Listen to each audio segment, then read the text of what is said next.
Greetings, Tenno. Welcome back to Warframe TOG. TOG is the older generation or the other generation or the ordinary gamer. This is a set of streams focused on for the people who have less than brilliant reflexes. Sorry about my voice. It's a little bit rusty after streaming 27 hours over this weekend. Um, and we are so we're focused on people who don't have those fast reflexes or have arthritis like me. I'm 60s, in my mid 60s, um, and I have arthritis in every one of my fingers. Um, my reflexes are not the best in the world. My eyesight is not the best in the world, and I have trouble spotting details, especially in Warframe where things can get really, really busy on screen. Um, so I'm not as good at dodging, I'm not as good at aiming, and I've found that most of the streams out there are focused are done by people who have really good reflexes and have excellent eyesight and are very good at aiming and don't really understand the limitations that some of the rest of us are living with. So, Warframe is forgiving for most of those limitations. Most people can play this game without any trouble at all, except in a couple of very specific cases.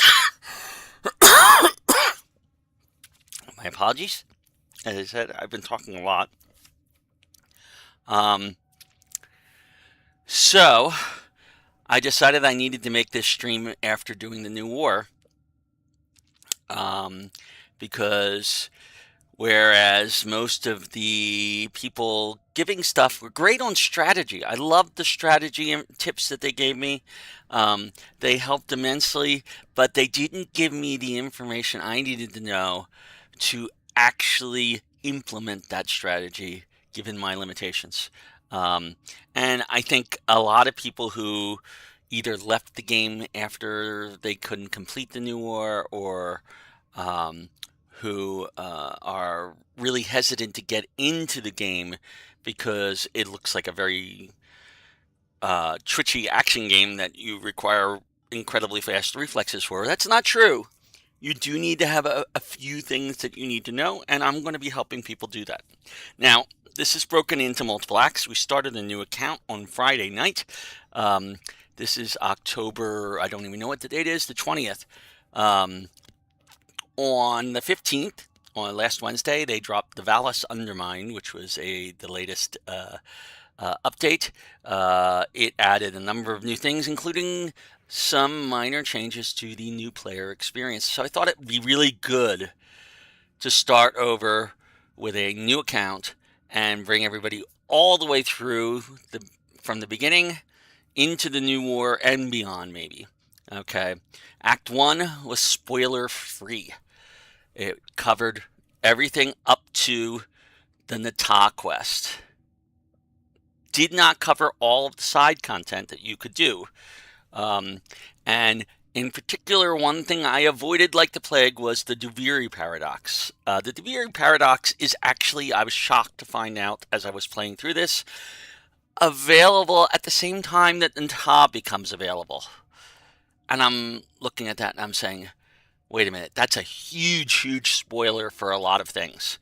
I'm not even certain the Duviri paradox should be played before the new war. Much less before the Second Dream and the War Within. So I'm strongly recommending that people avoid the Duviri paradox at least until they've done the War Within. And once they've done that, it's a 50-50 thing. We'll talk about that more in Act 3. So Act 1 was spoiler free up to Nata. Act 2 is going to cover the Second Dream. We have to get to it first. We have just finished Nata last night. So we have to get to the quest that we can actually do. The Second Dream will trigger fairly shortly, I believe, if it hasn't already, um, in our progression. And we're going to do the second dream. Now, there are no spoilers until the very last part of the second dream. If you have not done the second dream, and definitely if you haven't done, if you haven't done the second dream, I'm going to give you a warning before we go into that last part. And you're going to say, all right, well, if I haven't done the second dream, don't follow along after this point. Once you have, you're going to be spoiled on the biggest change in how you understand this game.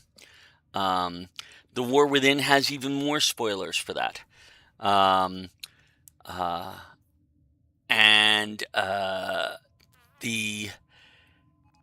This is why we have this broken up into acts. Act 2 is the thing that changes the game. This is how you learn about something new in this game that will change how you think about it in a lot of ways.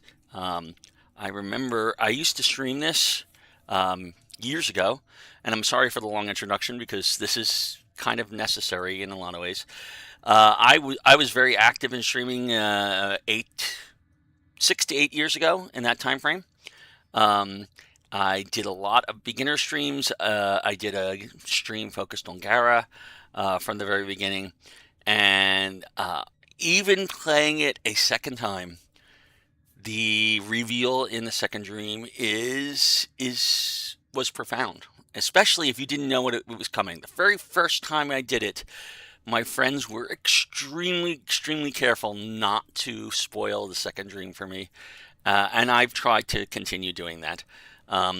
So we are going to do that today, and this stream, I'm streaming all day. I'm starting it earlier than I planned. I was going to start it at 1 o'clock.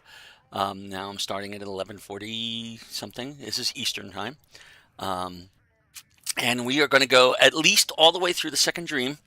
We're going to do Saya's quest, the opening Cetus quest. After that, I've been holding off on that because Cetus is notorious for spoiling the second dream.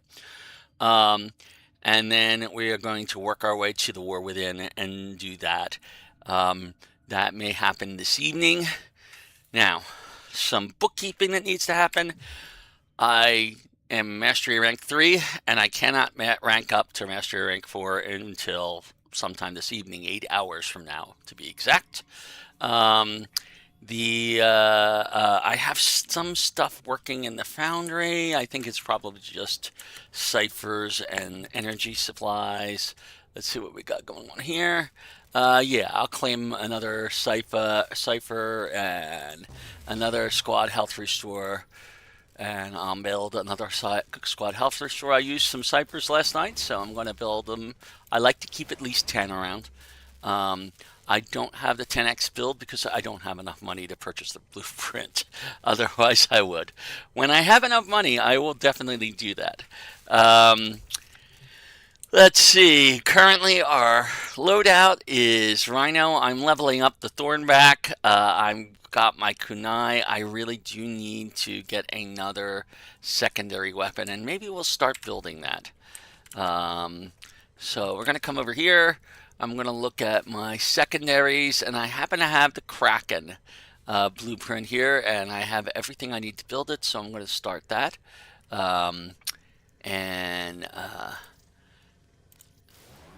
That will be available tomorrow. Well, that's a long time. So maybe what I'll do is so that I'm maxing things out in here.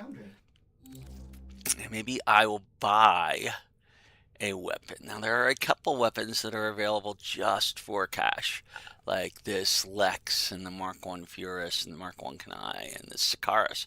The Sikaris, I don't know if I've ever used the Sikaris. We got a bunch of things that are mastery locked.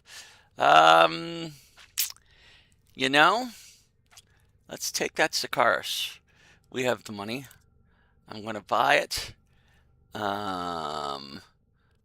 have to view details to purchase it. I'm going to purchase it for credits.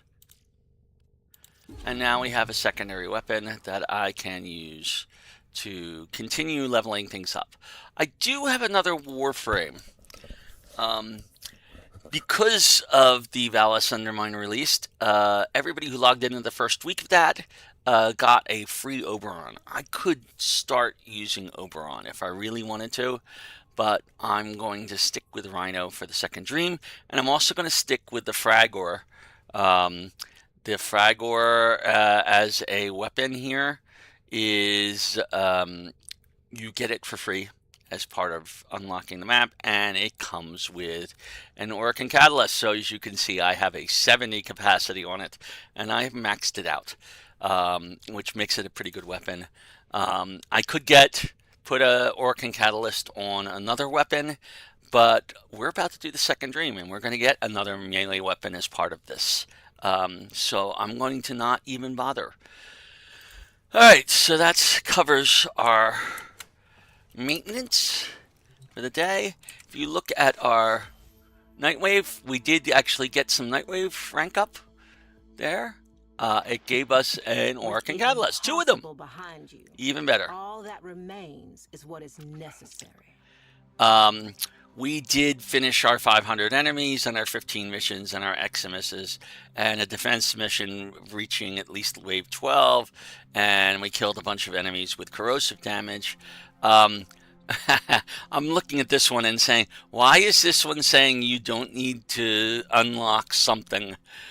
Because there's no way I'm going to have an Incarnon form of any Incarnon weapon at this point in time. I don't have a Shawzan yet, so I can't do that, and I haven't been to Deviri. So again, these two, I don't know why they're even showing as not locked. But now we could go for an Ayaten treasure, and I probably will do that sometime during this week, just to clear this one out. Donate to the Laverian and suspend 5 or more enemies in the air at once with a heavy slam melee attack. We can do both of these. I have been doing some heavy slams, but I have not been doing enough. So we will see what happens with that. This one might happen by accident more than anything else. But I didn't know what donate to the Laverian was until I looked it up last night, and now I do. So if we go up to here, there's Laverian.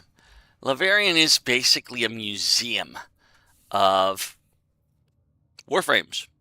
Okay, there's a couple that we haven't learned about yet. The War Within quest was required for that one. The Whispers in the Wall quest is required for this one. But Atlas, we can go in here, and we go into the museum. Hello there. So, first time then. Drusus Laverian. Welcome to my humble cabinet of curiosities. Drop any donations in the little box. Now, the Laverian is a bit of a work in progress. Well, please do look around. I only ask you be gentle with the collection. The displays are quite valuable, quite rare, and some may still be armed. Okay, so this is the Laverian. I mean, you just needed to select anyone. It's kind of you can walk through it and see things like this. If you hit X, you'll A probe heat. was sent to the asteroid, perhaps seeking proof of divine intervention. It found intervention, though it was anything but divine. The rock had been fitted with colossal steering thrusters, and manning those thrusters, a bevy of well-armed Telemen. Having taken fate into their own hands, they set about a final convulsive dance aboard that rock. Battle cruisers, Orgon missiles, a gale force of Dax. The Oricon could have resolved this in any number of ways, but their enemy was not the Telemans themselves. It was their ideas. Atlas alone was sent. As he crashed onto that rock, his Shakiro helm greeted the cultists. Note the angled ballistic plating and reinforced neck protection. He would soon need both. Okay, so most of the things are, you can look at that, you can hit escape to get out of here.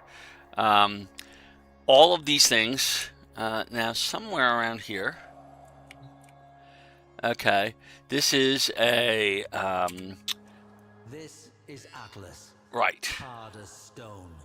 and I'm As not if going to he go do all surmised that these. his story begins with an asteroid. But this is the donation Temple Telemon box, and this had is something cast a easy to spell on the miss. indentured masses Okay, with you a just hit song X. that heralded the I am coming of a going to give great him, stone destroyer, oh, I don't know, a god 1,000. who would shatter the world and lead them to a great rebirth.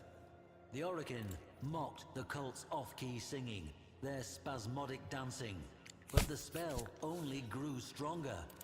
Telemon broadcasts would oft-times And that wedge gives us into a control challenge. channels to spread their doomsday message. For the suffocated lower castes, the notion I of shouldn't have something started more him powerful talking. than their Orokin masters must have been intoxicating. A brutal Orokin crackdown seemed to be working until an asteroid was detected on a collision course with Earth. The Telemons celebrated it as prophecy writ true, divine intervention. For the first time in living memory, the Orokin showed vulnerability. It did not matter that the destruction would be total. For the Temple, this was a sign of a new age. Yeah. So, I will put it to good use. there we go. So he gave us a little. He'll make a different comment depending upon how much you do. Waves, dreamers. I can feel it. Now, we could, if we wanted to go and look through this whole museum. There's a lot of things. There's the Tableau, the Telemon. This is just Atlas focused, basically. There's, I don't know what this is used for. That's, I think, the weapon of an Atlas. I don't know what the rumblers are for. You can go and do that, and that's what Atlas himself looks like. There are a number of these. You can then, it'll show you this, you can do this. The build requirements are, it'll tell you what you need to get to build Atlas. You have to finish the Jordas Precept quest, and then get all of the component blueprints by defeating it on Eris. We're not going to do that anytime soon. Okay, so we hit exit. But you can go do that at your leisure for any one of the Warframes that are listed in Laverian. Not every Warframe is there, and they do add some new ones occasionally. All right. So that was our donate to Laverian. We just got 1,000 for that. We now have pretty much only 2 things that we can get more stuff with, and neither of them is going to get us up to this rank 5. However, once we do them, it might give us more, and there will be daily things that will refresh. If you look, where is it? We completed this and this. These 2 dailies will eventually get refreshed during the week. We'll be able to go ahead and do those additional things. I still am not sure. We've got 5,500 at most here. That's another, that'll bring us up to 7,000. We'd have to do 3 more dailies during the week to get it. Or we might get lucky and they might refresh one of the weekly ones. But with these 2 open and not locked, I kind of doubt it's going to happen. So, It's time for Nora to say goodnight. alrighty, here we go. We are looking for, oh, let's see. What do we need to do the second dream at this point? The second dream, now it's telling us the Duviri Paradox is available. Don't do it before the second dream. I don't know why they made it possible to do it before the second dream. We need to unlock Neptune Junction to get the second dream. And that's our goal for right now.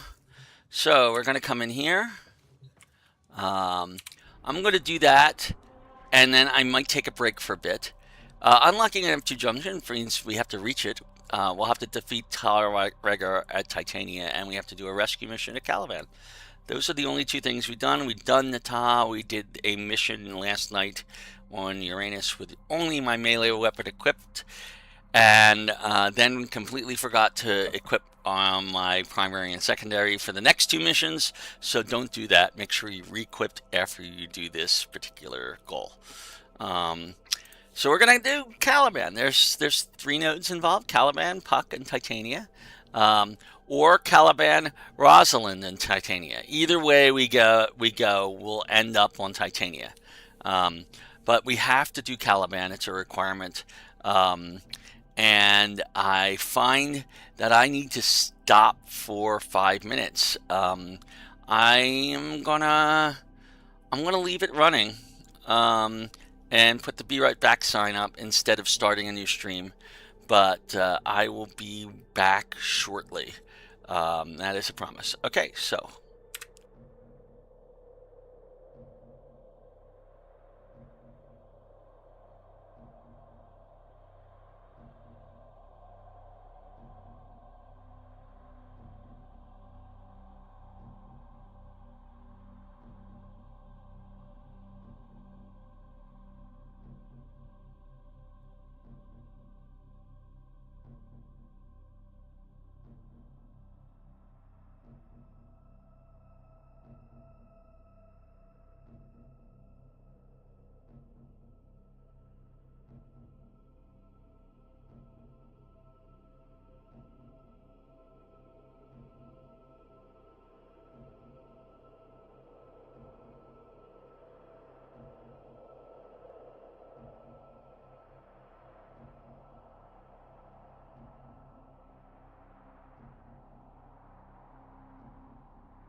And we're back. Okay, so my apologies for that break. One of the downsides of starting this stream early means that I may be interrupted a little bit in the very first couple of hour and a half. There's a possibility of another one of those breaks. But we need to do Caliban. It's a rescue mission. Good luck with the rescue missions. Sometimes they are problematic. But we'll give it a shot. And let's see if we get anybody else with us.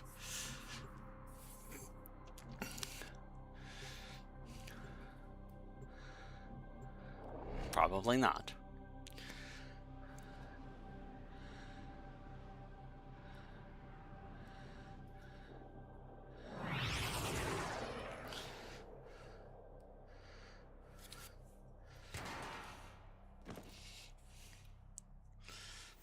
There is a prisoner here that is vital to our operations. Search for the holding location.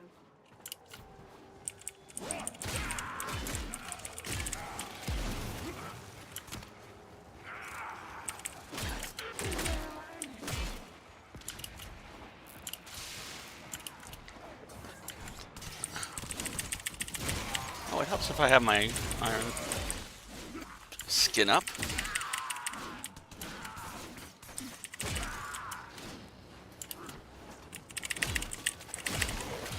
There's no telling what the captors are doing to our rescue target. You need to find the holding cell immediately. We're working on that.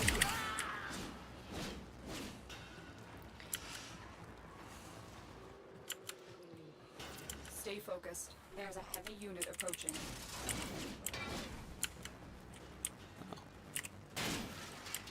Loot, loot, loot. Everybody should loot. It's very important to loot in this game. I should be actually looting more in these. I'll be doing that much more diligently when we get to Act 3, but right now I'm trying to get into Act 2.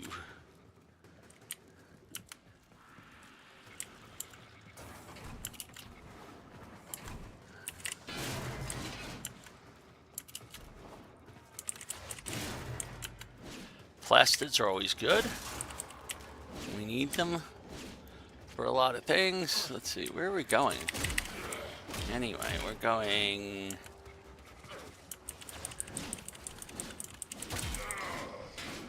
Oh, it's the other way.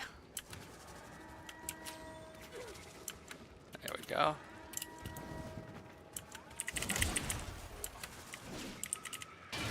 Now this is a rescue mission.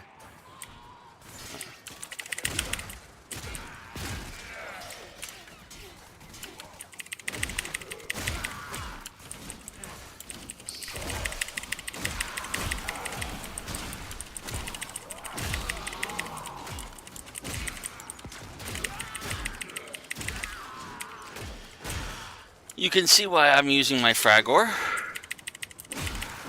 It just kills everything.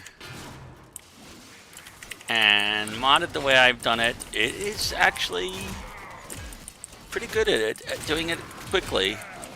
It feels a little slower than your average sword, but it's still pretty darn good.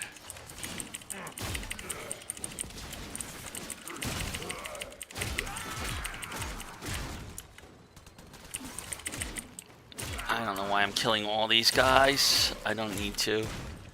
I do just need to get to... Marines inbound. I used one of my ciphers there. You are approaching Okay. the holding area. I don't want a lot of things following me in. We've got a guy who's about Execution to sequence. follow us into this room, it looks like. Nope, he stopped. He's no longer alerted. So we can go do this thing. Now we have to be a little bit stealthy here. We're looking at our guys. Where are our enemies at? And we're looking for things like this, where we can sneak around.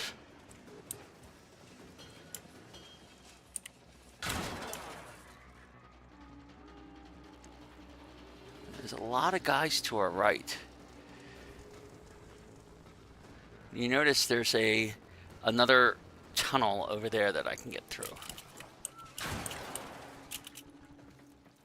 And I will.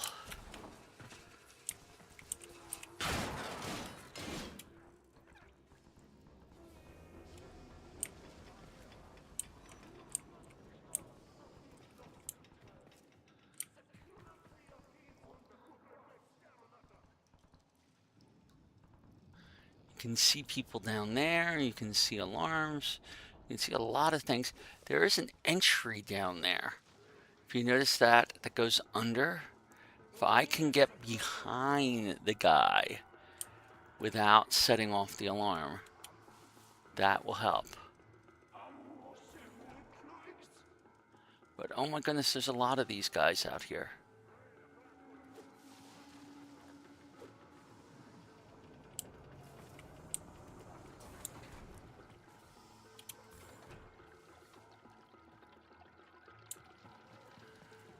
Let's see what's over here. I gotta be careful about bully jumping next to this. That will set up an explosion.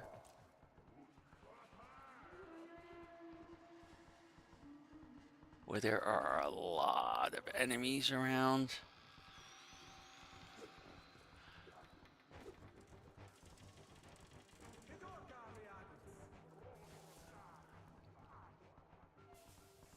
And that one's facing right where I would go. Oh, but if I follow this guy...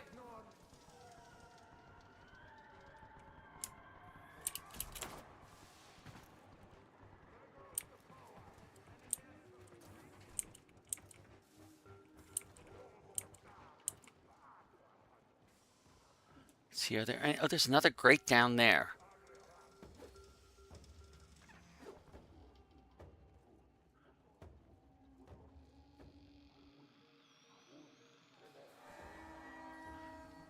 What? Did somebody spot me? Somebody must have spotted me. The captive will be in one of these cells. Searching.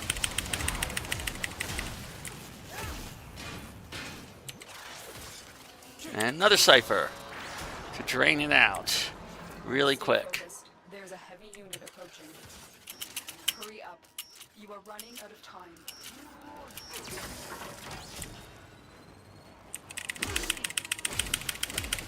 I've got a minute.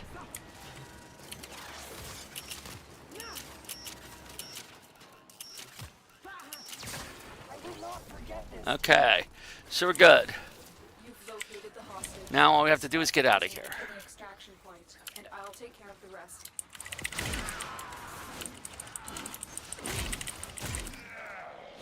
Don't suppose you have an extra gun? Why, yes, I do. Here, have it. It's a very effective gun, actually.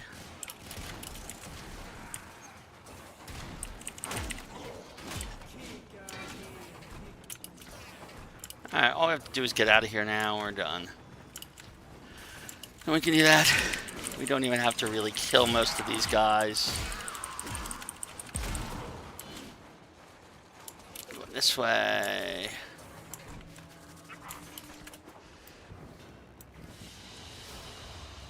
The captive has been Okay. secured.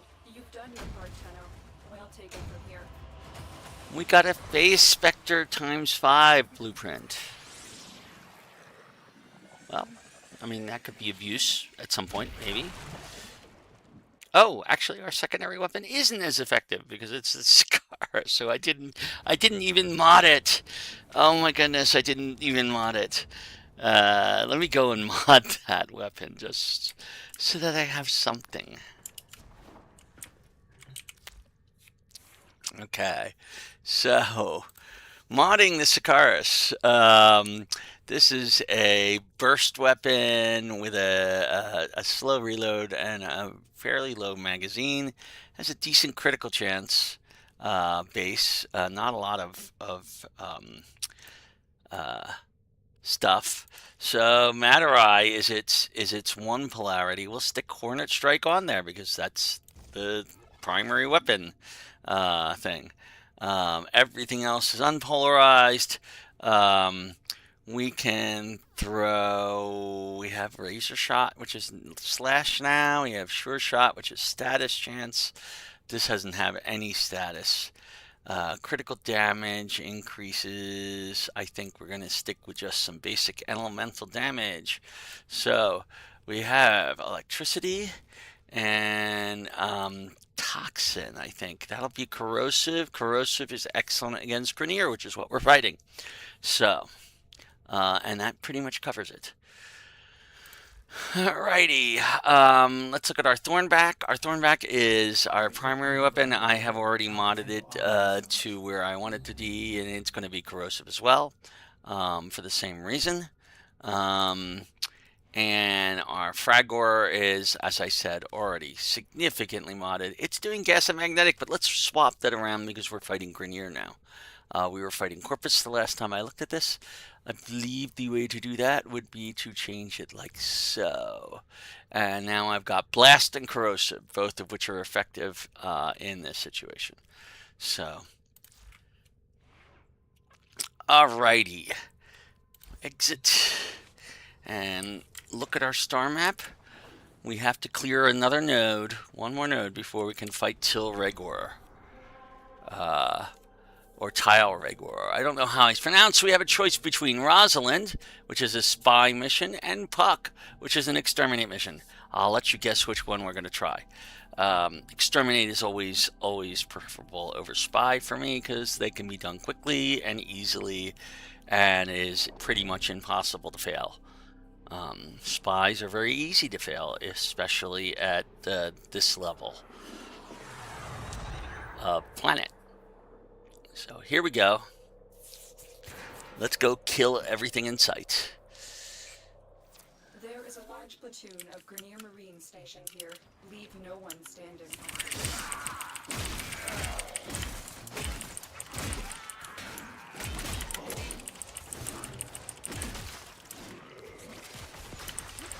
Oh, I thought I killed him. Alright.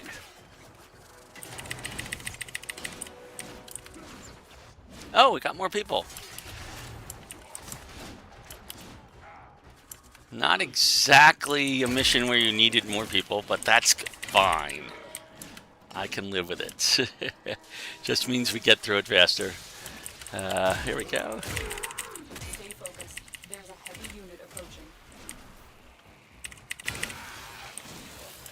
There is an elevator here. We can go take the elevator down. Oh, wait. Let's kill that Eximus. Most people just jump down. I will do that too. At times.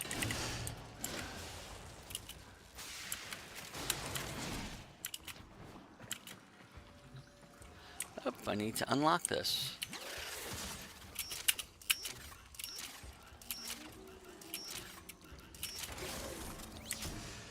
Alright, so go in here. Guess what? We have an arc ring section. Remember I've been saying we need to level up our arc wing stuff? Well, this is why. For things like this.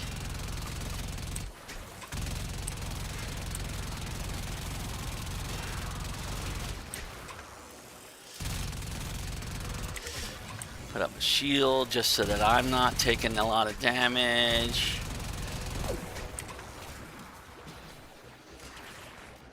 Put my shield back up again. Huh? It's already in use. You really want to take out all these enemies as fast as you can before they do a lot of damage to you.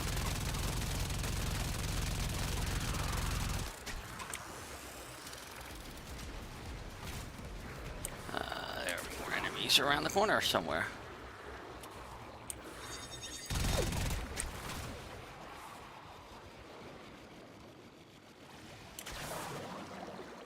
Looks like we've done everything, but I can't go through that way. I have to find a way to go.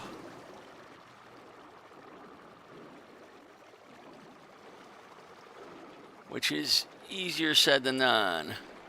There we go.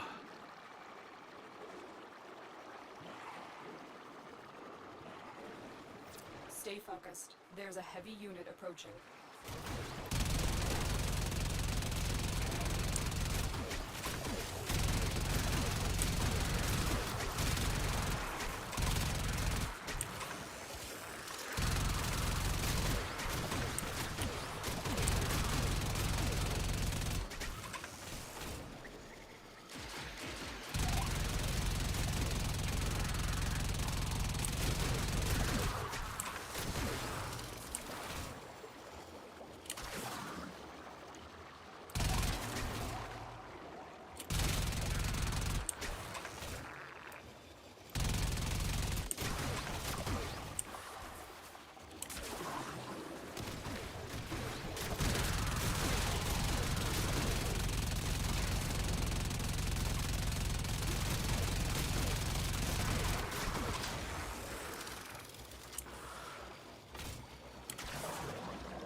What am I looking for? I'm looking for...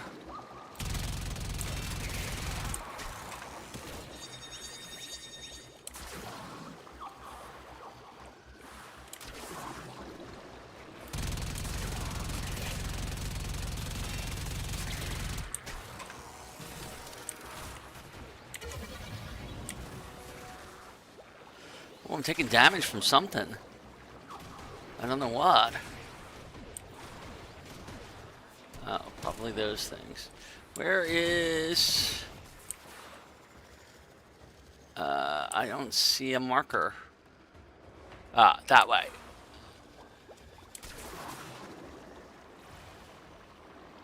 Yeah.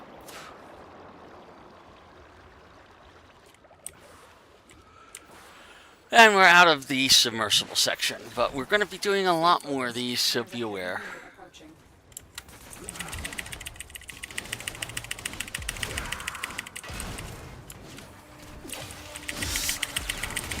Broken their ranks and they're on the run. Another successful mission. Find extraction.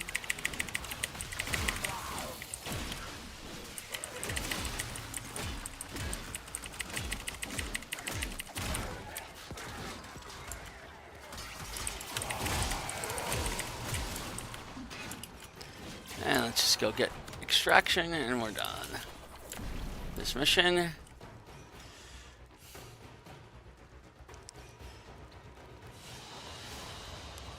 Mission complete. Excellent work, Tenno.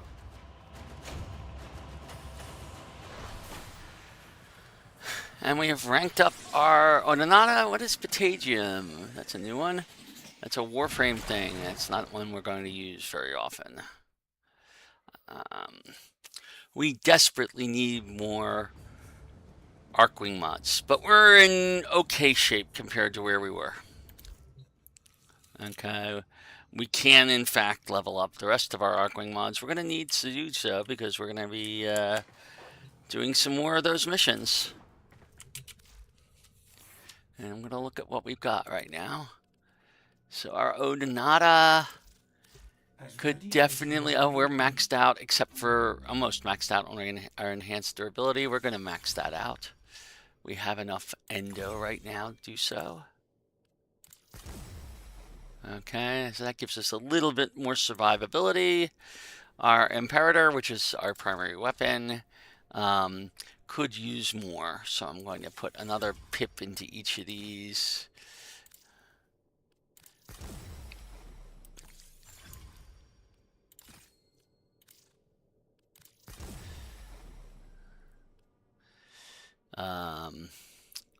You know, one more into that. Okay, we have so much room, and yet we have, I mean, even with that, we have 29 spaces, but we have no mods to put in there. It's just terrible. And our Vertex. Okay, we do have some mods to put into here. We've already put them in here. I can increase these mods. The critical chance is not really worth increasing very much. The status chance, not really worth increasing. This is really the only thing that has any real improvement, and I'll maybe pump it up 1, 2 more. Okay, so there we go. So now we do a little bit more damage with my arch melee, or arc melee, depending upon how you want to pronounce it. All right. Operator, Ordis has been interfacing with the Foundry's AI precepts. You could say we forged a new connection. Okay, so we actually have Titania ready. We will be going there. I can claim my detonite injectors from doing the rescue mission. So this is going to give me a chroma chassis blueprint. I mean, wait a second. I was supposed to do the new Strange. Why didn't the new Strange come up? What am I waiting on for new Strange? The new Strange. We have done this. I did Stolen Dreams.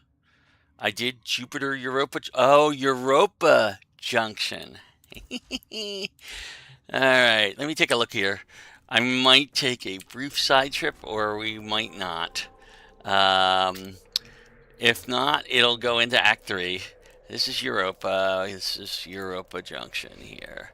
What do I need to finish Europa Junction? We've done a Forma. We need to do a Nightmare mission.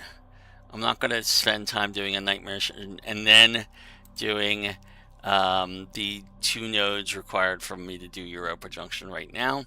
I'll do the new Strange after we finish the War Within in Act 3. So we are... Nope, we haven't unlocked that one yet. We are going to come back to Uranus, and we're going to do Titania.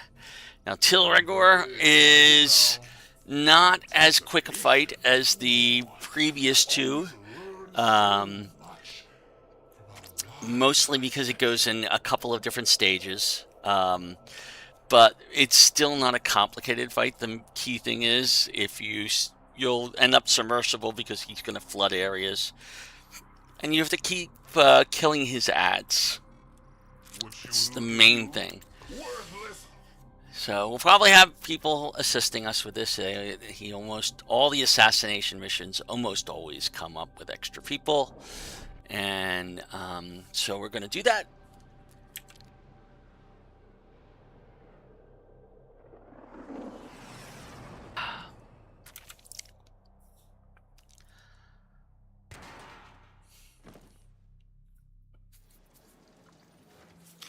Okay, here we go.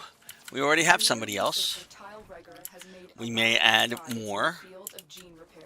His work would not only reverse centuries of deterioration due to excessive cloning, but also allow for stronger and deadlier genetic molds. Eliminate Regor and put a stop to his work. Oh, it helps if I actually have my... Guilty. Need to atone. I'll oblige. Let my gavel ring justice off your face. Okay, so these are these oculents we saw before. We can pretty much ignore them. You can't kill them. I'm excited now.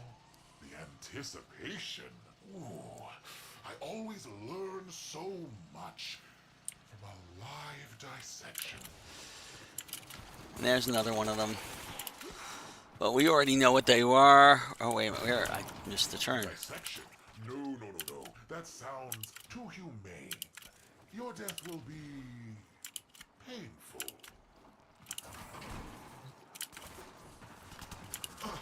And here we go.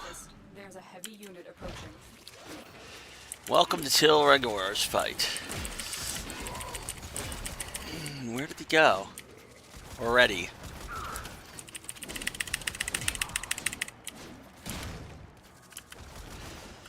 Does teleport around a lot. Okay. My data stream went dark.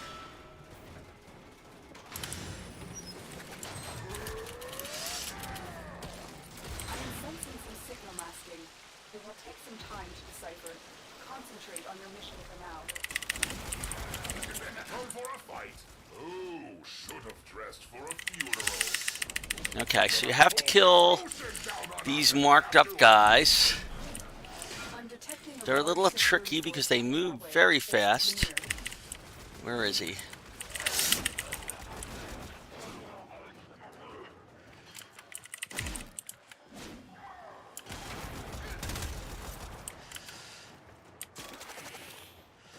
Where'd he go?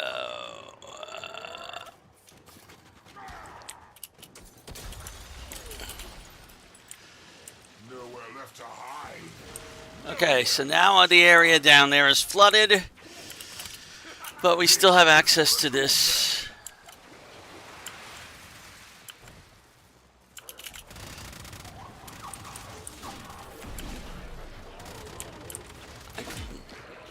Finding the marker is the toughest part of this. Okay, where is he at?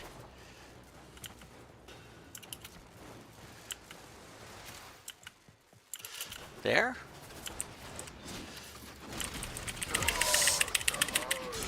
And he's dead.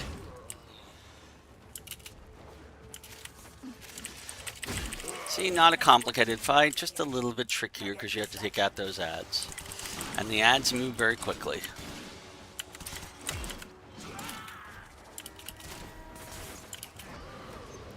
Oh.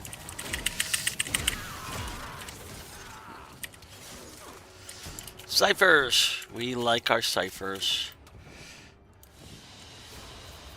They won't be bothering us anymore. Let's get out of here. So we get the Equinox blueprint from this fight. Now, Equinox is an unusual Warframe in that it has two aspects, the day aspect and the night aspect. You need to get all the parts for the day aspect, all the parts for the night aspect, and the blueprint. So there's 7 parts. Actually, there might be 9 parts. Because I think you have to make the day and the night aspects individually first, and then the actual Warframe is the day and night aspect combined together. It's one of the most complicated farms because you have to keep running this mission over and over to get every one of those parts. So that's what Equinox is there. I'm going to, if you wanted to farm him, this is the place to do it. We now have Neptune Junction ready to unlock. And I'm going to enter at Neptune Junction. We're going to get a Gamma Core blueprint here. I may or may not build it. I don't know. I did on a previous account. It's not the greatest of weapons, but it can be modded up to be a decent weapon.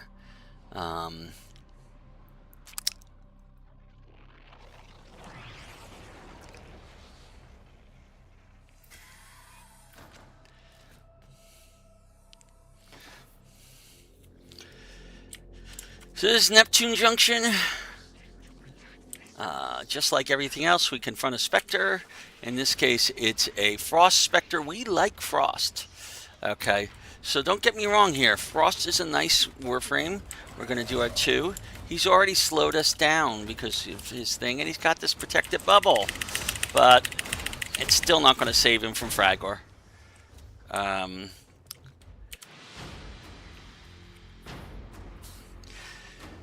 Frost may be one of the ones we get in the near future because it is a great frame to take on defense missions because of that bubble that you just saw.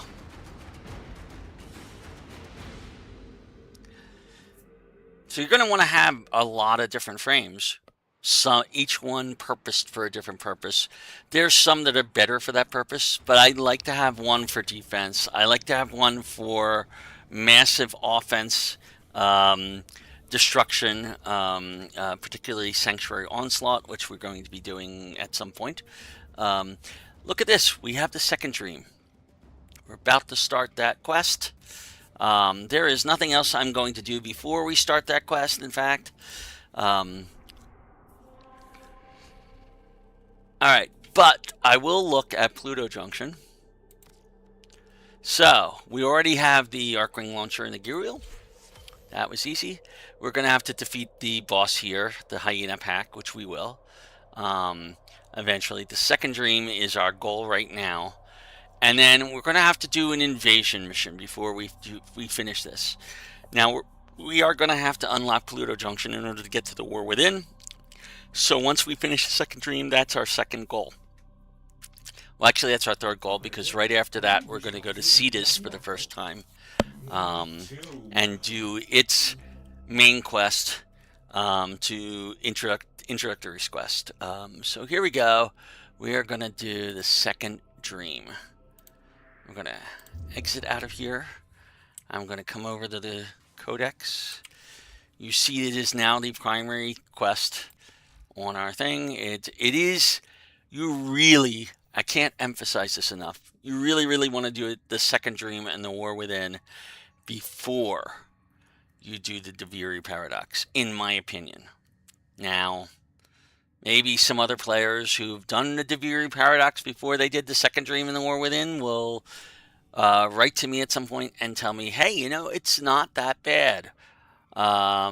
It's a different approach to things. You take a different viewpoint on things.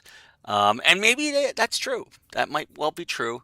But I still think the Deviri Paradox, which came out after the New War, okay? All right. So we're talking about after the War Within, Rising Tide, Chains of Hera, Apostasy Prologue, The Sacrifice, Prelude to War, and the New War itself is when the Deviri Paradox originally came out. But there's a mode in the Deviri Paradox that is very useful. And so maybe we will do this before the New War, but I am definitely not doing it before the War Within. So we'll see about doing that in Act 3. So let us start the second dream. If you remember, at the end of the Nata mission, the Lotus, formerly known as Nata, who is apparently a sentient, and the daughter of Hunhao, who we heard about briefly in the Nata mission, instead of killing the Tenno, she hid them away in the second dream. And we're going to find out what that means in this quest. So, here we go. We're going to begin the quest. And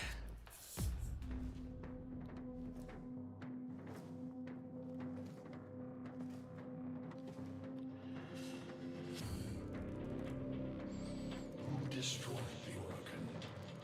Your way of life. Whom do you hunt, Shadow, to cleanse your despair in their blood?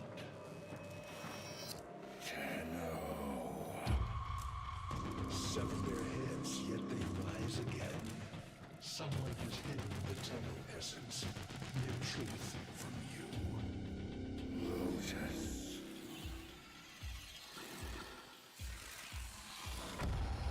I know where she hides the Tenno heart. A womb in the sky, forbidden to my kind. But where you will take me. I am Hunhao, sentient destroyer of worlds. By your hand, expose their heart. By my age, leave it beating from its nest. all right. So that is Shadow. We've gotten a couple of emails from him already after killing certain bosses. Shadow hunts Tenno. And now he's been given a brand new weapon, which is in alliance with Hunhao, who is the sentient who was released during the Nata quest. So, not by us. We wouldn't release Hunhao. I mean, he's a sentient. Okay? He's one of the guys who killed all the Orokin and destroyed a lot of stuff. So, we're going to get back. The sentient Hunhao has grown strong again, and his thoughts have invaded my own. Worse still, he has enlisted the Stalker to find the reservoir, a weak point of all Tenno. A place I hid long ago. I fear the Stalker is on the cusp of finding this place. Do not let this happen. All right. So the hunter becomes the hunted. The Tenno are going to hunt down the Stalker as part of this. And if you look at our stuff, we have to go infiltrate the Grineer archives. And that's up here on this mission in Uranus.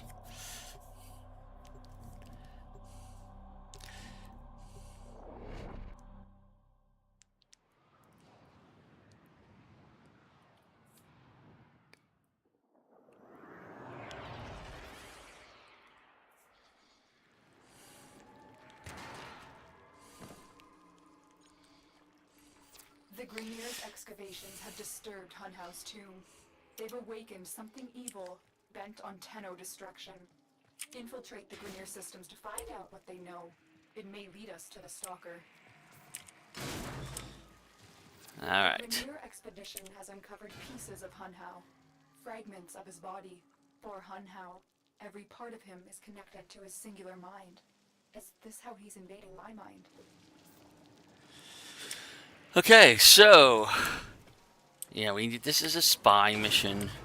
Not my favorite of missions, especially since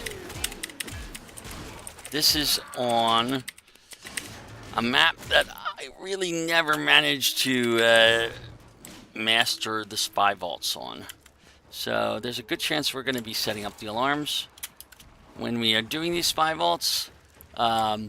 Notice that there's a container down there. If I really wanted to, I could go into my Archwing form and go get it, but I'm not going to.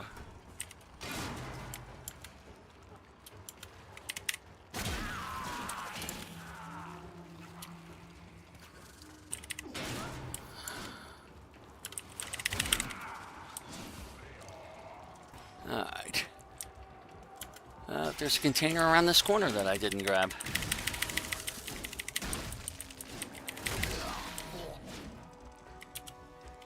Yep.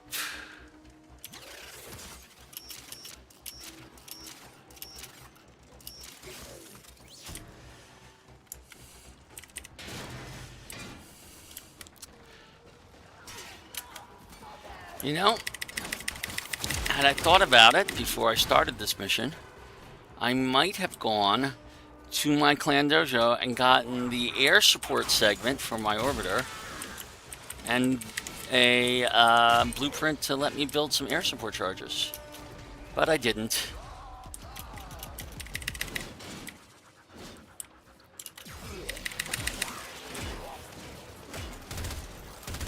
Oh, that's not one of those.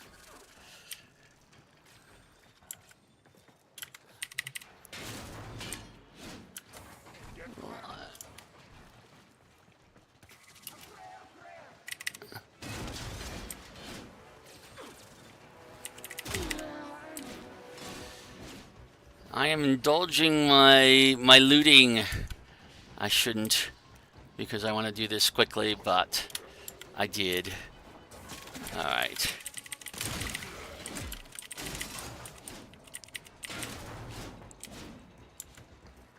Alright. Where's A? If A is B is there, where's A? Let's go do A first. I like doing them in order, even though they don't have to be.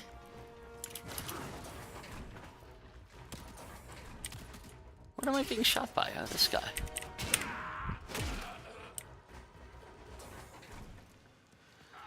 Oh, and I should have taken my kunai for a quiet weapon.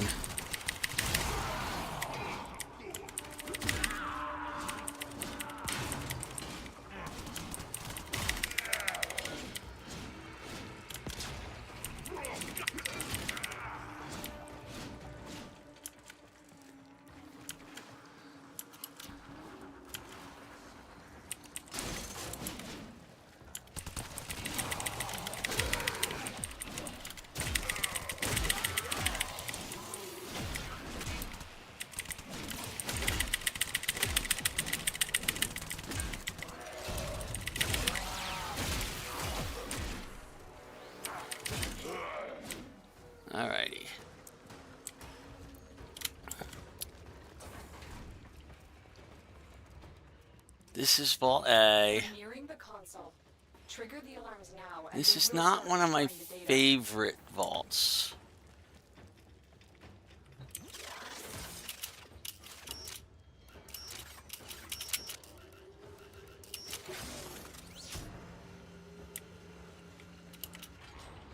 Because you have to start way down here.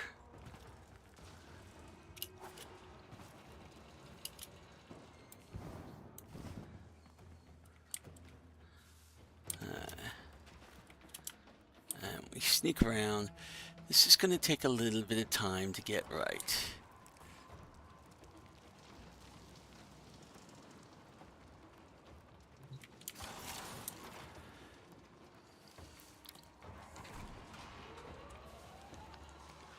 So you see there's an elevator there. And there's a guy who is on the elevator. And now he's patrolling above us. So we have to be careful.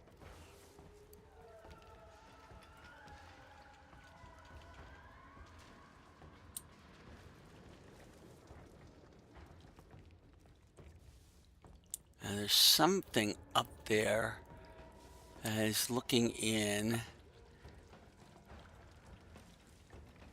a particular direction there. What is this?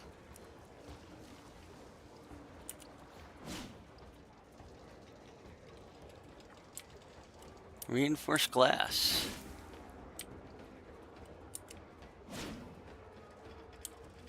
Won't let me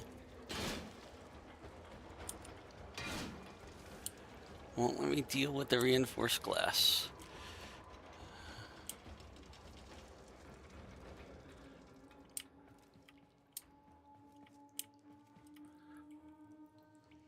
That guy above me is not above me anymore. He's literally facing the wall right there, which I don't like.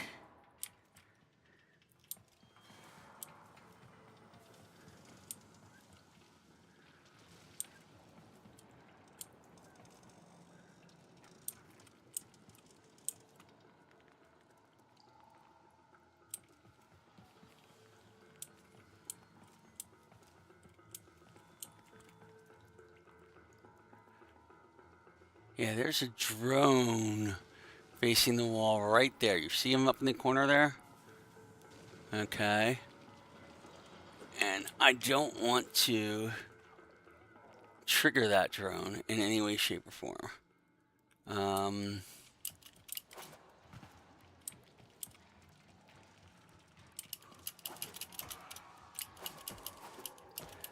But there's no climbing up there. Notice he doesn't turn at all, though. So if I stay down and go this way,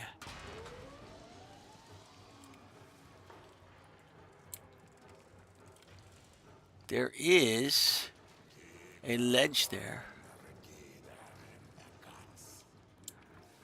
But more importantly, there's that hole in the rock right there. That's where I'm going to go for. That's going to lead me into some back tunnels, which is where we want to be. Now this will let us go up higher. Okay. Oh, and something to scan here. Alright. So now we have to watch out.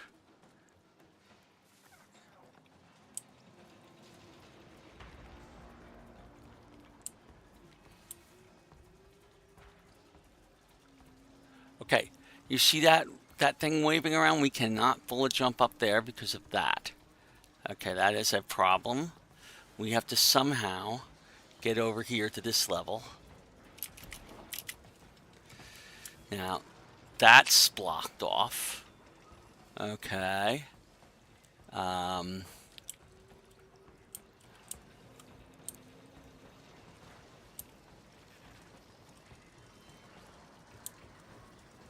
There's a guy above us patrolling around. And there's that particular drone sitting over there, facing that way. Now, if I take out that drone with a weapon, it's a problem. Okay. But I could go over to here. See if I can get behind that. I don't think I can. I don't know. Let's see what happens if I go over here. There's no consoles over here, just that. Okay, that drone does not want to change direction. Okay.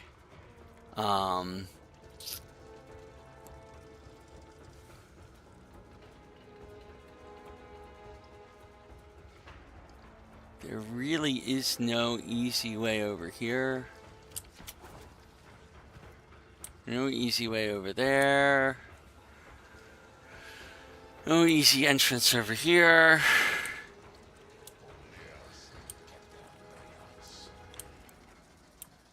Alright, maybe I can do a stealth kill on this guy.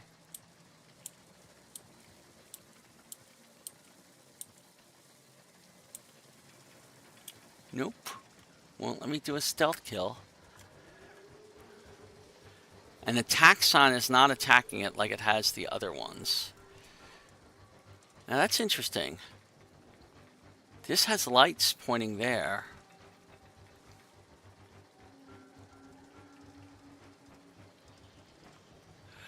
Ooh, that goes off briefly over there. So maybe I can get through that.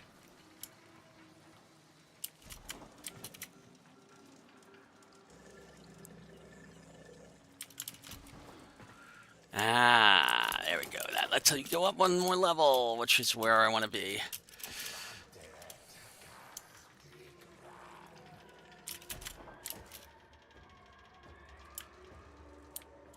Alright, so now we're up above that. Alright, we have two people who are below us. They are on that platform. Okay. If we look around, we're going to watch briefly. See what we can see. If you look over there, there is something. Looks like an Eximus. And he's facing away from us right now. And there's that guy taking a patrol around the loop.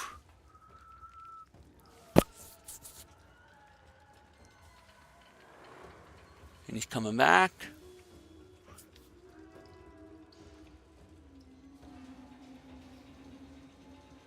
And he's just waiting there. Now he comes back. There he goes.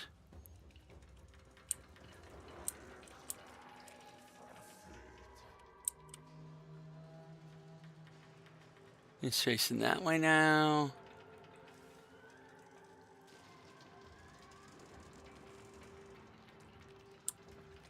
Did I just see another guy going that way?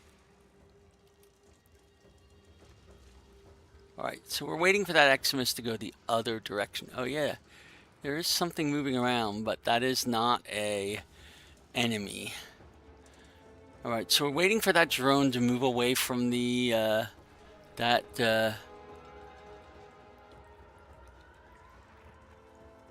he's gonna come around, he's turned around, he's going back.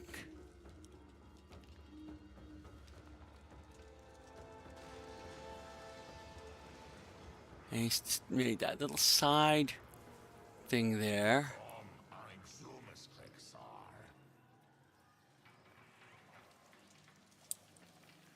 Alright, we're getting ready to jump. As soon as he turns and starts making his loop, we'll go into for the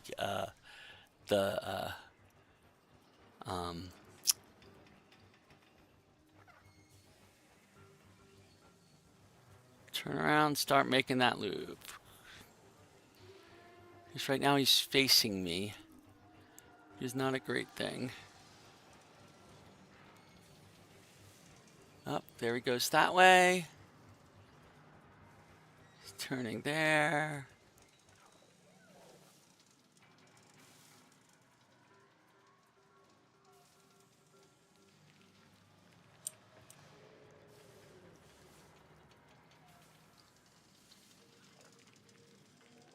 And goes back.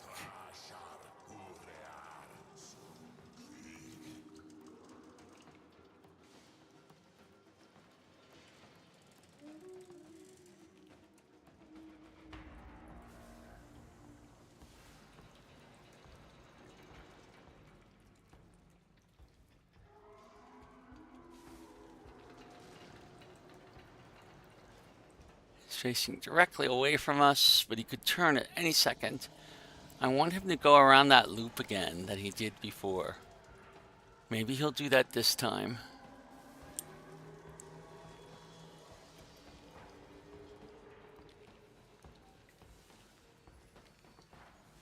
He keeps coming around this way.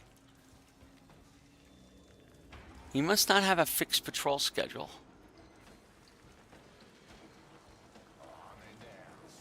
Alright, so we're going to have to wait until he starts going around and then just do it. Because I don't want to wait too long. I can use my cipher if I trigger alarms.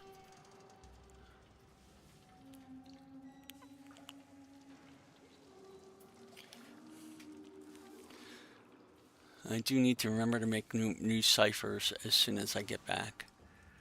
Come on. Move to your next spot.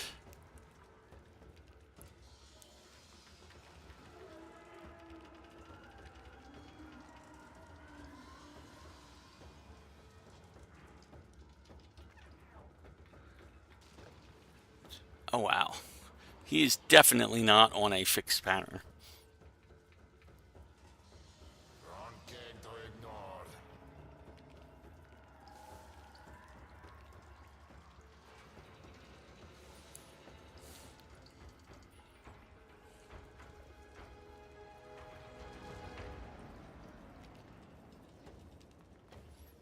Just out of his sight.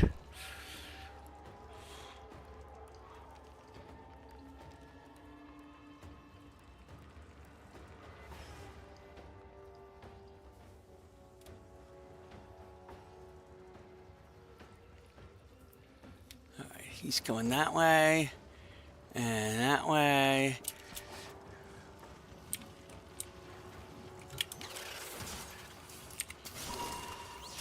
We have successfully gotten this one. The data is damaged, but there could be a message. And now we can go kill these guys. Sample to piece it together. The Tenno Hive has corrupted your precepts. With love, I will destroy them and make you right again. You will never find them, Hun Hao. But I see your mind. I already have found them. You owe me their lives. Okay. So now we can go out this way. The easy way, we have successfully gotten one of these vaults. We need to get the other one.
It's actually quite satisfying hitting them with this hammer. I'm just saying.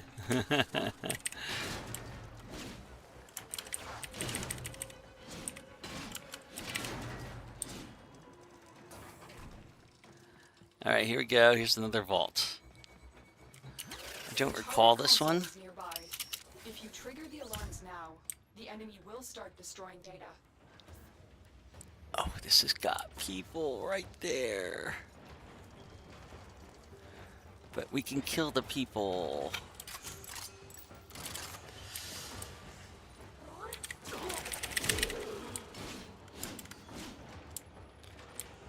Alright, did we do that? Set off an alarm? No, we didn't. Okay. So the vault is through here. Okay. You can see it through here. Okay. Looks like there's somebody maybe in the vault. It's hard to say. There's a number of different ways into it. I like coming down here. You gotta be very careful coming down here. Okay. Nobody's visible. Oh.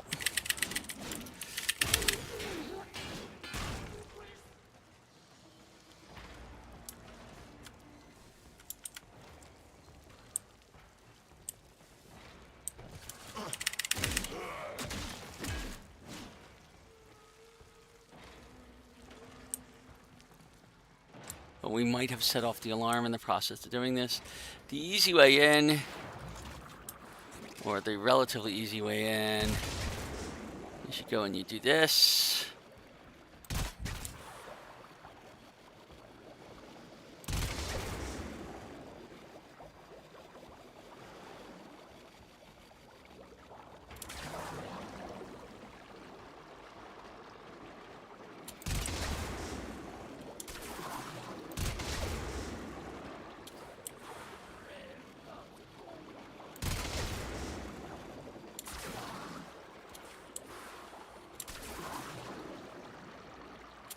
That's not open. Okay.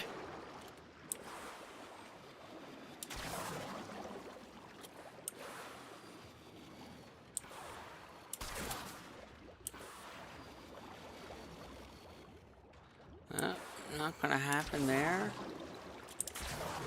This might not give me the way in that I wanted. Let's see what happens if I come up here. Nope. No, this doesn't give me the way in. Usually it does. But it's in this time.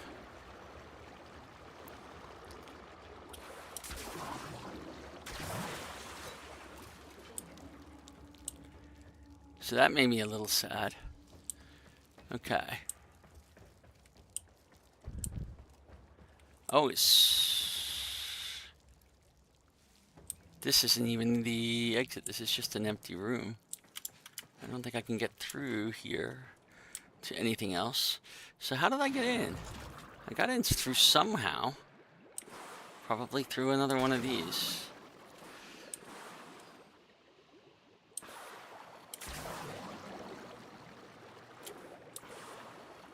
This one is probably where I got in originally from. Yes, this is where I got in originally. It did not help me.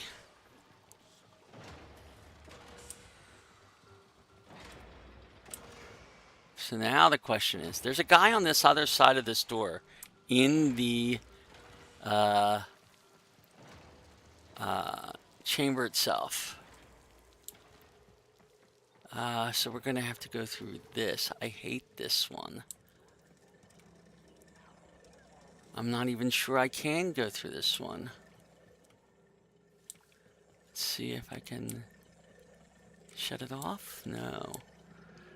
That is gonna make me... If any one of these...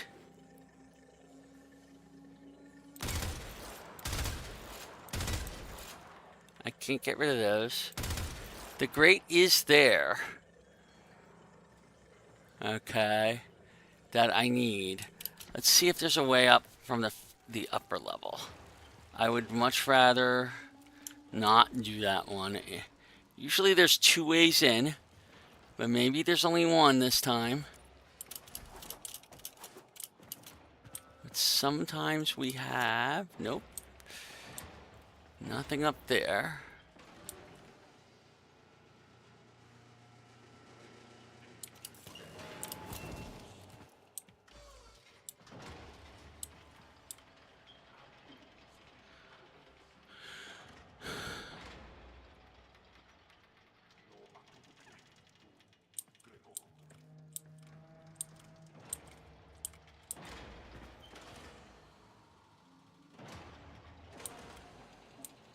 Aha.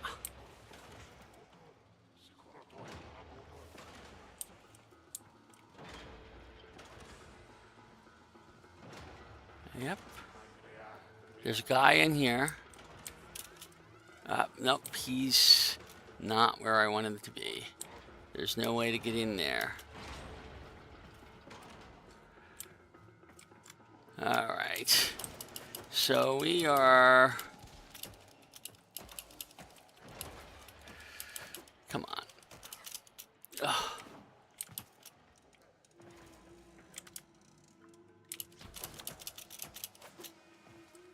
Back up here. Looking for... Great. There we go. There's another approach.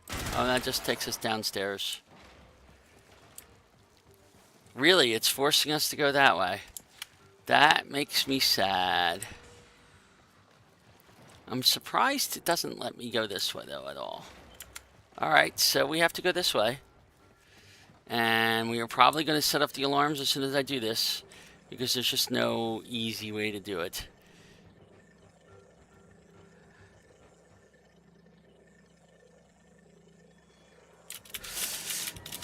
Alarms.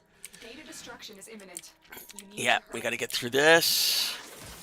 We hit a cipher. We come in here. We come up here. And we hit cipher. And that's how we do it if we have to do it the quick way. Rest of the message. This is bizarre. It's for me. I need a moment to contact this person. Get to extraction. And now it opens up this little corridor. We can extract. Sometimes you just have to set the alarms off. There's just no way around it. And then hope that you're fast enough to hack the vault before it loses the data.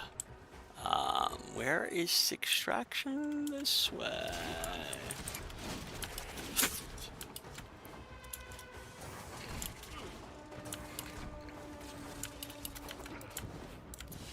There we go. Another job well executed. No, I don't need help. I didn't see your message until just now. MK Sega X. Hi, if you're still on the stream. Welcome to my going through with a brand new account. All Warframe for... I will be discreet. The message you uncovered was an offer to help us. I do not trust the person who wrote it, but we are out of options.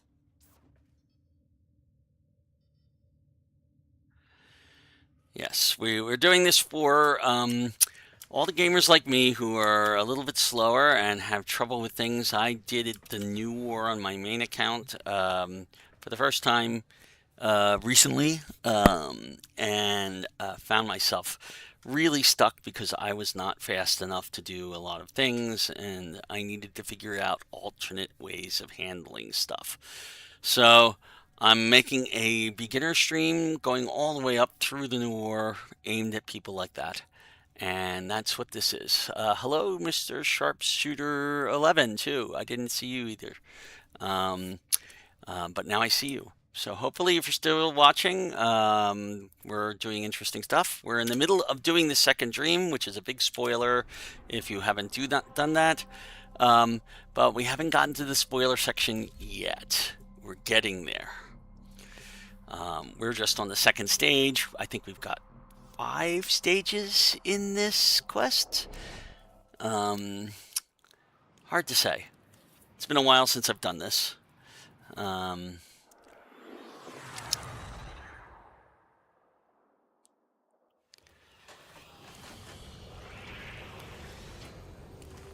do have to figure out if there's some way I can set up the multi-chat to ping me when people chat so I see it, because otherwise I'll miss it. Why? You know I've always had my ear to the kennel. Those dogs don't have a clue what kind of bone they've dug up. But I do. Shall I show you? Don't worry. You can trust me this time.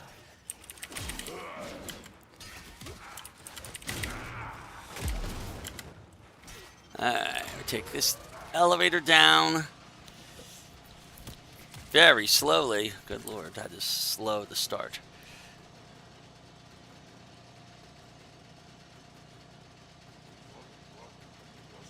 We're here to find sentient fragments.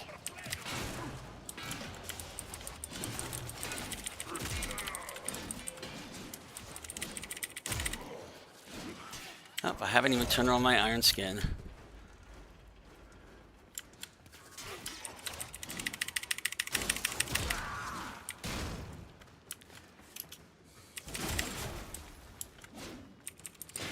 And guess what? We have another elevator. I'm going to just jump it this time.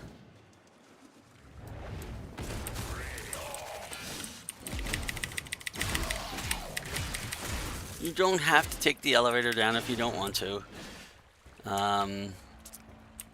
If you do, you might find that there's occasionally a loot box somewhere in the descent.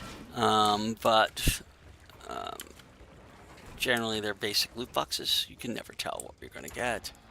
I'm just ignoring most of them. This does not actually open on this one.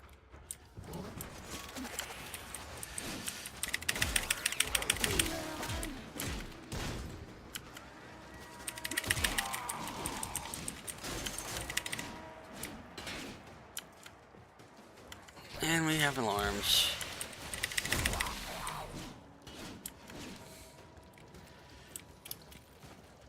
Huh. I'm saving my ciphers right now because I don't remember how many I have left. I only built a certain number of them, and I've used a couple of them in the last mission, so unless I find it, I'm time pressured. I probably won't use them.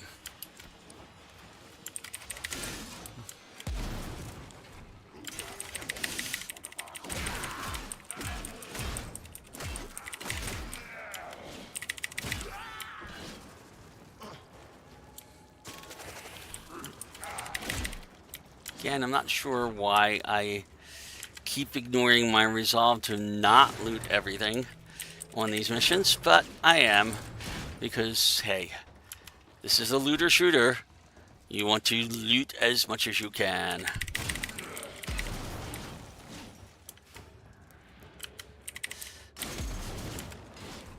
Oh goodness, we got a long distance. Alright, let's try and resist a little.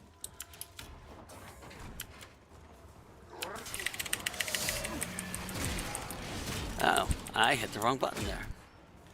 Oh, we're doing more damage right now. Oh, that wasn't even a grenadier. And another one we just jumped down. Oh, and then we gotta jump back up because I jumped too far.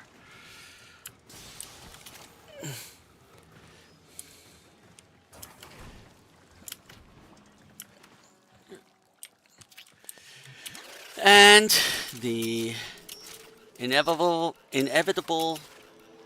submersible section. And we'll see how my Arcwing handles this one. We have enemies nearby, and we're going to kill them.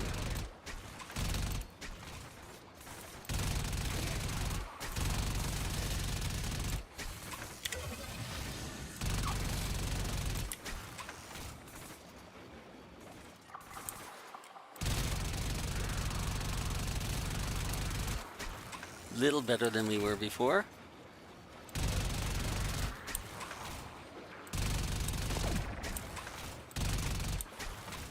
Let's see, I've got an enemy this way. Well, I've got two up here.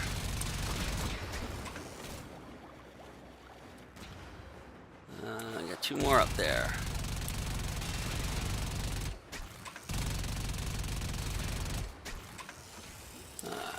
I should have one showing on my radar here. Currently don't have any showing on radar. That's good.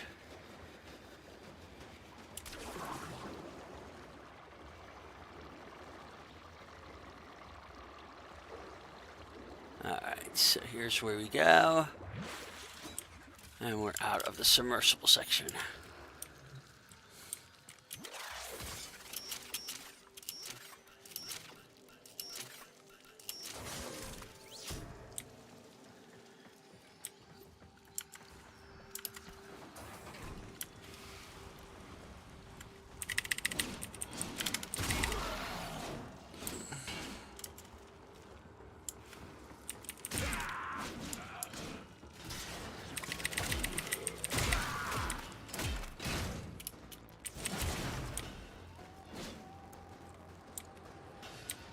What was I saying about loot crates earlier?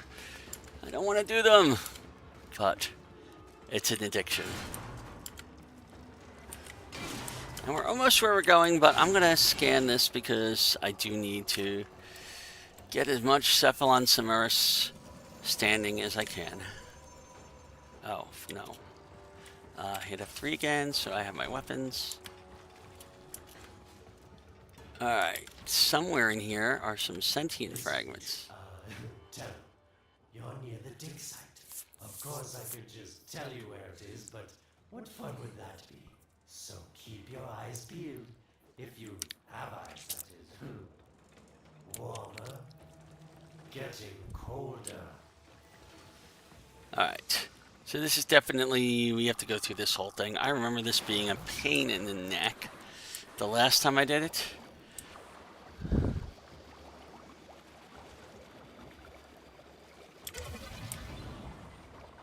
There are things to fight here. Getting warmer.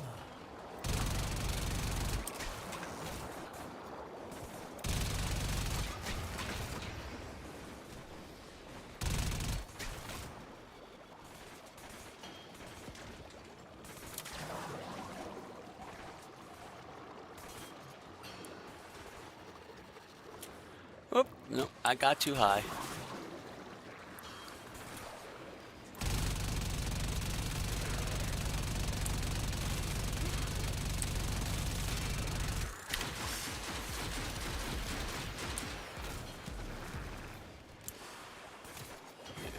There's more of these enemies that I have to take care of. And I really do want to take care of them if I can.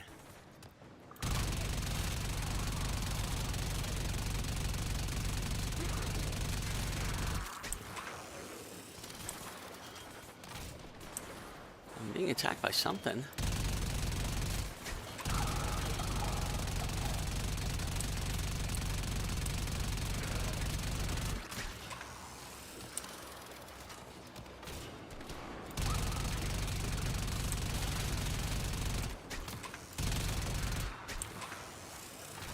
Well, there's something here. Let's look at this.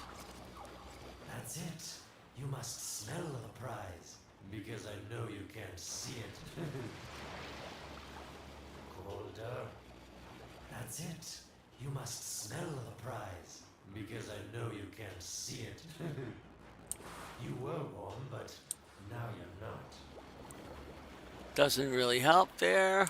Wait. Yes, getting warmer. Nope, getting colder.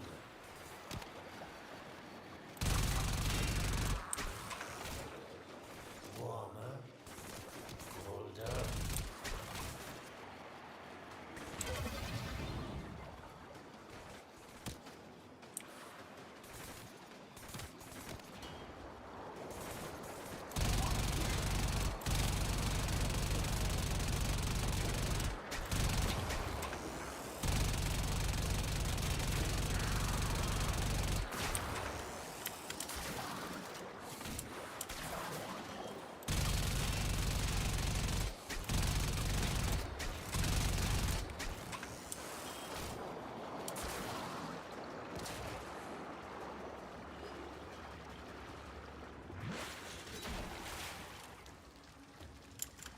Getting colder.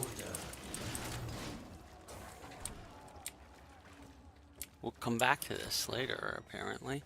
Okay, so we're going the opposite direction of where we should be going. Warmer.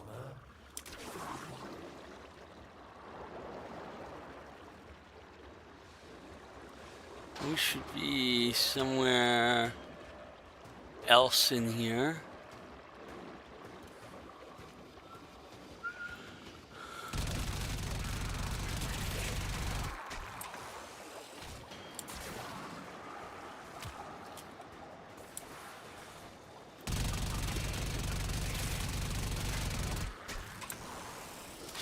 looking for someplace. That's where we.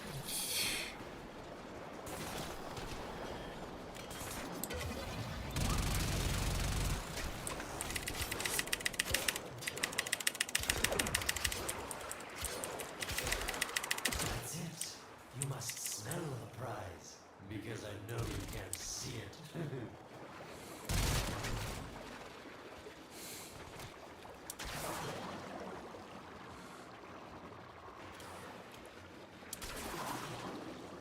Yes, getting warmer.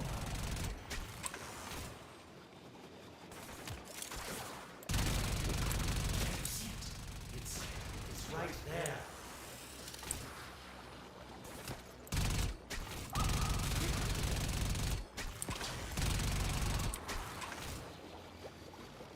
Okay, so something is in here.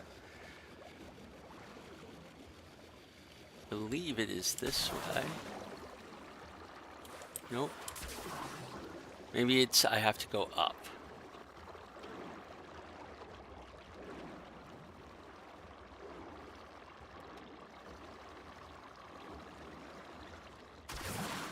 There we are. Are these the bones you're looking for, Lotus?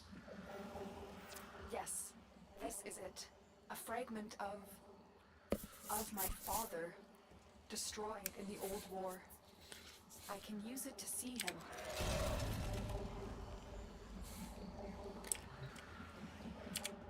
I see the stalker stronger. Hunhow's voice within him. I see the reservoir, but I feel confusion. He doesn't know unless... Oh no. Thank you, daughter. Fear has baited you to the snare. What was secret is now known. Your Tenno, their touch. I now see the womb of the sky. My shadow now walks the path. What have I done? Get out of there, Tenno. Yes, hurry, Tenno. But be careful. Last time you got close with the sentients, you wiped out an entire civilization. But you don't remember that, do you?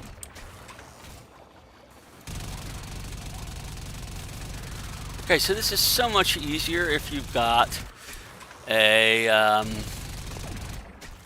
at least something on your Arcwing, because otherwise those things are going to rush wipe you out pretty easily.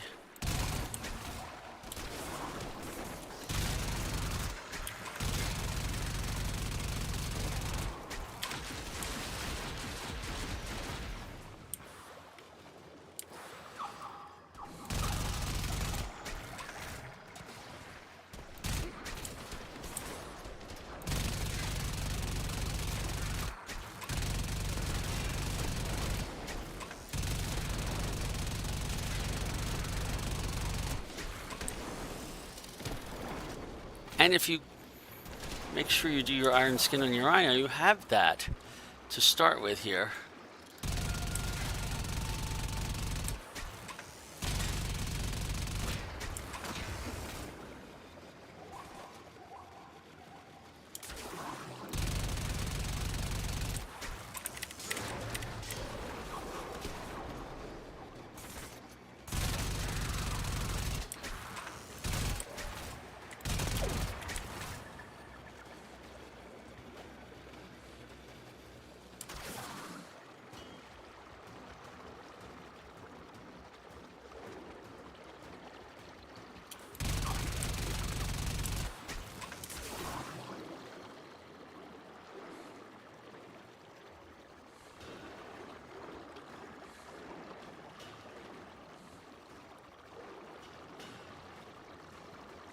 Okay.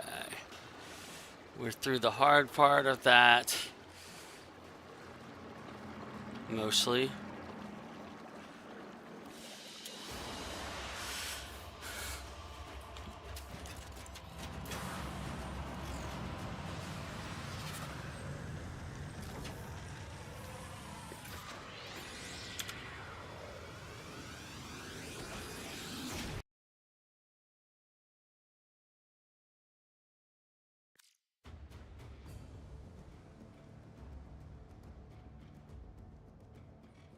Tell me, Lotus, what is this reservoir?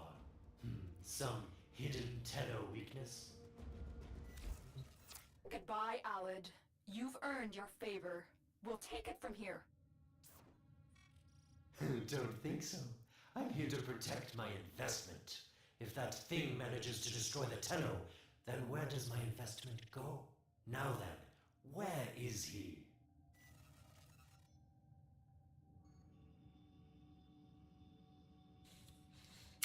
All right, so our next job is to follow the Stalker, which we will do. And that is on Neptune. This is our first actual Neptune mission. Fortunately, we don't have to unlock all the nodes like we used to do in order to get to it. We can just do the particular quest here. Neptune is much like Uranus. The difference is it's a Corpus planet, I believe. I probably should have switched out my loadout to do magnetic damage instead of radiation, but it will probably still be just as good.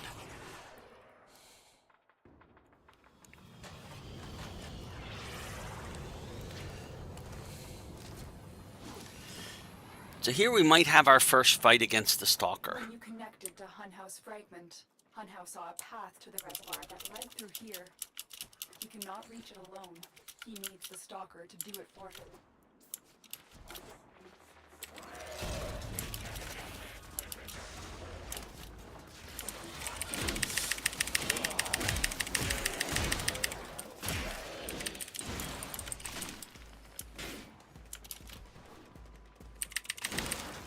A lot of loot crates here. You can't resist the loot.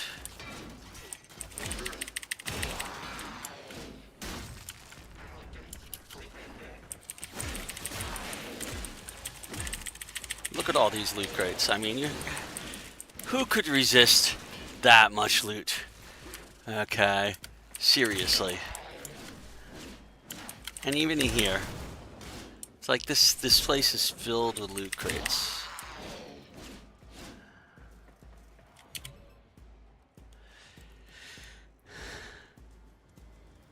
And enemies. So let's kill the enemies and loot the loot. Assuming we can get the elevator to start. Why is that going upwards? No, there we go. That's better.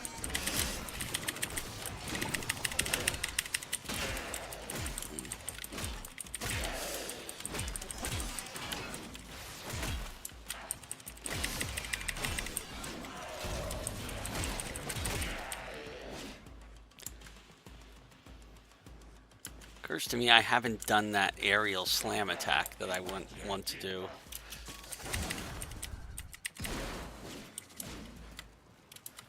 I have to remember that if I run into a large group of enemies. And I didn't do it there. But there weren't enough people in that group anyway.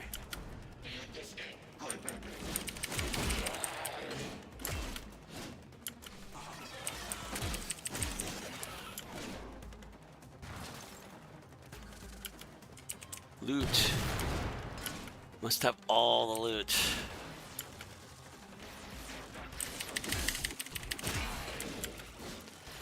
I feel like I'm doing reasonably well with the loot addiction by only going after half the loot.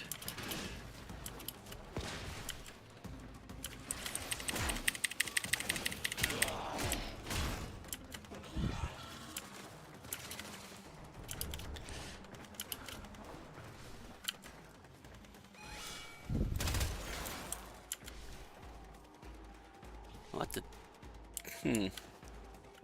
All right. Welcome to the void. Or not.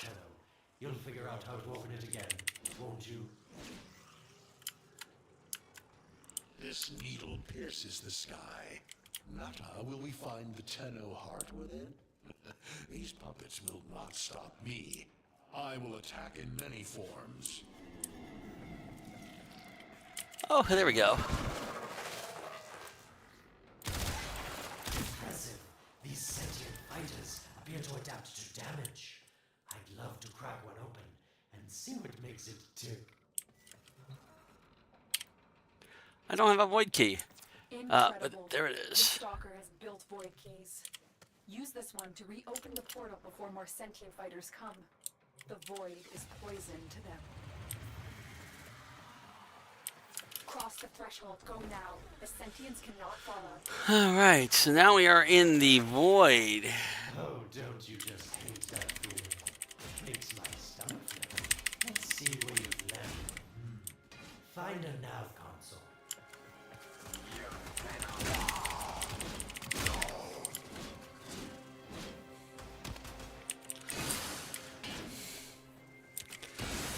Now this one I'm going to take time and loot. Because we're in the void. We might get an Argon Crystal or two out of this. And at some point they're useful. It's always nice to have one. I probably have one that has decayed completely now. Left from an earlier trip in the void. Sadly, they decay within a certain period of time. So the more you have, the longer it'll take for them to completely decay. I think.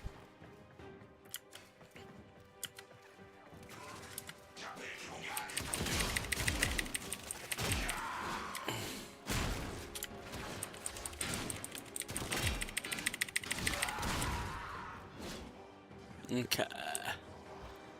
There is a container up here, and I will take it. There are containers over here, and I will take them.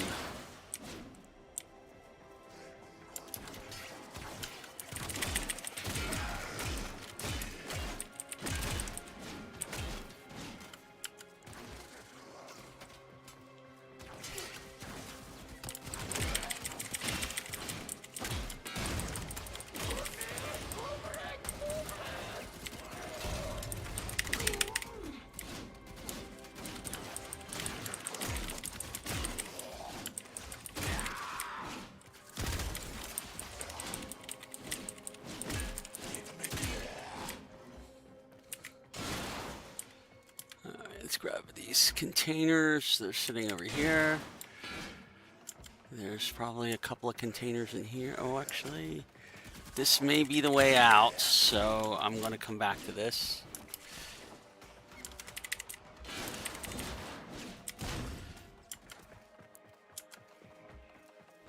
All right. Come over here. There's a container down here somewhere. Where is it? There it is. My mini-map is interestingly not showing me this particular section on the map. Alright, here's our nav area, and oh look! Sweet prophet, the moon exists. It was in the void all along.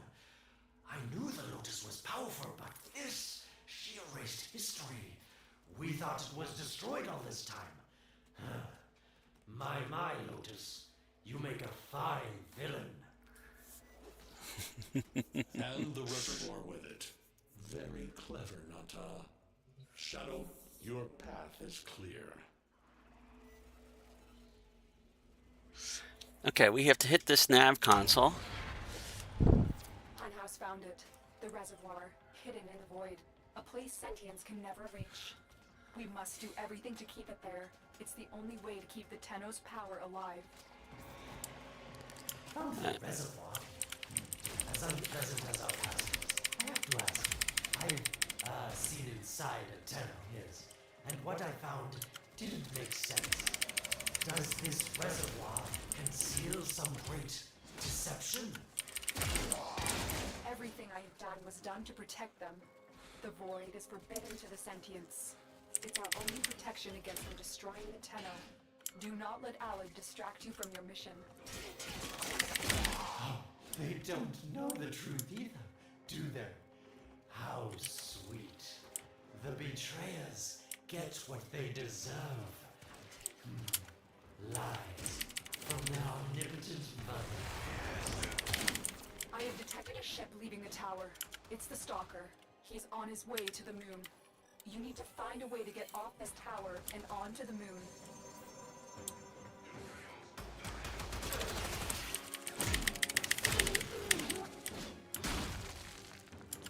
Alright, so we're scanning things.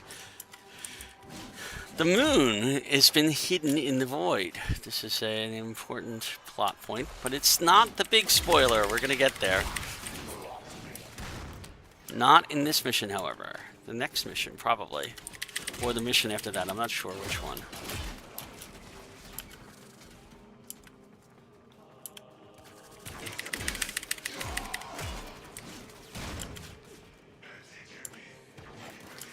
There's an awful lot of containers in here, so let's go loot them all. They're not your typical normal containers, though, so I'm not certain we're going to get any argon crystals out of this.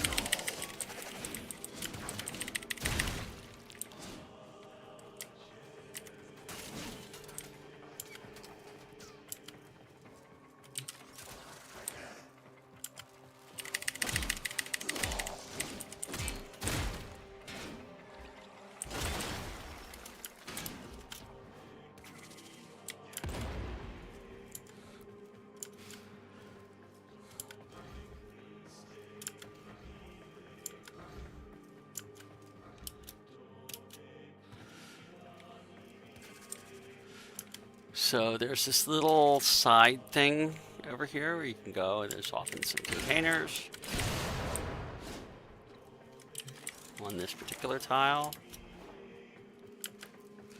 I have a feeling, though, that we're not going to find anything really useful here, because I think it's using the Neptune loot drop table, not the void one. Oh, God.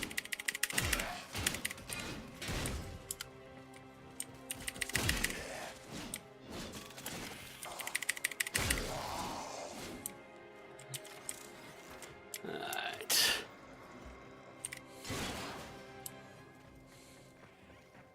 It seems to me that this tower is dedicated to masking the moon's location in the void, yes. Why not disable the mask so that claptrap orders can pick them up?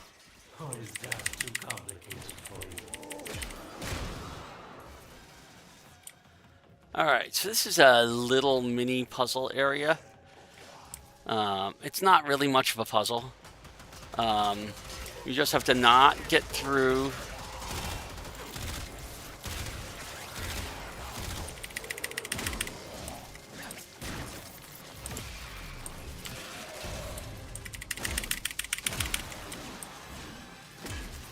you ideally want to time it so that you're going through here when it's not zapping the hell out of you. Oops.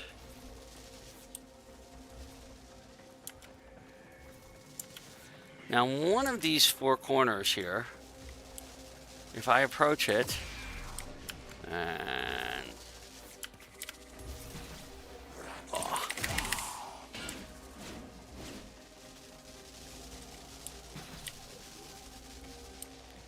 instead of zapping my energy, is going to pop up maybe. Oh, no, this is different. This isn't that puzzle. I have to come down here.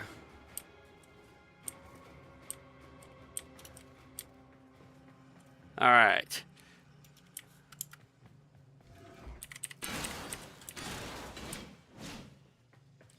I have to start it here. Okay, so the first thing we have to do is come over here and disable security.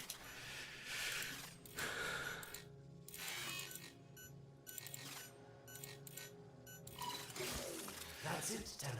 Shut down this power grid so that your mouthpiece orders can lock onto your location in the void. Okay, I'm going to hold off for just a second. Called Alad V. Your silence soon comes.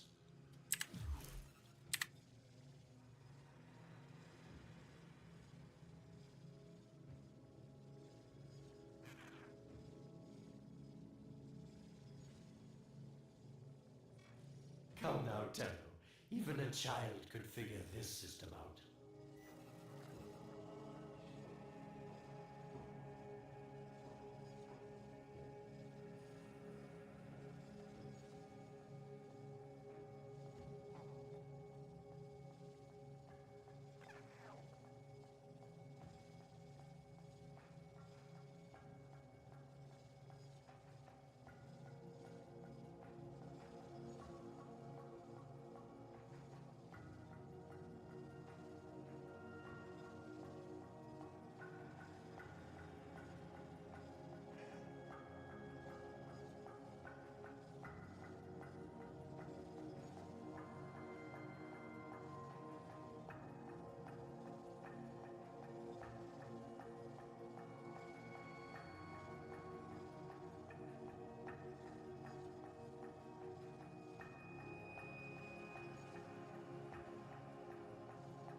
Alright, and we are back.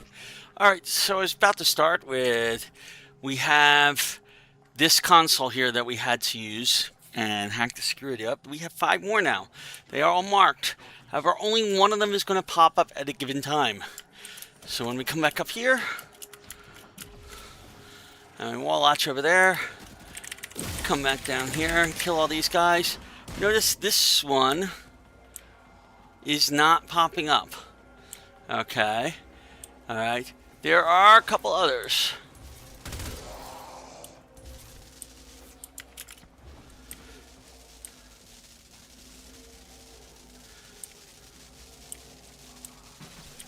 Nope, that one didn't pop up.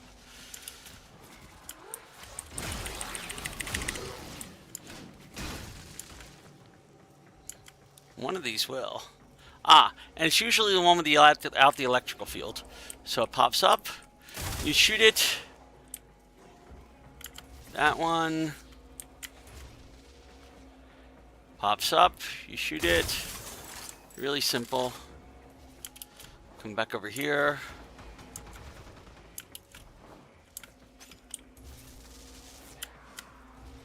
Pops up, you shoot it. And now all the electrical fields will go away. Operator, how did you get through to me? Don't worry, Otis is on his way now, preparing for extraction. Okay. So there are a couple of things we can do here now. As it was meant, the shadow returns the moon. The reservoir swells with Tenno blood. The old war finally ends.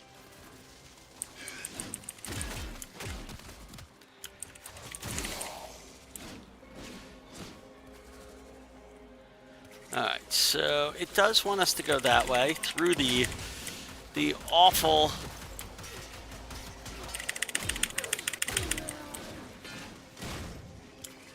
I'm going to go up here because actually we want to come over here and get all of these nice little loot containers that are in here.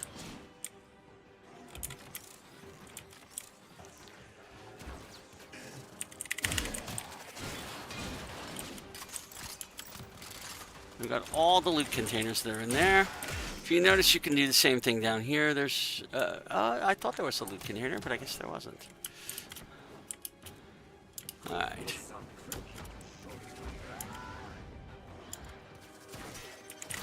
And then we can continue our mission.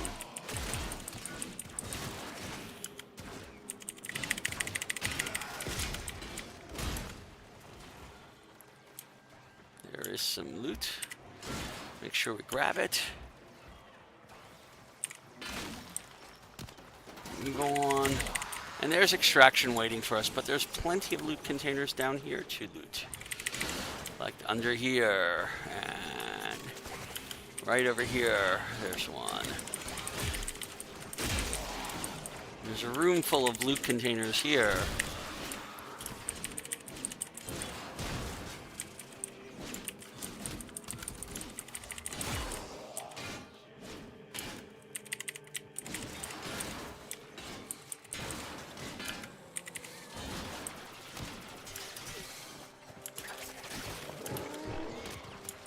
And another room full of loot containers over here.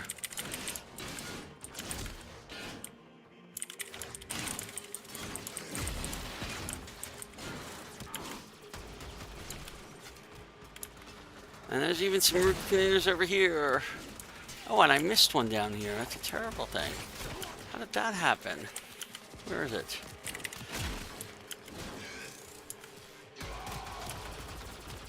I am trying to get a small group of enemies up here, so that wasn't enough. I have to remember to try and do those slams just to get the night wave bonus out of it. Mission complete. So here we go. We finished that mission.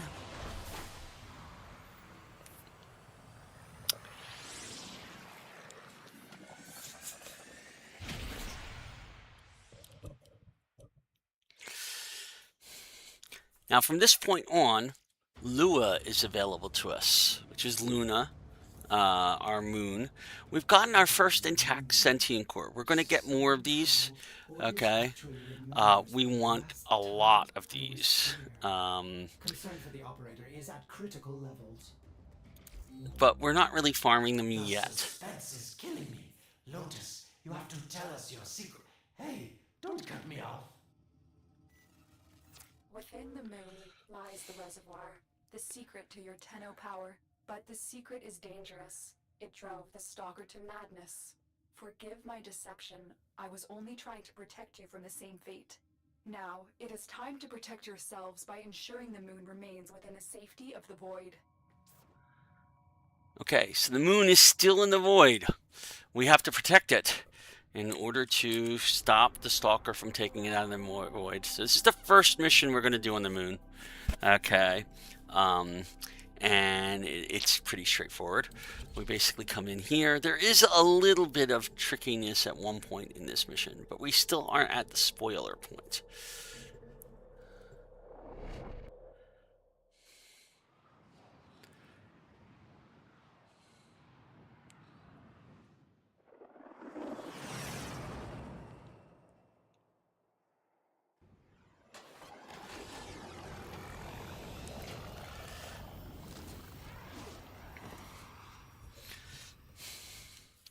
Welcome to the Lua tile set. The Stalker is heading toward the void control room. Track the... Collapse the void, Shadow, so that my fragments may attack. The Tenno hearts will beat their last. No! If the void is collapsed, the reservoir will be destroyed, and you and the rest of the Tenno will be lost. Get to the void control room and stop the Stalker. Hiding the moon in the void. Quite the magic trick, Lotus. But Tenno, you must be asking yourself, where is this heart, if not in my chest?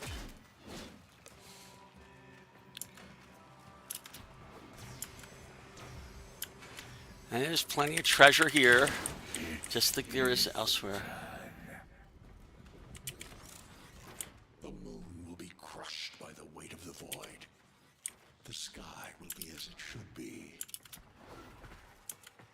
Void collapse. Oh no. It would be such a shame to lose the moon so soon after finding it. Of course, you could just put it back in its rightful place, couldn't you, Lotus?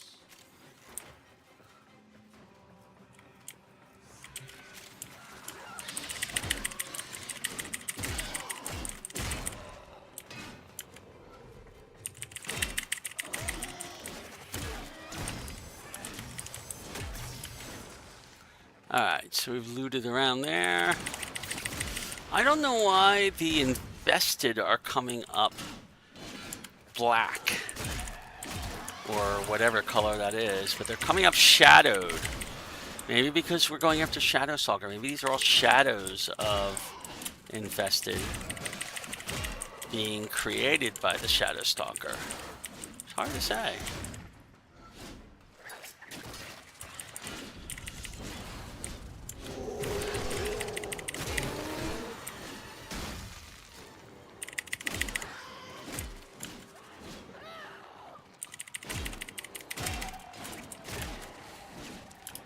Again, I like to go after the loot, as I've always mentioned.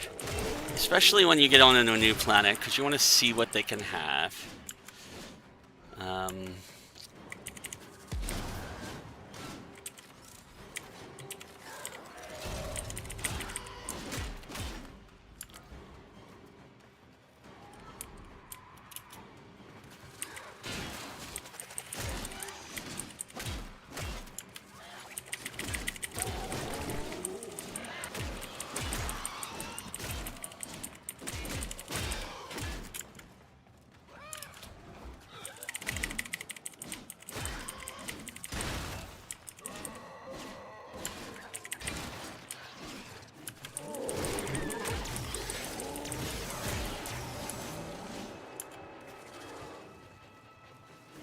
But I suppose I should focus on getting where I'm going.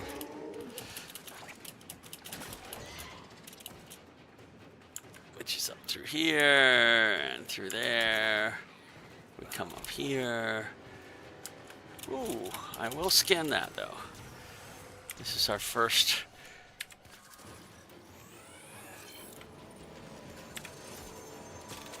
Lua Codex entry.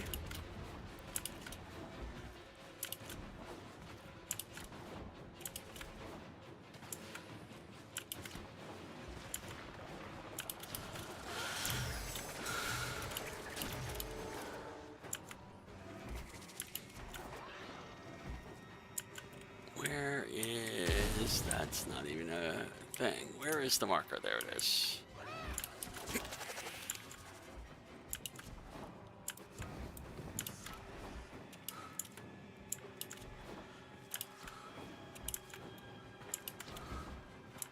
Alright, so this may be our first fight against Shadow. I forget which.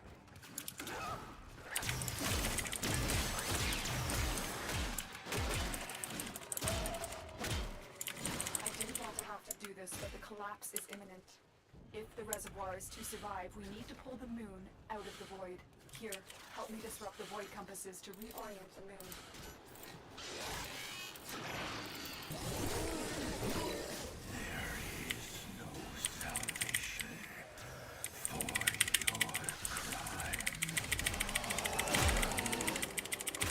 There we go. Shadow Stalker. There are 3 void compasses that steer the moon within the void.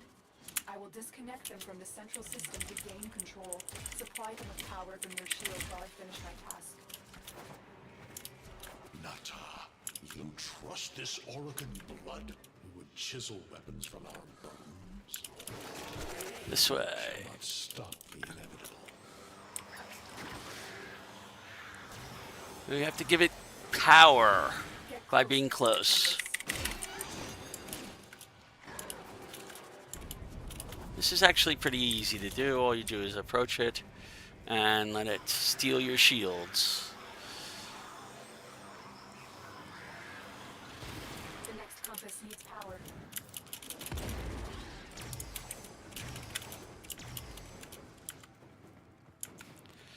And these are pretty easy. You just approach them, they'll take all the power they need. And you're done. The void compasses are all disrupted, but there is one more step. Get to the pendula. Hurry. What was that? Oregon, the noise you make will cease now and forever. Uh-oh, Hanhouse found me. Sorry I can't stick around to see how this all ends, but I've got to save my own skin. Don't forget our deal, Lotus. These pendula keep the moon stable in the void. Power them down. Oh, right. I remember this. So there's an orb here that's going to come Security eye. Watch out. and zap us. And the key is we need to stand on things, on these things. And just before it zaps us, wherever it is. Wait, the security eye just destroyed a pendula. Yep, Try and trick it did. into taking out the rest.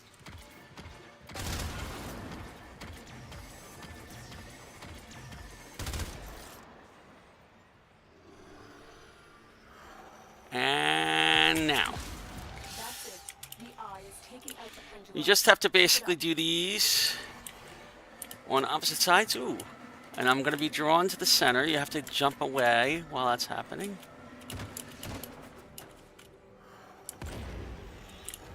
Get to there. Wait for the right time, and now. Last one.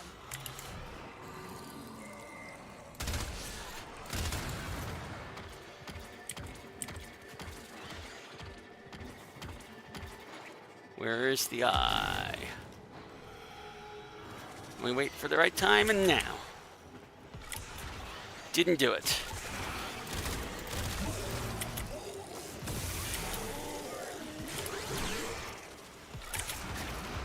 There we go. Got it. It's done. The moon is falling out of the void. Hold on. This will not be a smooth ride. Get to extraction as quickly as possible. You do want to get to extraction quickly.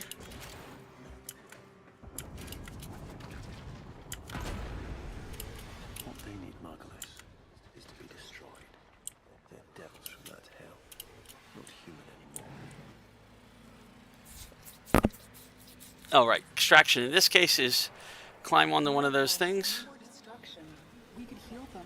Maybe they're meant to save us.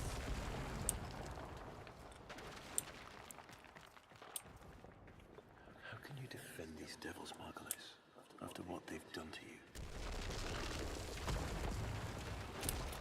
Love looks not with the eyes, but with the mind. They won't hurt anyone. I just need more time. Hush, my wilted love. I cannot protect you. Tomorrow must be done.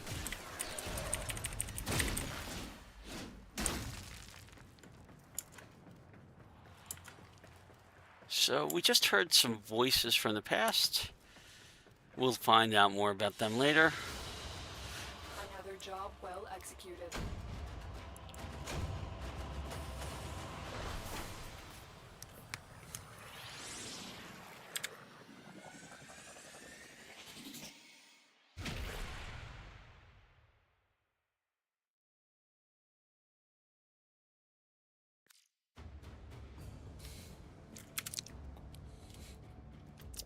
The moon All right. is back in normal space, but the reservoir is in more danger than ever.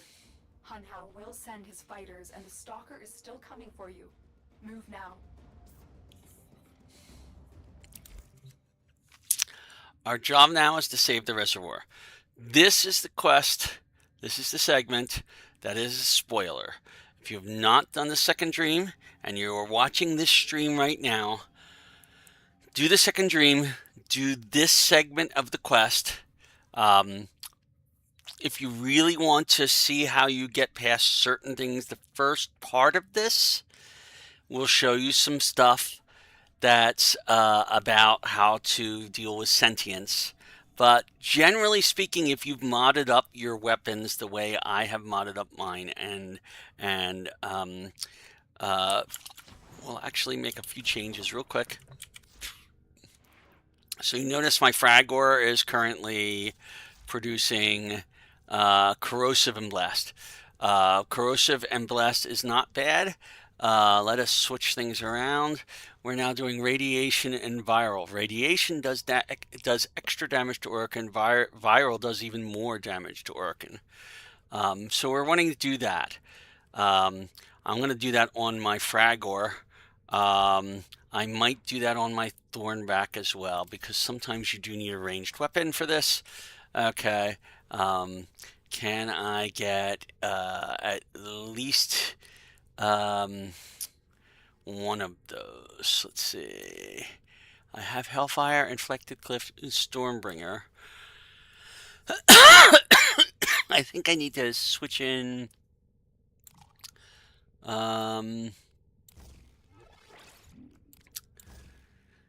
That's electricity and gas. I think I need to switch into cryo rounds for one of these. Viral, there we go. That does the extra damage to Orkin. I'm not certain that actually will help in this case, but you do want to have a mix of things if you can. And then on my Sicarus, I have Corrosive. I don't have enough room for anything else. So I have a couple of different things that I can do. It's always, actually, you know what I need to do? Hold on. I've got Radiation and Viral here. I am going to leave my Thorn back as Corrosive. Where was that? The Hellfire rounds. Okay, I'm going to swap that back. So that's Radiation. No, I don't want a Radiation. I want Corrosive. So now I have Corrosive and Heat on this one. Having a variety of things is what's going to be good in this next mission, and it'll be good for other missions. So at this point, we're about to do the last mission.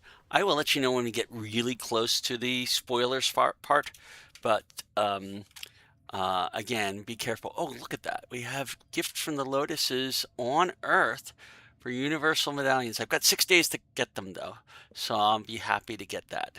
Is that 30 Universal Medallions? Wow. That's 30,000 standing in a lot of syndicates. So that is a lot of useful stuff.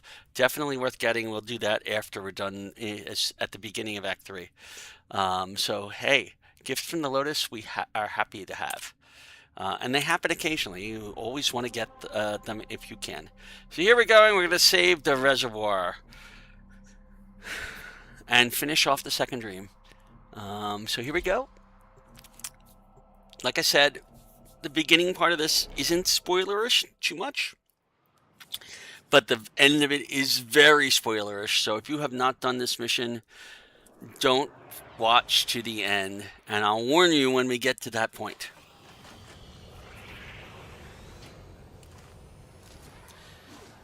You'll know because a cutscene is going to start playing, but I will warn you as soon as that happens. Hunhow can now attack the reservoir directly.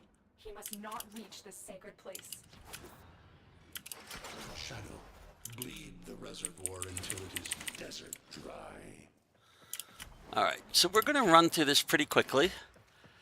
We are going to run into enemies. New enemies, sentients. We've done one before. They are not going to be that hard to kill. Well, I take it back. They are while they're doing this.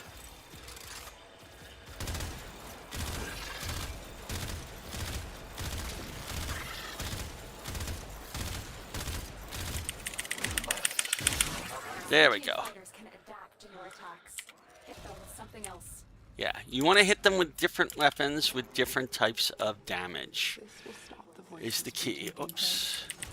You will have to dream, my angel.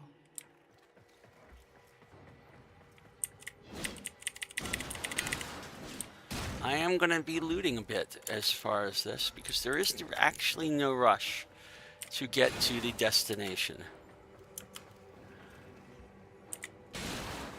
So definitely, oh.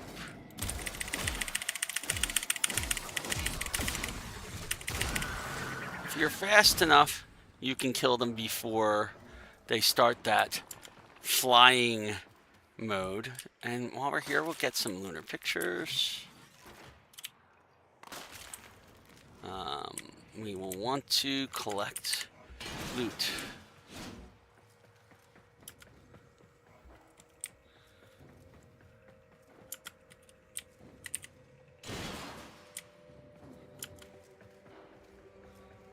Okay, there's loot up there. It's hard to get to. I'm not going to bother with it. I think we'll go this way. There is a thing to scan up here. Oh, it's the thing to scan down there. Where is it? There it is. That's our second Lua scan. That we need 5 of them to completely unlock the codex. Okay. We're going to go this way. We're going to just follow the thing. I'm not looting as much, but I will take the little side jaunt occasionally. They have neuroptic masses on Luna. Neuroptic masses is a rare, so you want to have it. Shame on you! You Orican!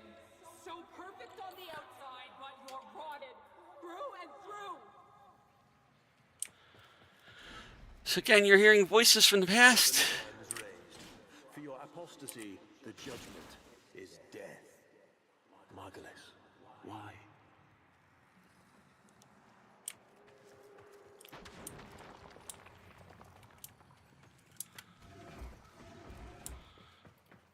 There are things hiding way up here, in case people are interested.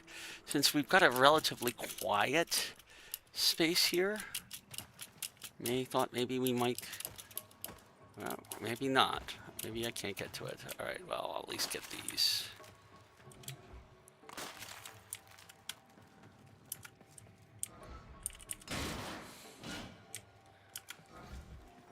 Alright.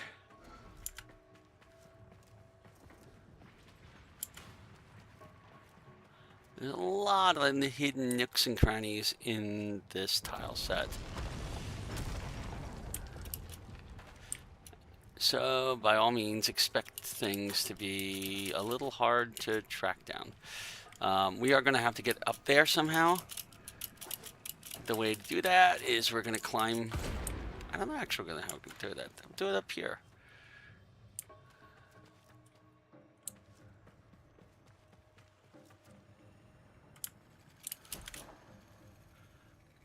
Alright.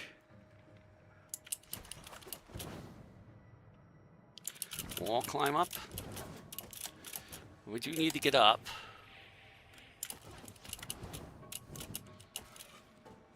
There we are. There's this nice little ramp area that we can go up now. Okay.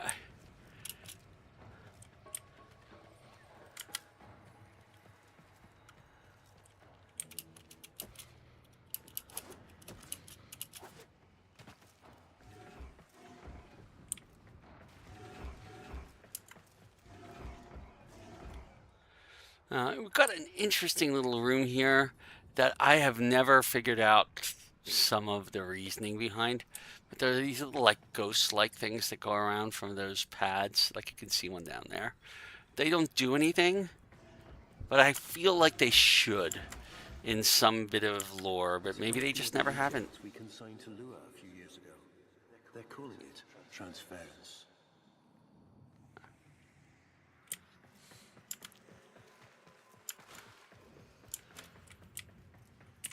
So you'll hear a lot of that word, transference, in the future.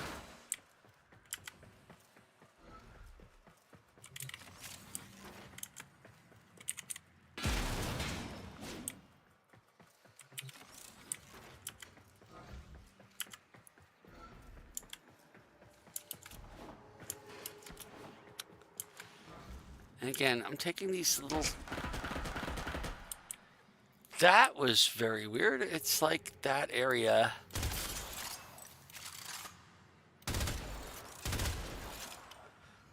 is like blocked off for some reason. I don't know why.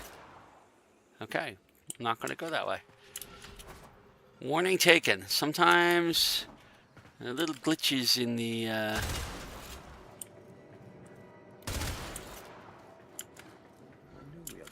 Executor, but these aren't dark soldiers.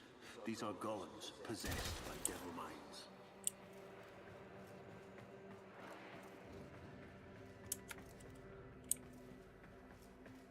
Okay, so we can't go that way. We have to go, I think, up. Yes. I thought, oh no, we were attacked on the way out. That's right.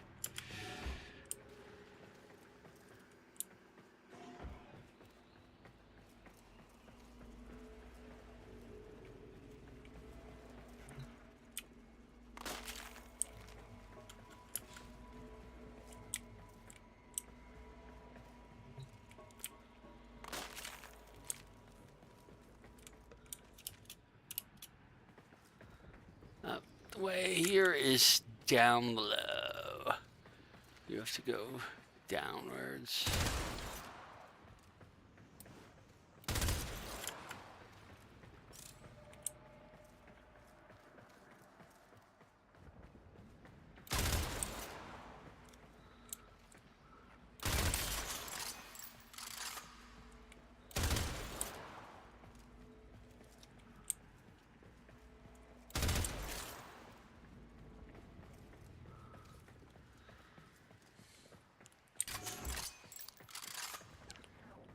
Alright. This one we have to go up and around. Whoa! Let's see if I can not fall off the geometry like I just did. I always do that.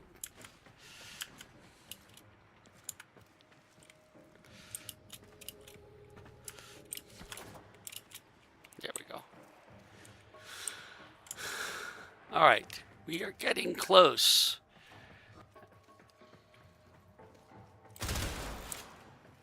As soon as we get to the cutscene, which will come up fairly shortly, if you have not done this quest, you should look away. You should stop the stream and go watch something else. And then do this quest as soon as you can.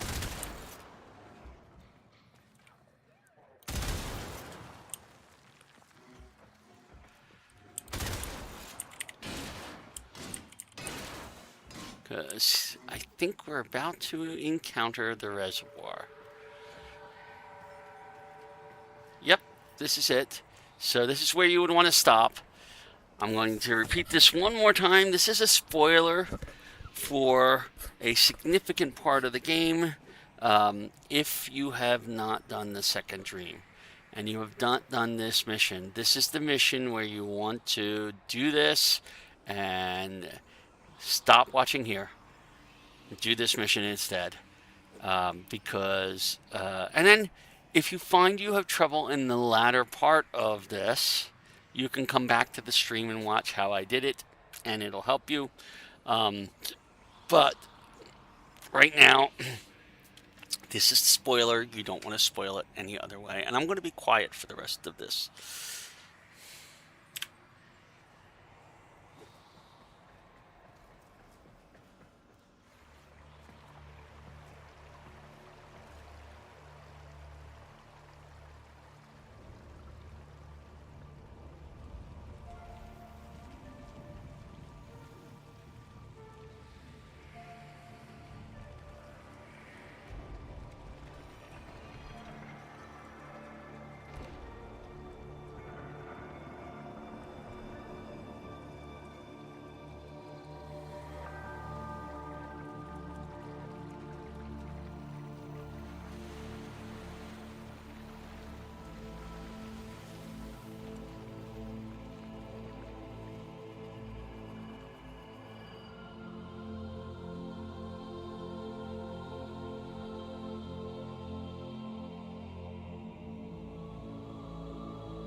Dream.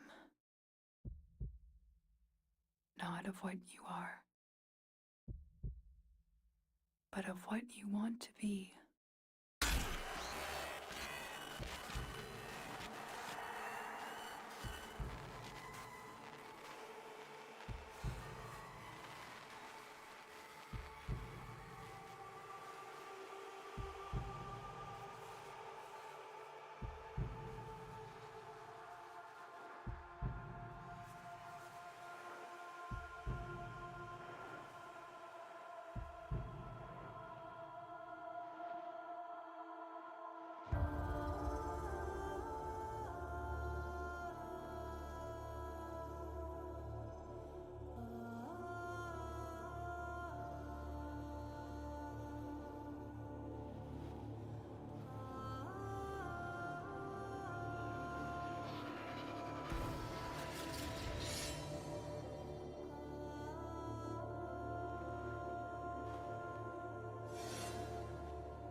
hesitate, Shadow, but remember your despair. This is your only chance to make it end.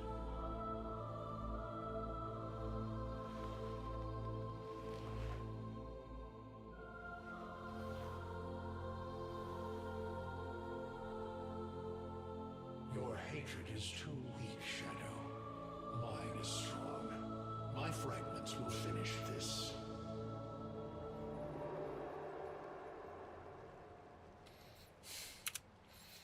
Okay. Tenno. Operator. You're awake now, but you're more vulnerable than ever. Get back to your ship, now.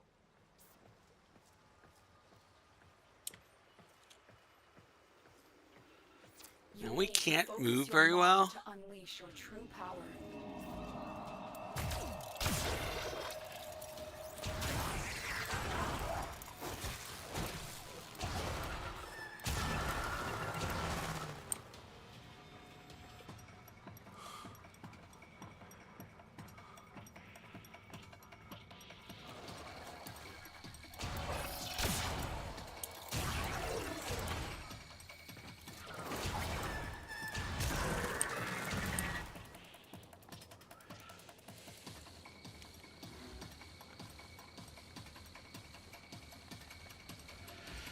The basic idea here is you're just going to go around shooting all these sentients before they can kill your Warframe, who has no powers right now.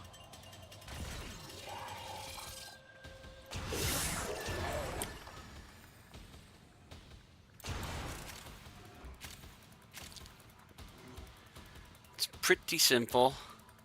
It's actually not all that difficult. It's just slow. You just have to make sure you hit all of these enemies before they do any significant damage to your Warframe. Or to you. And keep moving towards the exit. There may be some who come up behind you. I don't know if that's going to happen. You can't afford not to. Take them out, though. You have to take out everything before it can take you out.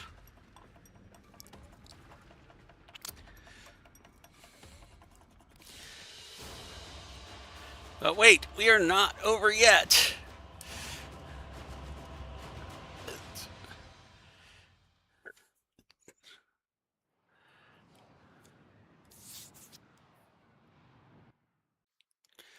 Okay. I don't know how much time you have. Descend into the heart of your orbiter. There you will find the somatic link. So remember, there are a couple of rooms down here that we have never been into. One of them is now available to us. That's this one that's lit up and just opened up. Stalker, how? Okay, so the key here is you've got to Past him. Get to the link. just keep blocking every one of his slices because they're going to push us back.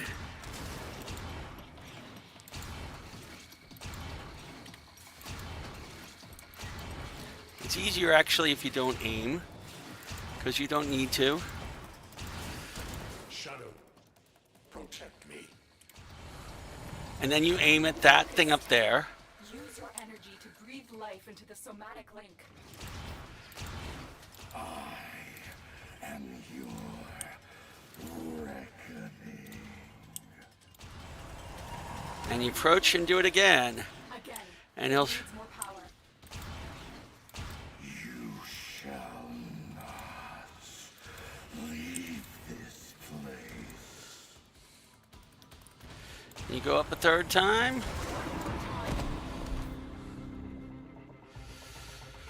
Focus your energy. Get past the stalker.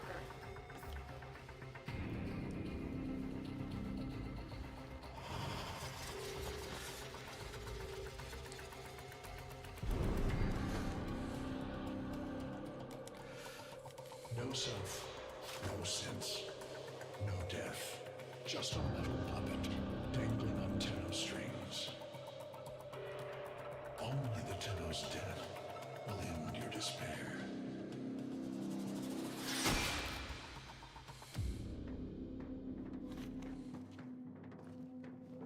All your dread-long life, you've waited for this moment. But you're asking yourself, was I one of these wretched things? You know the answer. You still hate them. You still hate yourself.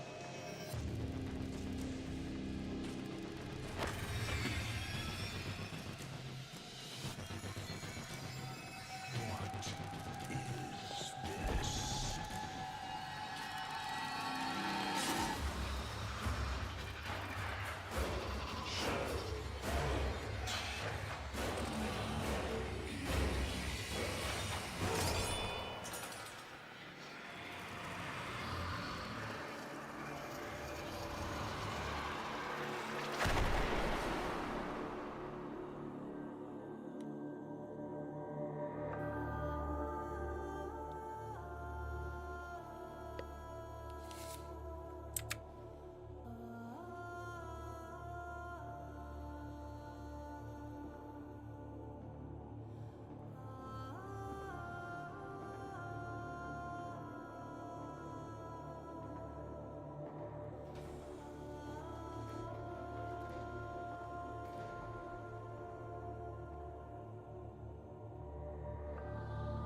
Now we fight on two fronts, my child. The war without, and the war within.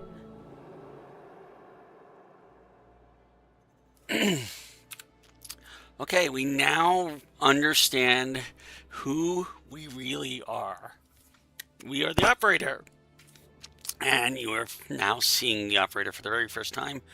I tend to vary back and forth. I've done several accounts now. I've done male operators and female operators. We have a lot of choices with this. Okay. That is unusual. There we go. All right. So I was a little surprised. They came in here and did that. Operator visits primary face. There we go. Let's see. I like that one better. You're going to equip that. You can now blend between multiple faces to get the appearance you want. And you can do a face blend. So if you look at this area, if you stand it out, they're very close, but you can see you're kind of altering it based on there. You give it a skin color. You can make them paler or less pale. I like, maybe that's too pale. There, that's got a tone. You can specify the lip color from a couple of different choices. Very, very light. There we go. Accent colors. We don't have any colors really to play with. We only have the really basics. So if you notice, it's like a blush that could be applied here if you wanted to. All right, so that's the head. The clothing, we don't have much choice of clothing right now. We do have we don't even have any facial accessories. We don't have ear accessories. There's a lot. Oh, we do have some ear. We can give them an earpiece. We can give them different types of earpieces. We have two. I might actually like that one. That one's equipable. Eye accessories. We do have the ability to give them a dual oculus, which I thought was horrible looking. But again, you can get a whole bunch of these things. They're cosmetics. Again, we can give them a primary color and a secondary color, but I kind of like the colors that they are right now, so I'm not going to change any of the clothing colors. Oh, clothing color. This is clothing color. I do like light blues and darker blues. Oh no, they are for the earpieces right now. Okay. So, and you can have multiple different sets of clothing if you want. All right, so that's our features in the head. Hair. You can give them hair. There's a number of different hairstyles that are available. Not a lot.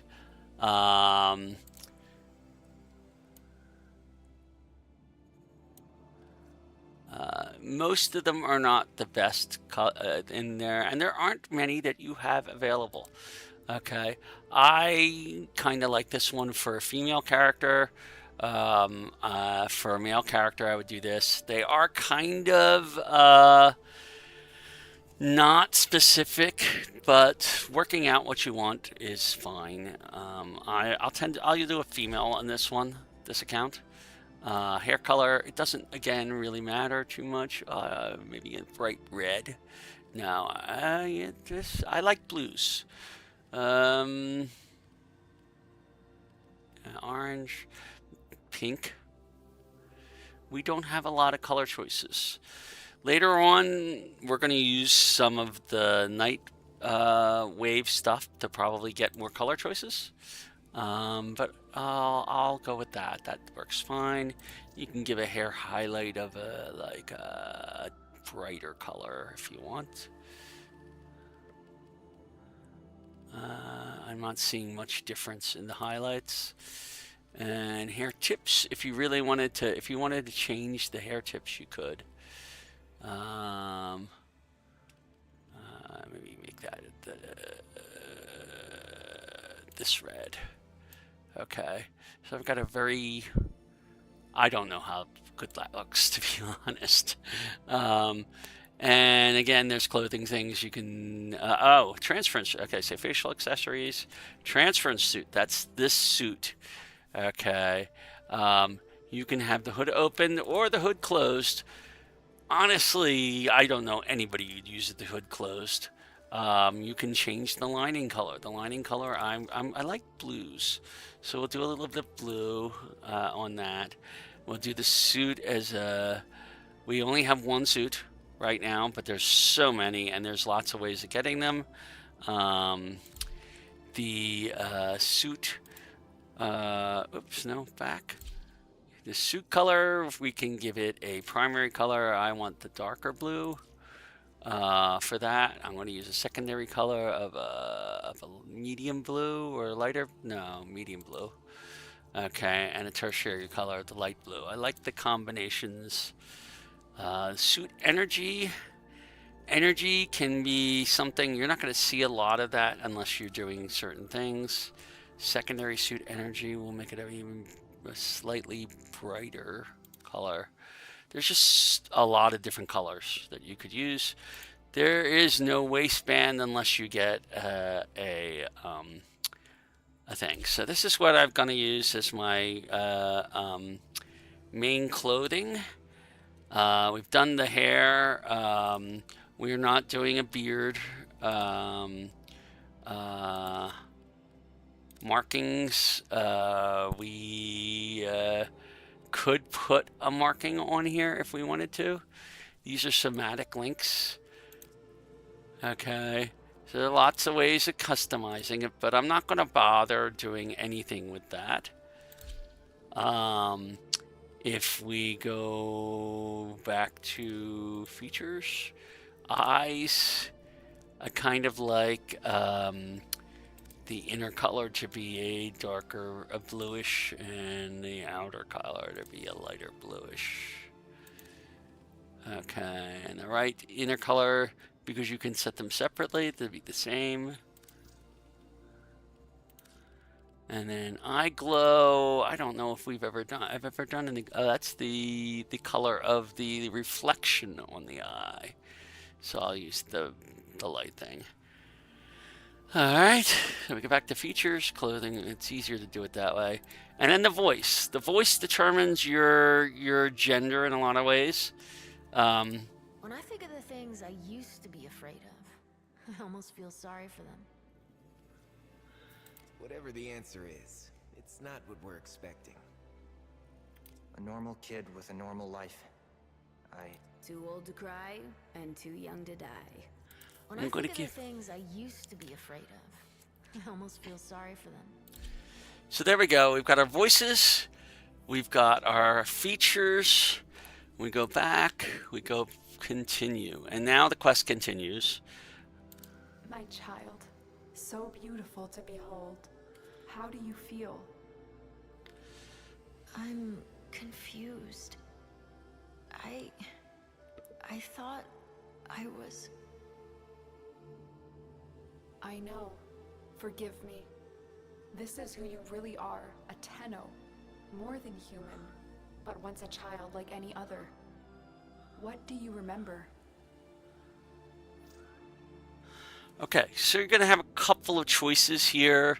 These choices are basically about different approaches to things. They don't matter that much. I'm going to use this. The soft lines of a hand, my mother's, I think. We were watching the stars, awaiting the jump to Tau. She was afraid. Memories. From your time aboard the Zeramin 10-0, before the void jump accident. It was years before the ship was recovered. It was drifting dead in space. All her crew gone, except the children. Okay, you just heard the origin of the name Tenno. The Zaraman 10-0 or 10-0 is where they were found, and that's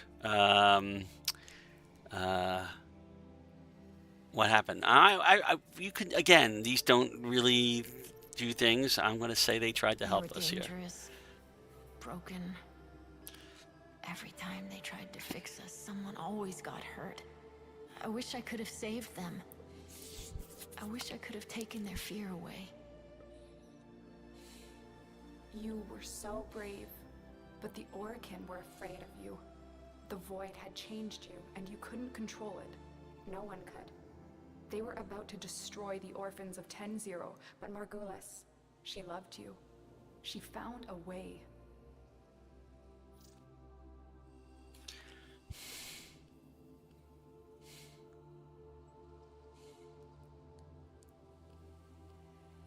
She put us into the dream, brought us peace. I remember we could still hear her voice, raging at the leaders for their mistreatment of us. When they executed her, well, I could not let that go. The Orokin murdered Margulis, used her work to create transference. Your mind projected into a surrogate strong enough to withstand your power. It felt like waking up, but it was just a lucid second dream.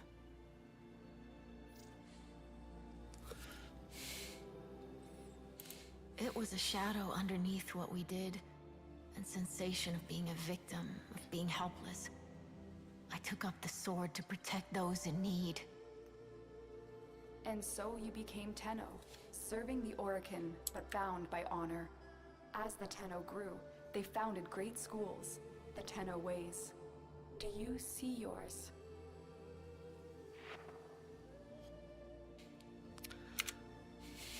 All right, so you're at the very first choice in this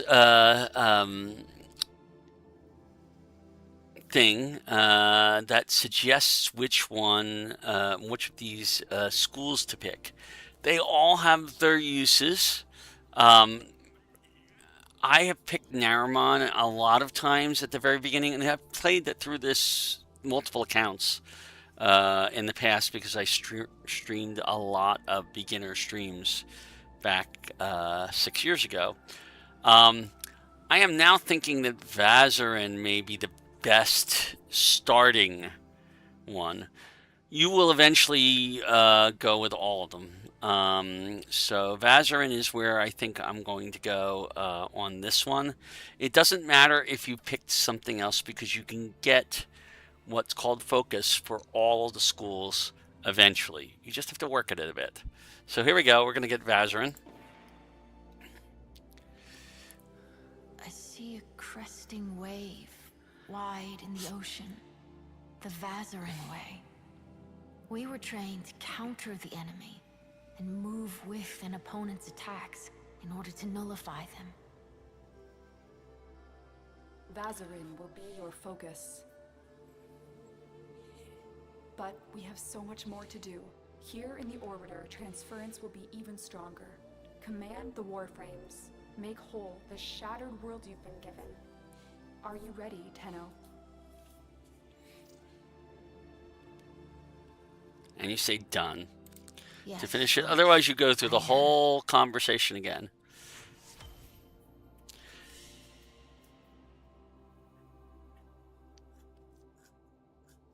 Okay, so as part of this particular part of the mission, you get a Vazarin lens.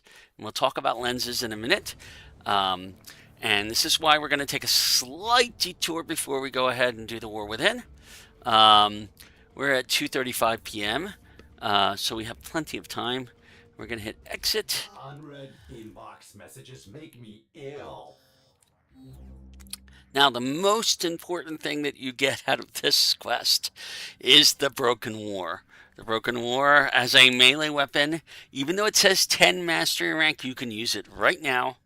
And it is one of the best melee weapons in the game until later, much later in the game. Well, actually not much later in the game, but fairly late in the game. It's going to take us a long ways, and we really like that weapon. We're going to go and switch to it immediately. We get our first sigil. Sigils are used for decorations on a person, on a Warframe. Everybody will have a scar sigil. Very few people I know who will have used it. So we close that, and we are done. The second dream. Congratulations. Now, we have a bunch of things to do. So the first thing to do is come back here and say goodbye to our Fragor. It's been a nice weapon, but you have just been completely outclassed by the Broken War. Ordis has determined the secrets to happiness. We're going to equip that. All right.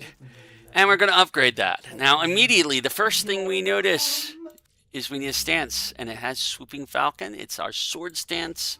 We like that stance. We have 42 capacity to start with here, but we can't put all the stuff we had on the Fragor right away on it. We'd love to, but we can't. We have 2 polarity slots on this. We have the Matter-Eye polarity, and we have 3 things that we've put on to previous ones. The one that costs the most is this pressure point.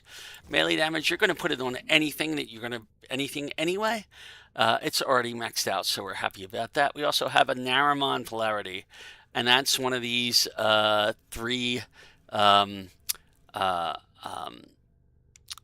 elemental mods. And honestly, I use electricity in a lot of builds, so we're going to put that there. Okay.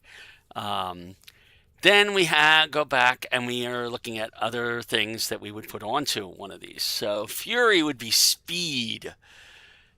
Well, do we need speed on this one?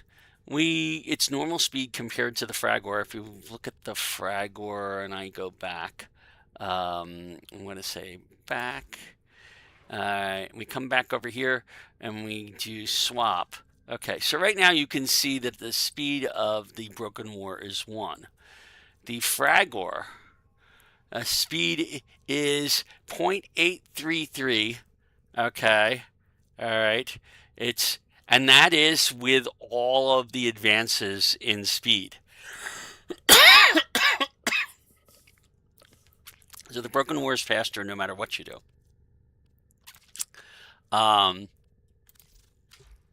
So just by, we don't necessarily need the Fury yet. We might want it later. There are, let's go by rank. Do we have rank? Yes, we do. True Steel. That's critical chance. This has a whopping 35% critical chance to start with. If we stick True Steel on here, we are now going to go to 77%. That means that over 3/4 of the hits that we make are going to be criticals. We want that. Okay. And therefore, we also want a lot of critical damage, so we're going to throw that one on there too. Okay. So now we're doing 3/4 of the time, we are doing 3.9 times the damage. That's huge. We could do status. Status would be nice. We don't have a status mod right now that has been upgraded. Let's see, do I have one? There we go, melee prowess. So I could put that on there. I might do that if I have a little bit of extra space. 20% is a good status start. We haven't talked about status and how all the damage works, but that will be Act 3. Instead of doing Fury, I could throw that on and get even more attack speed for all this, but I do want to have some elemental damage. So we're going to put some corrosive on there, and we have 6 more to go. Let's see, I can put an unranked Northwind on there and give it some cold. Okay, so we're now doing 966 damage, but our heavy attack is even more than the Fragor fully modded. Our slam attack is more than the Fragor fully modded, and we have these criticals that are going to do nearly 4 times the damage on every single shot. So, and that's before we've modded this up. We're going to mod the hell out of this thing, so it's going to become a godlike weapon for a very long time. We also have a new section here, Vazarin. Vazarin is our focus school. We can unlock other focus schools by gaining 50,000 focus in those schools. Okay. We have currently 0 focus in any school. Okay, now I will show you how to get focus as we go. It is the active school. Every school has abilities, okay? But right now they're not that important. Don't worry about them. You can't really use them until we've done the War Within. But some of them are passive abilities and can be useful. Vazarin is going to increase our affinity radius, okay, for both the Warframe and our operator, okay, in its very first ability. Affinity radius is the radius in which, if you have other players with you and they get a kill, you will get a certain amount of affinity for that kill. Okay. Most of these other things are talking about other stuff that you don't have to worry about here. So we won't worry about that. There's a lot of things, and we'll cover this later after the War Within in Act 3. But one thing you can do is put that lens on something. Now, I'm not going to. Oh no. I have a lens and I haven't put it on anything? Just by having Vazarin as my primary school, when I take a focus orb, which we'll cover in a little bit, I'm going to get 5,000 focus in that school. That's huge. But I can also put focus lenses. If you look at Rhino here, for example, and I say actions, I now have the ability to put a focus lens on Rhino. Because Rhino is maxed out at 30, any affinity that would normally go to leveling it up, okay, a certain amount of that will instead go to the focus school that lens is. So I can put a different lens on each thing. I can put one on Rhino, I can put one on Thornback, I can put one on Sicarus, I can put one on Broken War. And if they're different from the lens, from the school that I am a member of, then I will get focus in every school, as long as I use that particular thing to cause the damage. Okay. So we want more focus lenses. And the way we get focus lenses is through missions on open world things. Now, I'm going to come over here. We have said that we were going to do Cetus right after we do the the second dream, and this is a good time to do it. Right now, notice there are nodes available on Lua. You can go to Lua now. You can actually do a capture mission on Lua. Lua nodes may spawn sentience for you to fight. Just so you're aware of that. That is going to happen. Okay? You're going to run into sentience. And you're going to have to fight them. And they're sometimes going to be easy and sometimes hard. There's a couple of really complicated ones like Stoffler Defense. Stoffler Defense is one of the hardest, in my opinion, to do because a lot of people don't do it when in groups. You have to go to it and you end up being solo, or you maybe get one other person, and it's a large area that has a all the enemies are above you. So there are very few frames that are good at defending it. If I had a Frost, I would be worried about it. I may start farming Frost just as the next Warframe for me to work on, because I do need to have more Warframes as well. But that will be Act 3 after the War Within.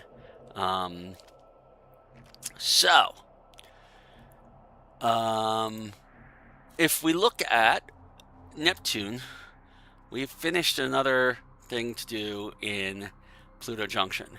That's going to give us a bunch of endo, which we can always use. We do have to do an invasion mission 3 times. We have to do a hyena pack attack, assassination at Peace Cement. I don't know how it's pronounced. Peace Cement is... Where is... There it is, this one. So we have to go up to here. So we're going to have to unlock this node, and this node in order for us to get there. So they're not complicated. We also might want to come down here and do this Triton node and Larissa node so that we can get to the Void. Neptune is one of the easiest areas to go to the Void from. You get access to a couple of missions right here, and we will need to be able to go to the Void for doing it. Phobos is the other one. We'll probably unlock both of them. We're going to eventually do a lot of Void missions, but again, that's an Act 3 thing. So, Act 2, we're still in Act 2. Our ultimate goal in Act 2 is the War Within, which we will do this evening. Right now, I'm going to go to Cetus. This is the first time we've gone to Cetus this entire stream series. Even though it's one of the first places you could unlock on before even going to Venus. Because there are places where you could spoil that reveal of the operator in the second dream. But we're past that point now. So if you happen to see an operator out here, and I'm not going to explain how that happens, it's not a huge thing. So I'm going to go into Cetus, and there's going to be a cutscene at the beginning, so I'm going to let it play.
Welcome to Cetus. Cetus is a settlement on the edge of a large open world area called the Plains of Eidolon. And that name is going to be something you're going to hear a lot about because the Eidolons are, they are these huge, sentient relics things that show up, and they are big boss fights.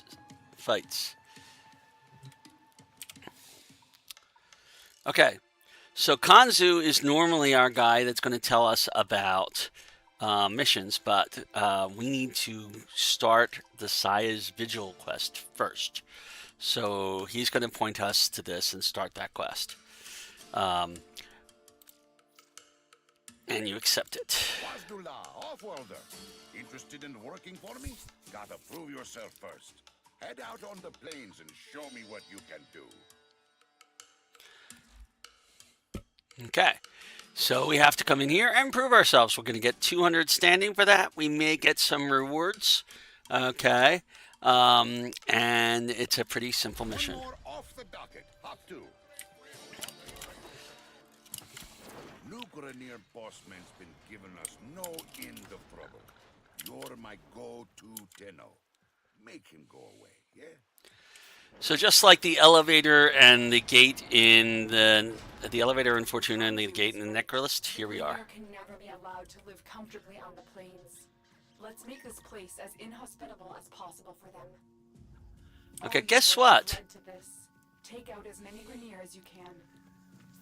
So remember, we have these markings. Okay, remember we have our Arcwing launcher? Guess what? We can hit F1 right away, and we can fly around these planes, which is great because the distances are pretty far.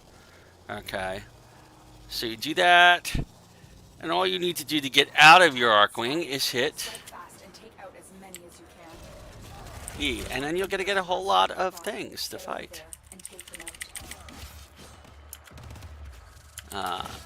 So there are going to be circles here. This is a mission where we're killing enemies. He's going to tell us where enemies are. And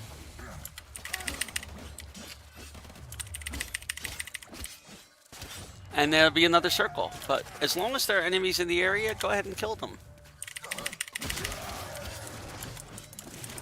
And there are enemies in this area. Keep going. They won't be able to sustain these casualties for much longer. There's one guy, I think up there. Oops. Nope, there's a whole new section of them over here somewhere.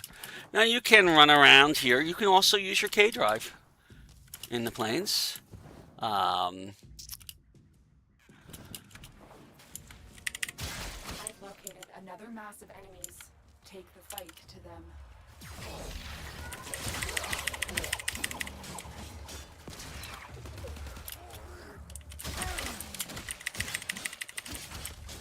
Just because it located a mass of enemies, that's the biggest problem with the plains is that the mini-map, those enemy markers are very hard to see.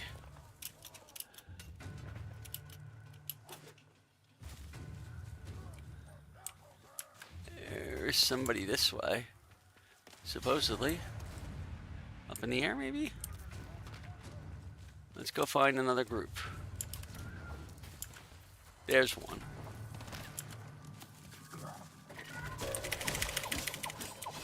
We've got 2 more minutes to find more enemies. Oh, there we go. There's another one. Oh, that's just an area. Another enemy here. There's stuff to loot down in here somewhere. That's our 25 enemies. And at the end of each stage, you get a bonus. Here's your bounty. Wazdula,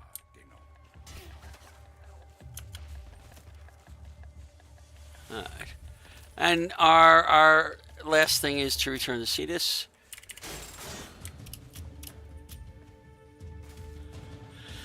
So most of those things are actually in a cave somewhere below us. If you look at the mini map, actually the full map, you may see, oh, you don't even see the caves right now.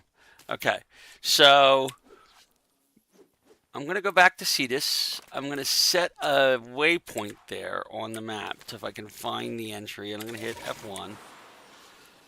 And then, remember I was talking about lock pins and getting the lock pins from the blueprint from the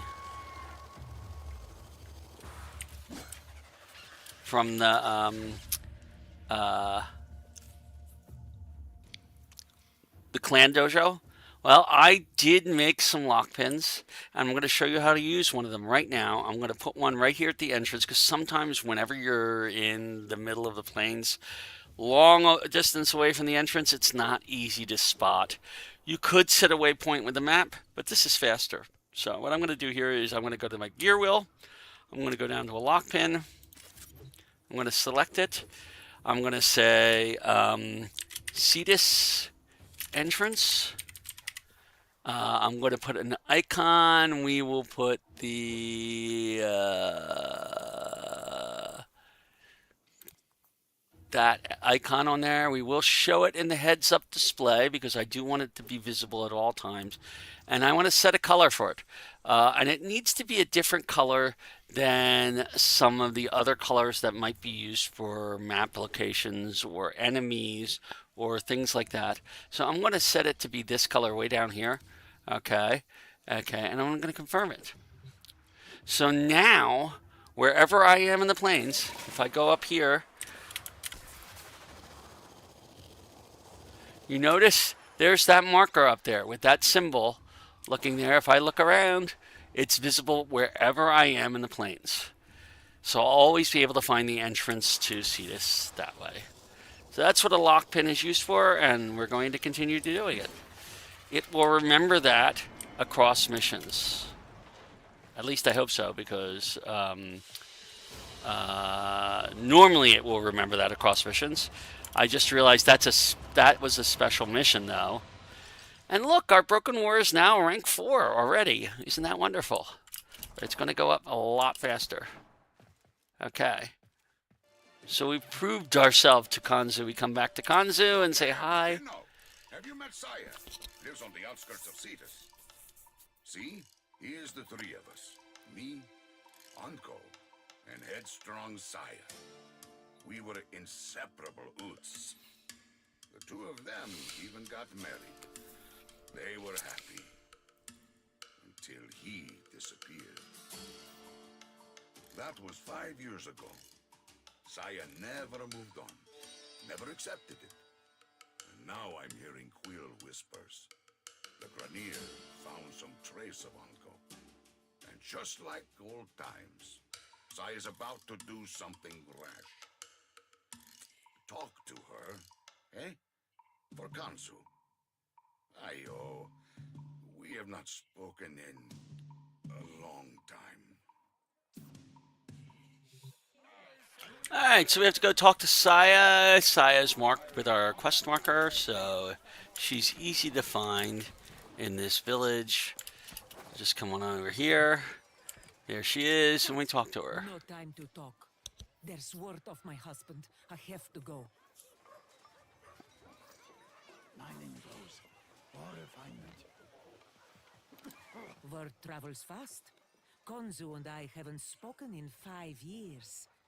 Not since his involvement in my husband's disappearance.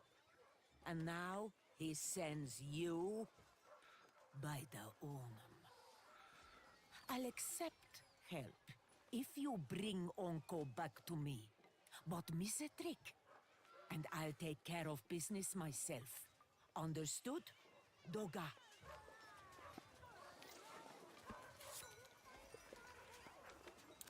Dadup Tenno.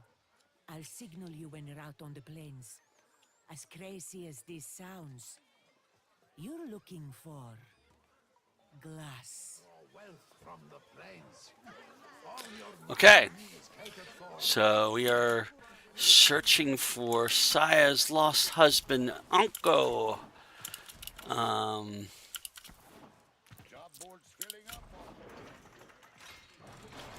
and we're back on the plains. We're going to go through this load gate a lot. So just be aware of it. Okay. Our lock pin is still in place. Good. All right. So I was worried about that. Now, you might notice it's a different time of day. I know it. No one cared more for Cetus, for our people, than he did. He worked with the Quills, the Unum's closest servants, to decipher the secrets of the sentient and the glass warrior who sacrificed herself to destroy it. If you search the camp, I know we'll find some sign of Uncle. Okay, so, and this is one of the reasons that I didn't do this before the second dream, because this talks about sentience. And we didn't really know much about sentience until the second dream, so that's another spoiler that we avoided. Again, we'll have to go back to the same camp we just actually cleared out.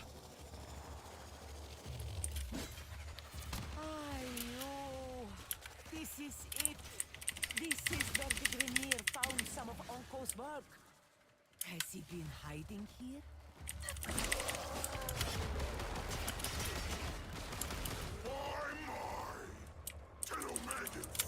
So we gotta defeat all these Grenier reinforcements. While we're at it, we will make sure we destroy all of these containers. I should have known he'd be behind the Grenier incursions here. Who else would feed outmatched troops to an Eidolon if it might further their career?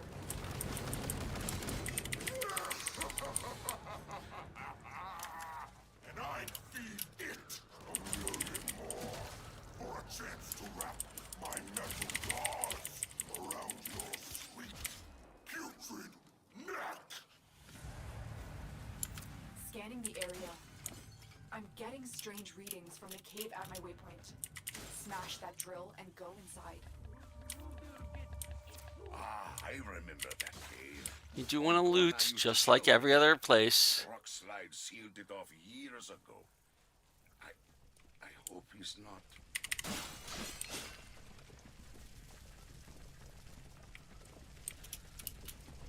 Alright, so how we've got this thing in the way. We have to get rid of it.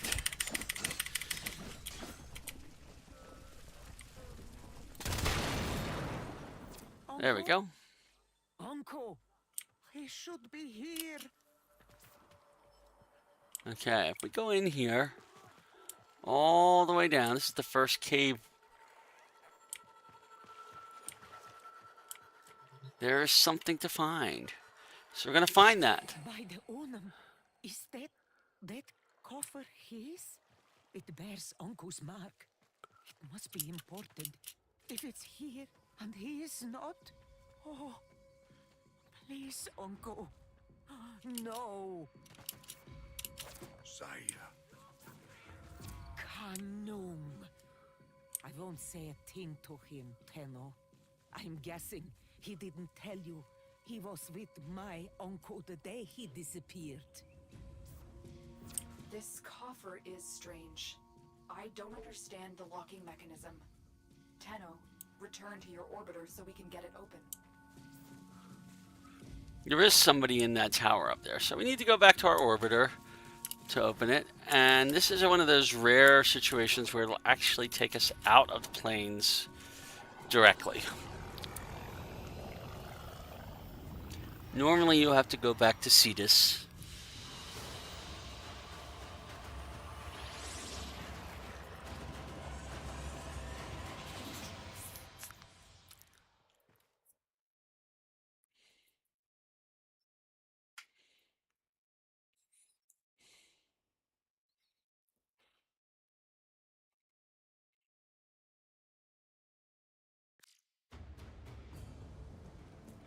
Let's activate your codex system to examine this Ostron container.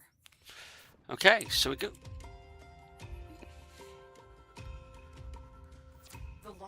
seems damaged. We'll have to force it open.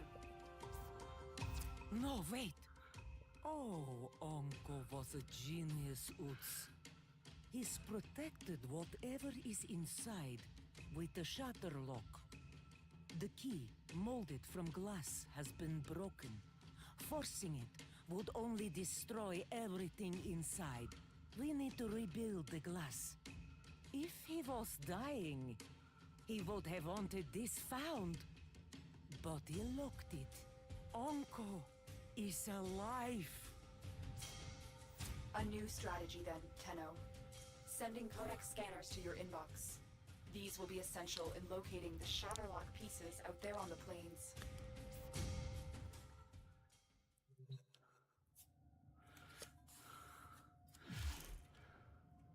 So, sent us a codex scanner. Isn't that nice? 25 charges worth of codex scanners. All right. And if we go back to our thing, we've already equipped, I believe, the codex scanner. We look at our gear wheel. Right now, we have 25 charges on a codex scanner. We have 24 charges of synthesis scanners. My apologies for the cough. So, and we're down to only 3 ciphers. We really need to make some more ciphers. So I'm going to come over here. I'm going to grab a cipher. I'm going to grab another squad health restore. And I'm going to build another one of each one of those. And every time I get a chance, I will continue to do that. All right. So we're going back and locating the Shatterlock pieces. And that takes us back onto the plains of Eidolon.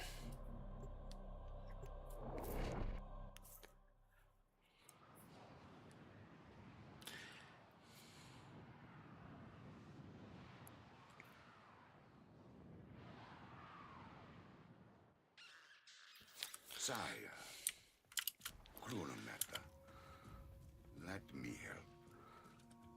I was there. I might be able to.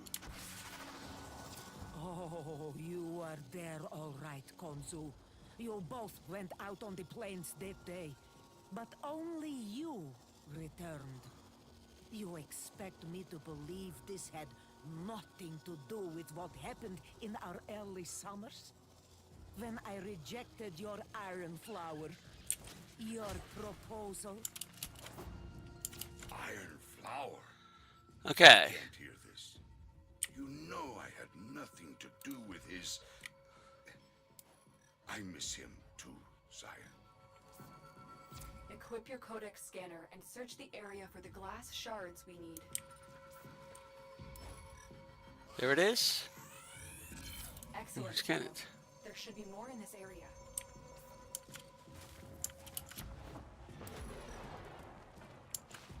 There are, in fact, 3 of them in this area. And you can tell by that sound when you're close to one. You found another shard. Keep looking.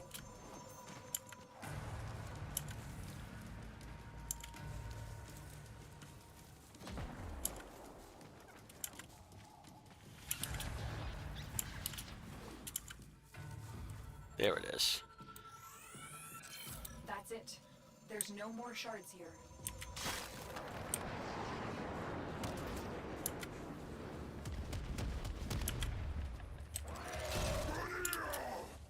Spread out! Crawl if you have to. I need more glass. It is the key to a power I've never seen. The power to kill. A sentient.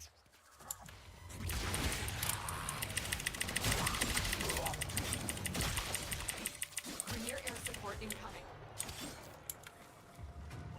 Look what we have here! More fertilizer for our Grenier gardens!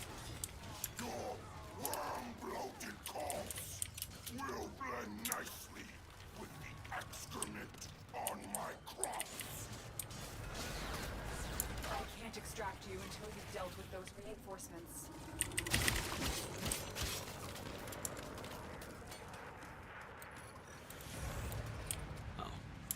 Right.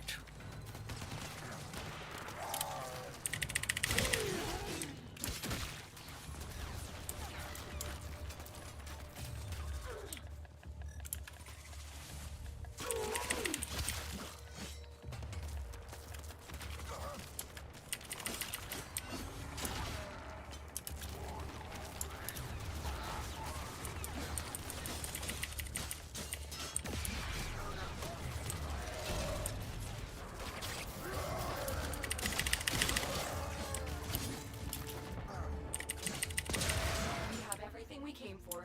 Get to extraction. Extraction's just over the corner.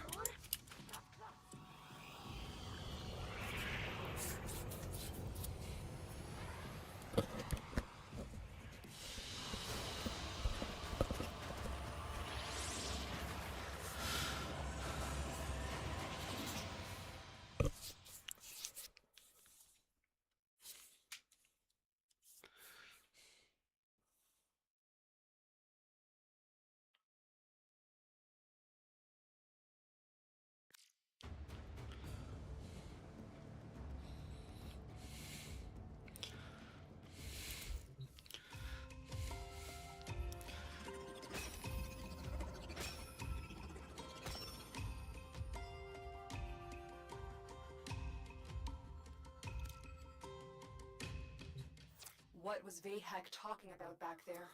What power is he after? Anko.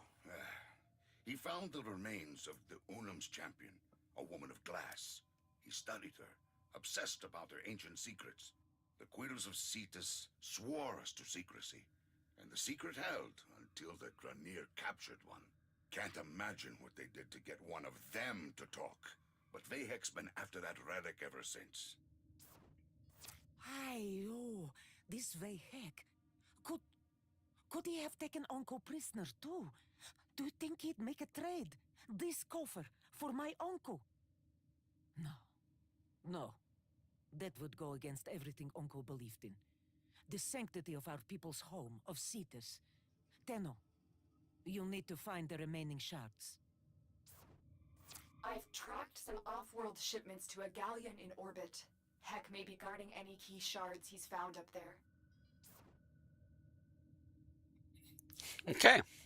So this is a fairly straightforward thing. Where is it? Ford Hex Galleon. Ow.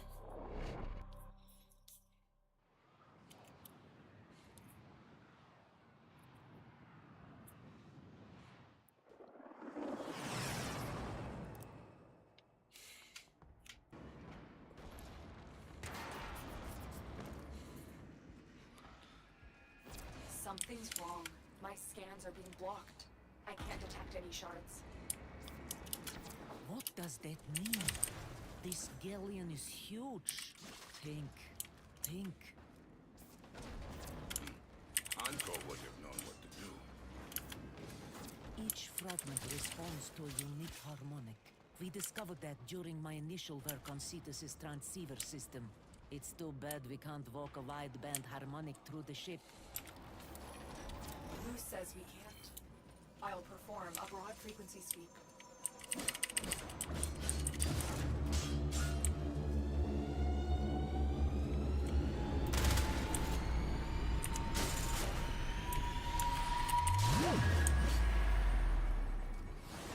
Saya, that worked! Anko wasn't the only one with a sharp mind. We are elevated by your work and his. Your marriage was a boon to Cetus. It wasn't always easy. Cetus came first. Always. Things were missed. Special days. Anniversaries. But it was a duty. And a privilege.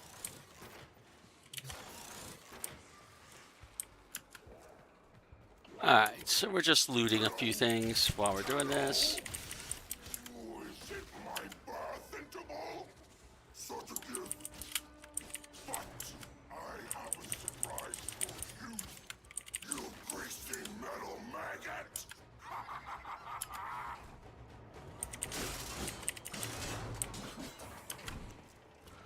Oh, you know, we are not just metal. Just saying.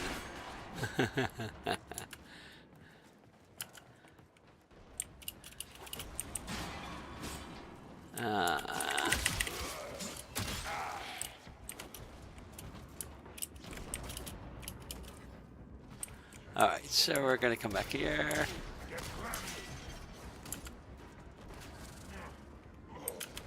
I think there's actually another container I missed. Have I mentioned that looting is an addiction? I will mention this a couple of more times, I'm sure, because it's going to happen a lot.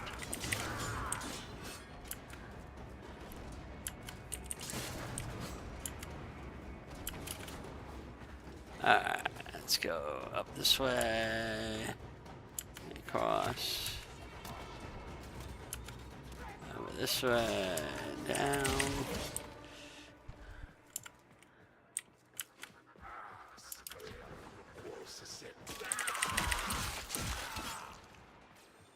You know, let's turn off these. There we go.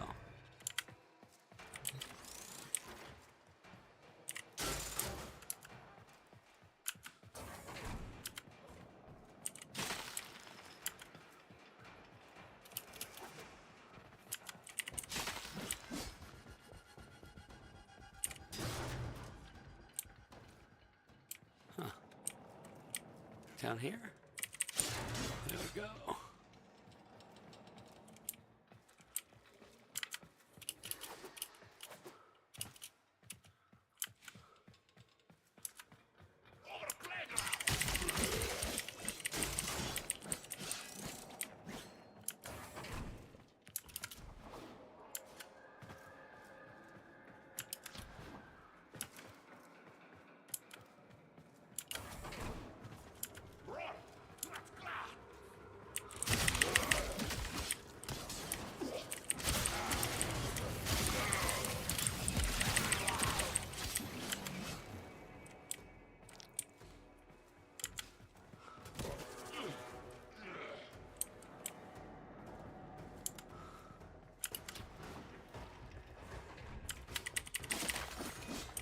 So again, I'm just following the mini-map and looting everything in sight. There's something out this way.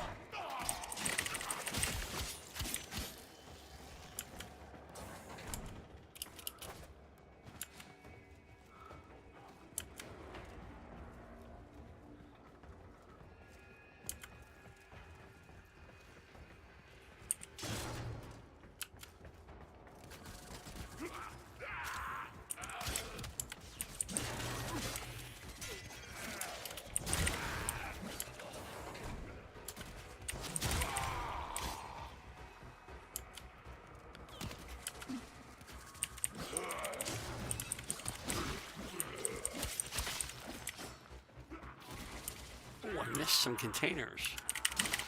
I can take care of those.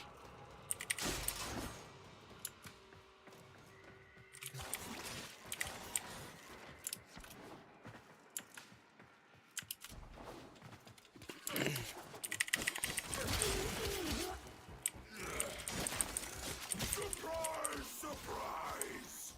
A gleaming maggot swarmed into my ship.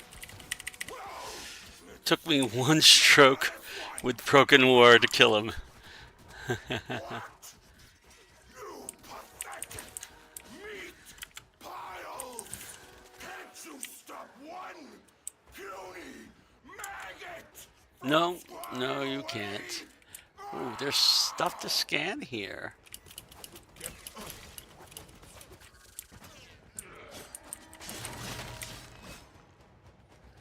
There's a thing to scan. We're going to scan it. I'm going to go back. We have finished Earth. Yay. And down below us, there is a... that may actually be the way out, so I'll come back to that.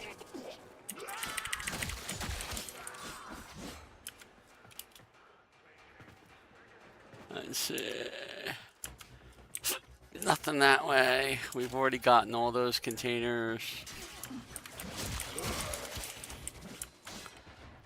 Oh, it's a spy vault. Of course it's a spy vault.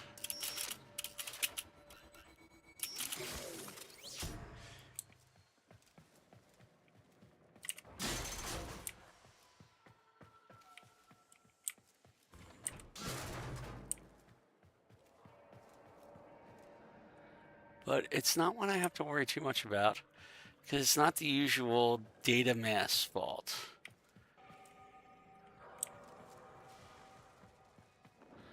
But I still do want to be a little careful.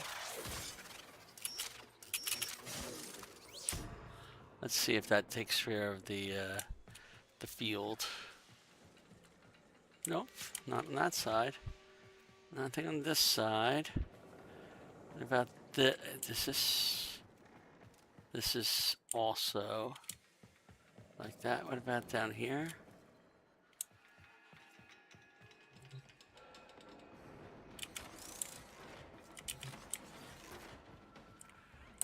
All right, well, obviously we've got to turn off the field somewhere, and it's probably oh.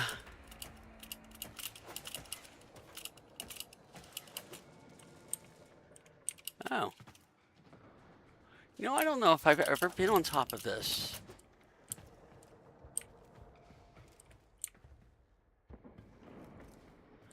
Nope, I don't think I've ever been on top of this.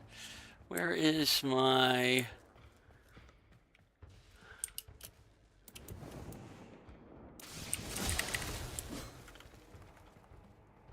There's the thing that's going to turn off the field.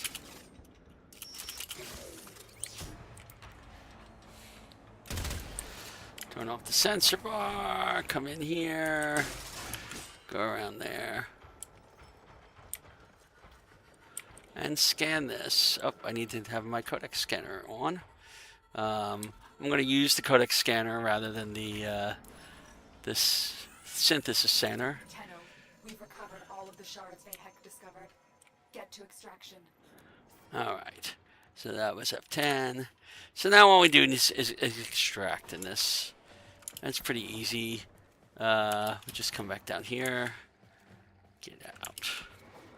This, I'm not in...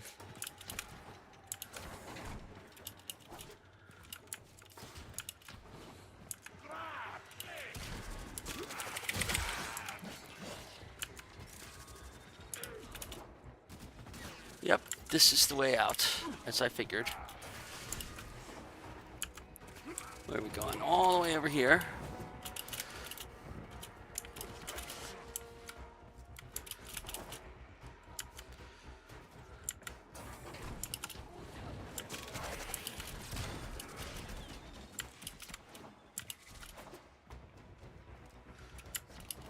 Back down here. Really?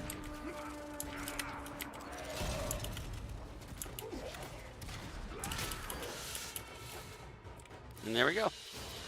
All right, I'll be back in a second.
And we're back. Alright, let's see what we got out of this.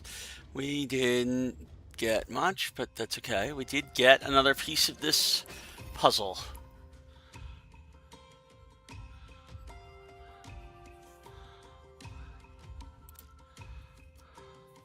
There's only one piece left. Hex digging in the Central Plains. I recall Uncle finding a few interesting artifacts in the region of... That crater lake where we used to fish. That place where Uncle's catch got eaten on the line by a... Oh, that massive hookta. And we had to haul him out. We spent the whole day drying his notebooks. That was a good day. I think I know where we should look. Doha, Doha! While it is dark, the Grenier won't be there.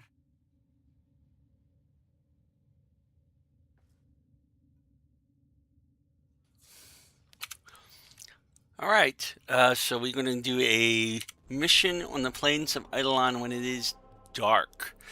Okay. So we're going to go here.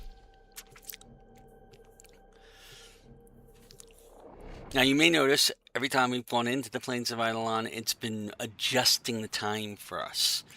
Normally it runs on a very specific schedule, switching day and night, and there is a reason we care. I don't even want to open that box now. It won't change a thing. I wouldn't blame you if you turned back. No. I need to know.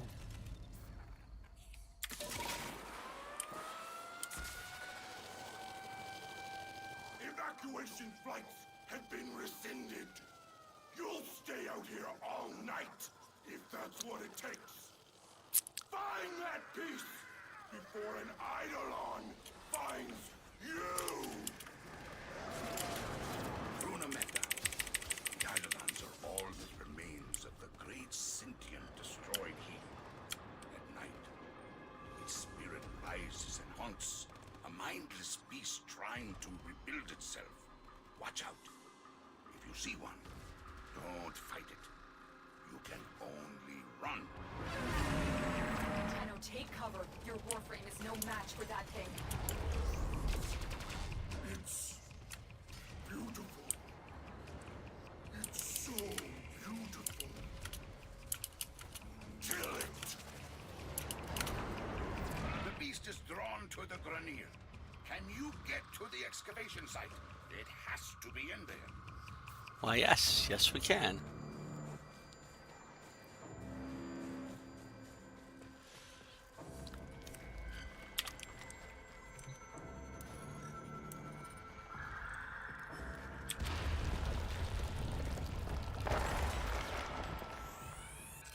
You have it.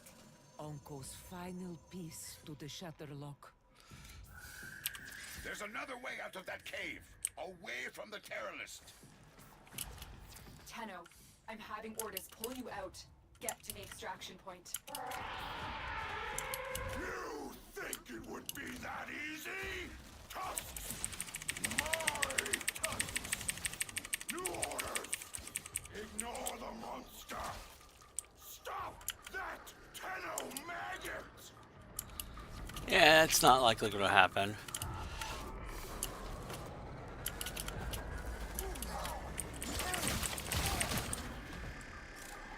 There we go.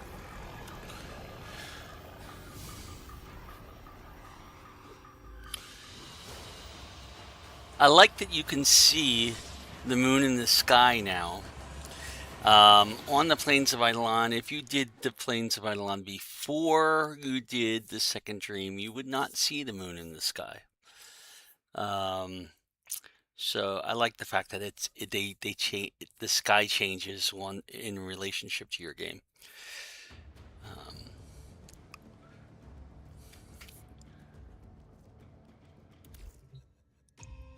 Konzo, you should know.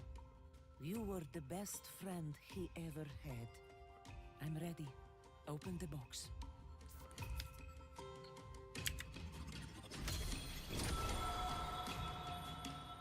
Sire, you kept my flower. Oh, Uncle. You always told me I should try following my heart instead of my head. Shola, I guess it's time I did.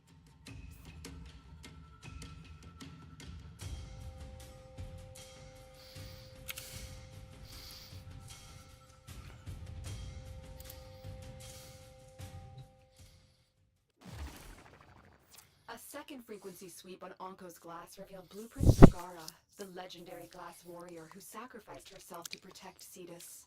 Anko was wise to ensure this information reached us. The Ostrons are grateful, and so am I. Once again, the path ahead is yours to determine. My supplementary message should make that path more clear.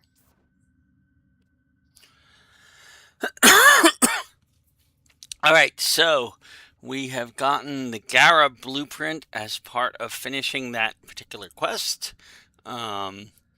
We could build Gara, and it's telling you more about how to do it. Unlike when with Rhino, where it doesn't really tell us all that much, it's telling us a lot more, like completing bounties for Kanzu to earn them for Gara. Okay, so that's a good thing just by itself. Gara. What are you thinking about? I have a particular fondness for Gara because I did a project. It was one of the earliest projects I did as a streamer. Right after the Plains of Eidolon came out, I built Gara on my main, and I liked it. I said, this is a nice Warframe. Is it a good enough Warframe to be your primary Warframe? So I started another account. I did a streaming thing called Gara Project, where literally I did not leave Earth at all until I had built Gara, and then I played Gara through the rest of the game. All the way through the content that was available at the time, which I think the last quest was the sacrifice. It might have not even been the sacrifice, but it might have been Chains of Harrow.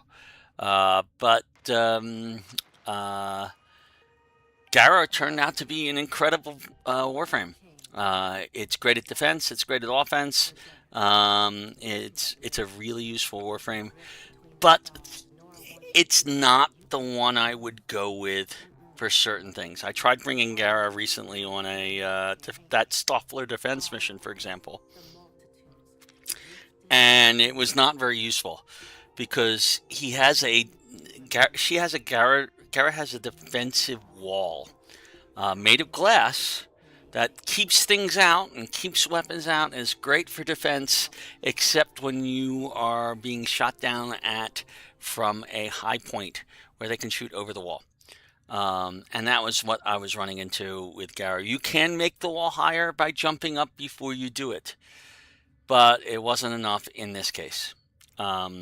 So Gara is not my number one defense frame, although it comes very, very close.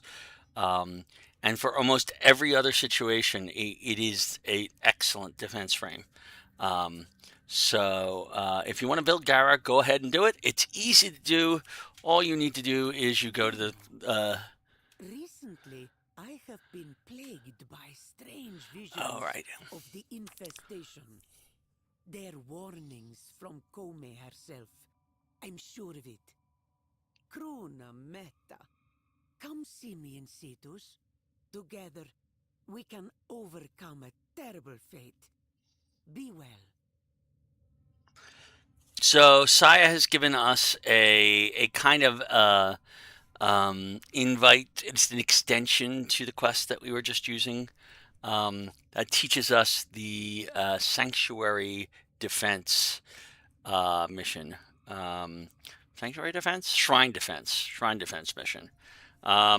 Where we can get another Warframe in Cetus, which is the Kume. I haven't tried Kume yet. You have to do quite a few of those missions, I believe, in order to get Kume. And I didn't have the energy to do so when I was learning so much new stuff about the game after 6 years away. There is a third Warframe you can get in the Plains of Eidolon called Revenant. And I like Revenant. It's a good Warframe, but it's a little bit harder to get. We'll go over all of that in Act 3 or even later acts of the game. But right now we have finished Saya's visual, which is the key thing. And the reason we did this, and the reason we did this before we went on to the War Within, is we're going to go back to Cetus, now that we've done this. And we now have access to bounties with Kanzu. We really want to start doing those on a regular basis. Okay. I'm not going to do a lot. I'll do one, maybe two of them here. And then I might be taking a break for a dinner break before we continue. Or we're now at night. So we are actually at night. In Cetus. I don't know how long night is going to last. I got to find my way around here. Actually, it's easy to find your way around here because you can go up here and you can say, Kanzu. There you go. I'm going to Kanzu. Heavy hitter like you needs a little snack, yeah? So we have a little Ostron standing. Okay. It's going to take us some materials that we'll have to collect from the planes in order to be able to increase that standing. Once we get 5,000, we'll want to do that as fast as possible. We could do Saya's Visions, which will teach us that shrine defense, which is actually a very easy mission. I recommend you start doing those. But the key thing is the bounties. Just like Vox Solaris and just like Deimos in the Cameron Drift, Fortuna and the Necrolisk in the Cameron Drift. We have bounties that we can do, and bounties will give us standing, Ostron standing. The other thing bounties can do, now the lowest level bounty is not going to give us all that much stuff, but it could get us the Gara chassis blueprint. This is how you get Gara parts, okay, is doing bounties.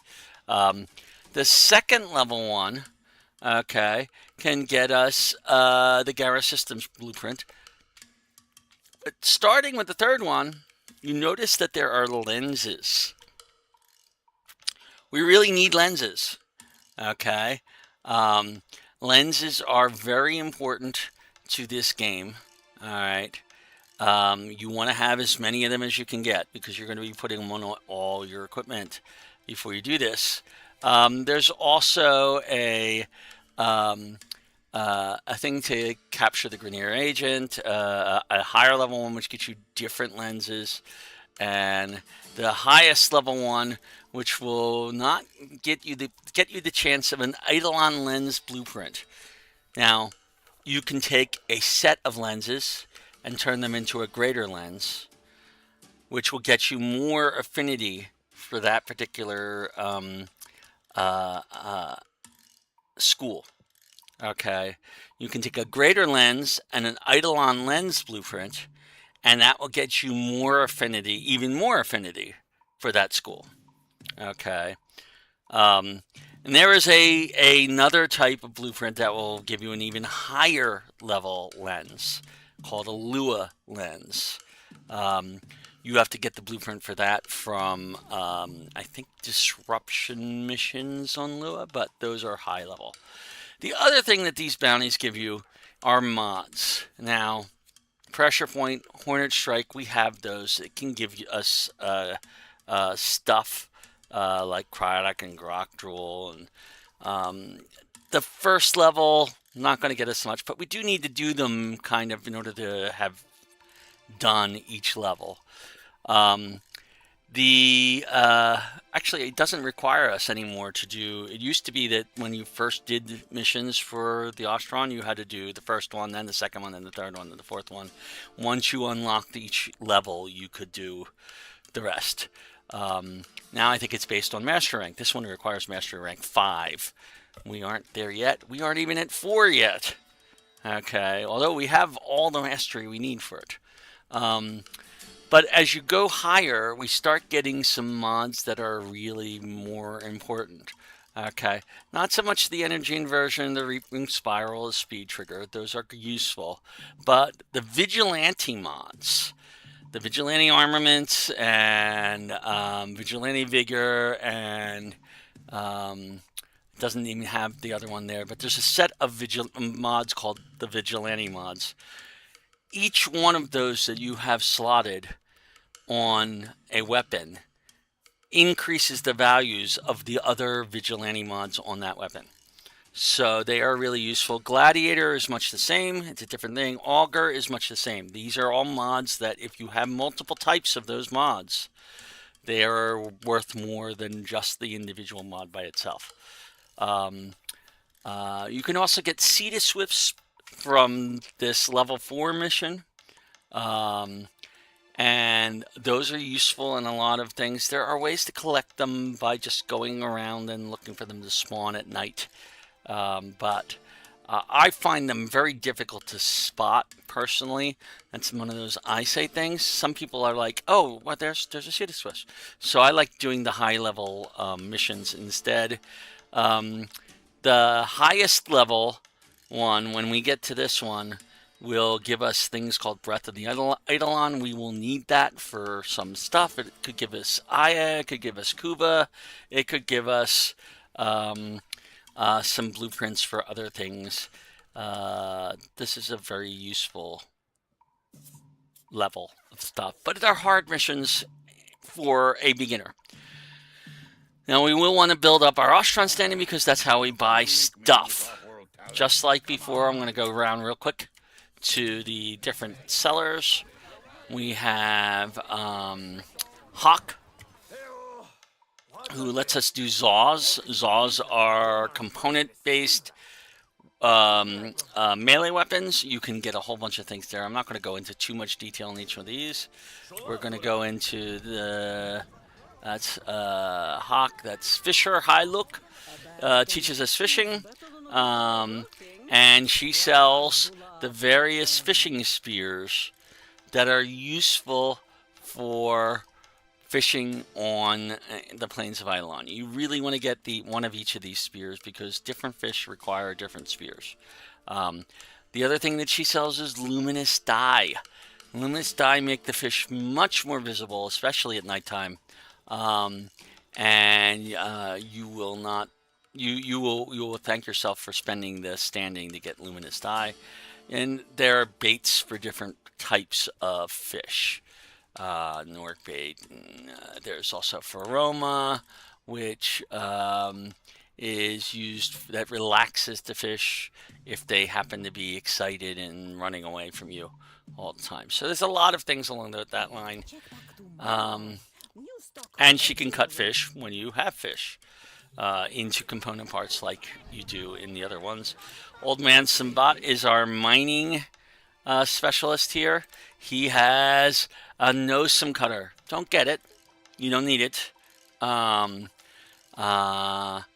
We will be getting a much better mining tool from Fortuna. You can get blueprints here. You'll need the blueprints to refine ore into better stuff, that the actual components you're going to use. There's a lot of those blueprints around. I'm going to put the miscellaneous here. Let's see. And you can get a lot of decorative stuff too here if you want. So I don't know why an iridite. No, oh, that's just for decoration. Most of these are decorations. So there's a lot of things you need to rank up in order to get all of those things.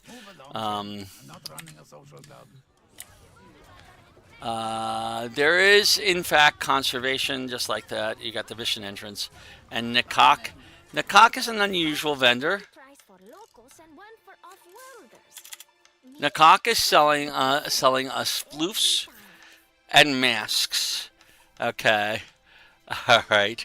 So, why are you getting these? I don't know. If you really wanted to get floofs and masks, these are all decorative things. You can get these phosphor blueprints that set up flares that increase in affinity range. I've never used one. I've never needed one. I never used one. So who knows? I mean, you don't need a lot. If you have a lot of extra stuff, get floofs for decoration or whatever. Okay. All right, so that's what you can get in Cetus. I'm going to leave Cetus now. We'll come back here later after the War Within. So we are going to go back here and leave Cetus. All right, we're going to take a break at 4:30. So I've got 45 minutes to see if I can get to unlock Pluto. That's my goal. If not, we'll do that at the first thing when I start up again at 6, which is the plan. So I'm going to take a break from 4:30 to 6 for dinner, and at 6 o'clock we will continue, and if maybe start as early as 5:30 if I get and eat dinner fast enough.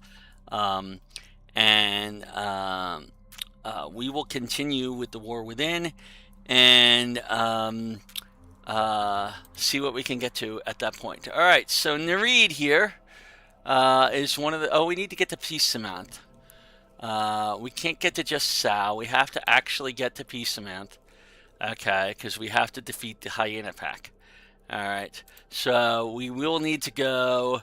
We could go 1, 2, 3, 4. Okay, do these 4 missions. Okay, and we might do that anyway because this is a Grineer invasion, and we do need to do an invasion. Okay, or we could go over here and do the. We have to do. Let's see. We should probably just do these 3: this capture, Dyspinia, and Peacement, and that way we're here. We have what we need. And we can do everything we need to do there. So I'm going to go to Galatia. This is a capture mission. It shouldn't take us very long.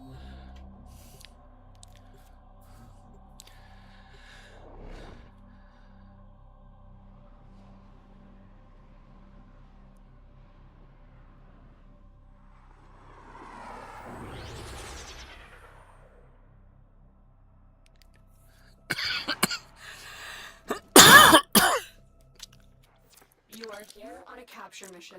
You must find, capture, and extract our target. These corpus remind me of the Orakin. Selfish, greedy.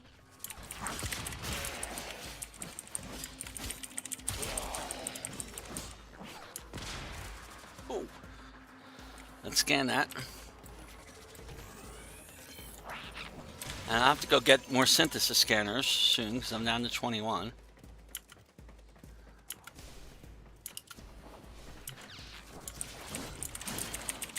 Scans indicate our target is in the vicinity. Find them.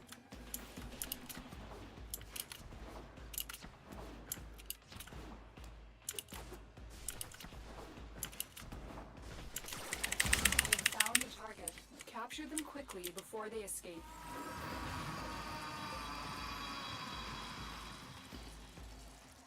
Success. The captive is safely in our hands. Congratulations, Tenno. Corpus walkers are heading to our location.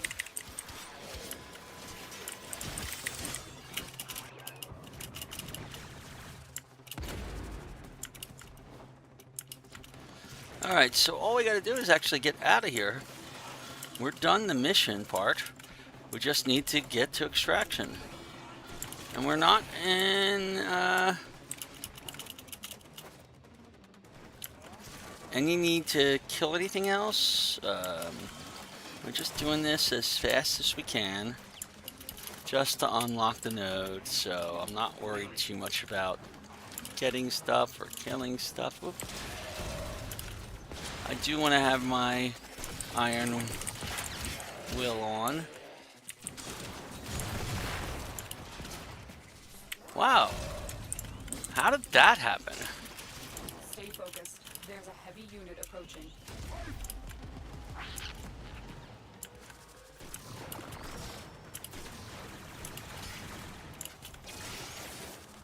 I don't care about that.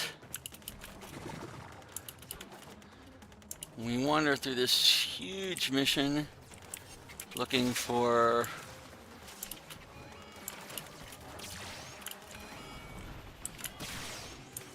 I don't care about those.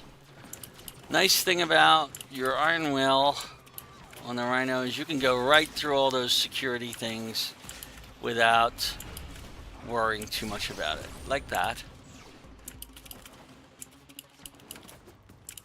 It won't knock you back, it won't stop you. It will take a little bit off of your iron will, but that's not a big deal. There we go. Another job well executed.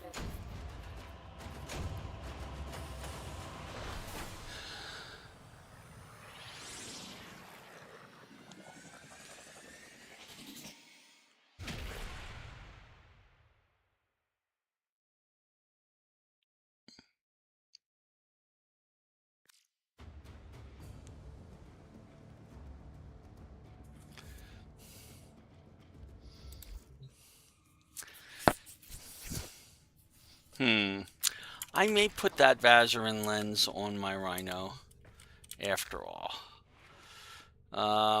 Just because I haven't seen any orbs. And I don't know whether we'd get those until we've done the War Within, but I'll put it on here anyway. Notice you can purchase them for a lot, and you can get the greater lens blueprints for 200,000. But you don't want to purchase them for platinum because you can get all of the oh, these are Eidolon ones. You can get all the regular lenses for so you notice now I have a polarity here on my Rhino, which says that I'm a Vazarin. That might cause me to start getting the orbs, the focus orbs. Oh, we'll see. Sorry. Artists will play with the volume off. As ready as you will ever be. Alright, Despinia is an excavation mission. We only need to do at least one round of it, and so we will.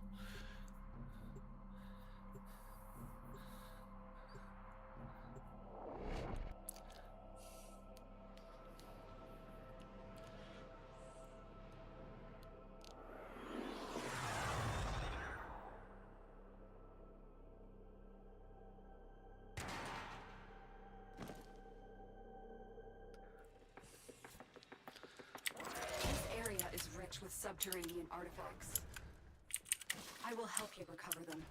Proceed to the marked dig site.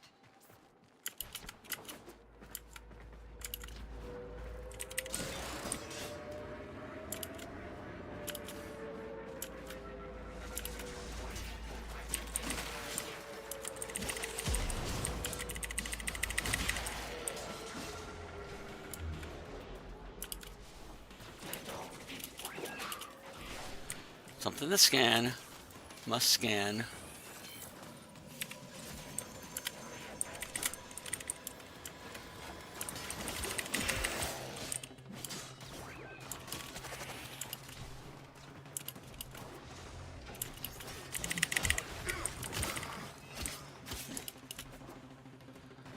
Let's see. All right, first excavation.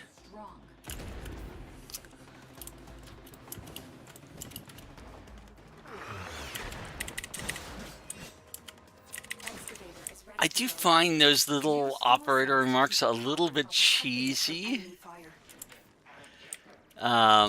Just saying. Once you have the operator remarks, you can't really turn them off. You never know when they're going to pop up like that. Strike them down and bring their cells back to the excavators. It's one reason for starting a new account whenever you're trying to do this, because if you're trying to do, you can redo some quests with an account that has already done the quest. But if you do that and the operator makes a comment, you just spoiled the game a bit. So it's, yeah. The excavator has lost power. Oh, there's a focus orb. We want to always grab these whenever you see them. They'll be marked on your map. An artifact has been located. Proceed to the dig site. We'll put an end to this perfect greed.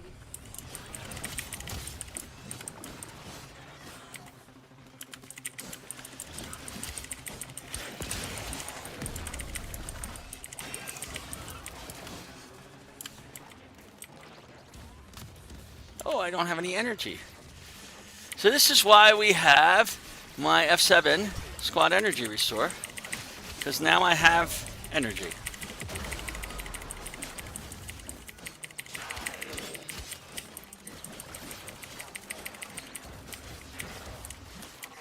Man, I am not finding power. There's power.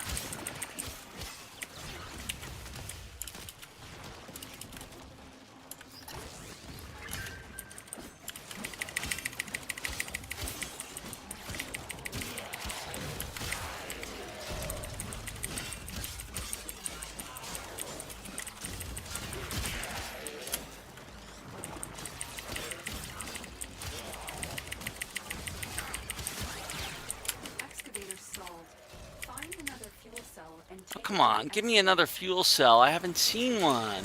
There's another fuel cell.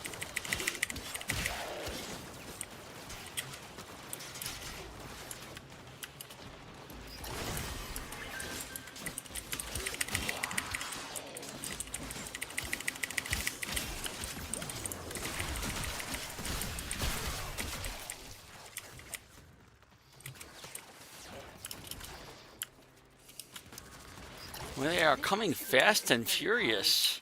Additional fuel cells will be used to restore its shields.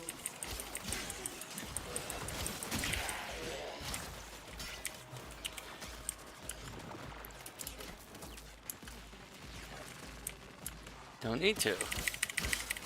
Restore its shield. I need to restore mine. And you may leave now or continue excavating artifacts. so you see that countdown? That will tell us how much additional focus we got in addition to that 5,000 we got just for doing the orb. And what schools we get it for. And that bonus focus is... Oh, we have an Iatan. I will take it.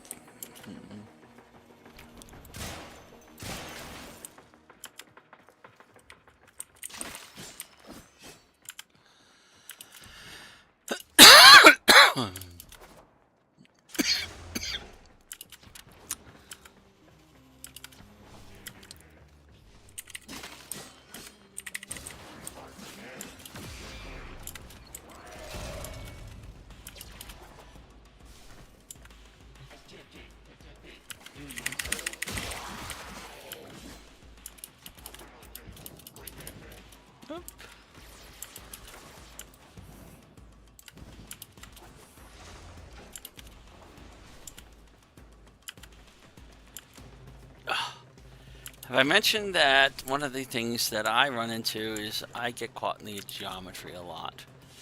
And that's one of the reasons we didn't pick Volt for the very beginning of this series. But it is what it is. So you can see we got 11,000 Vazarin focus out of that mission. You do need to have the lens on at least one thing I recommended on the Warframe. You need at least the lens on a Warframe in order to get those orbs to spawn, it looks like.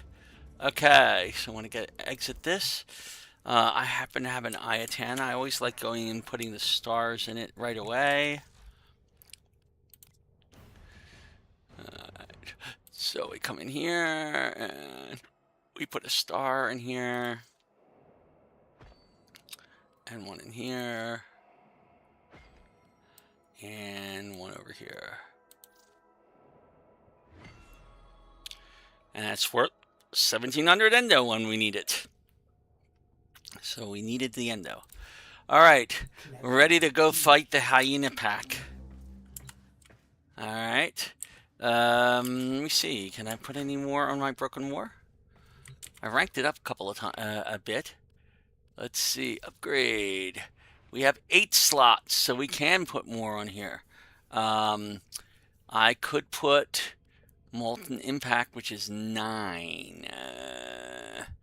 Or I could stick Fury on here and make it even faster. So let's do that for right now.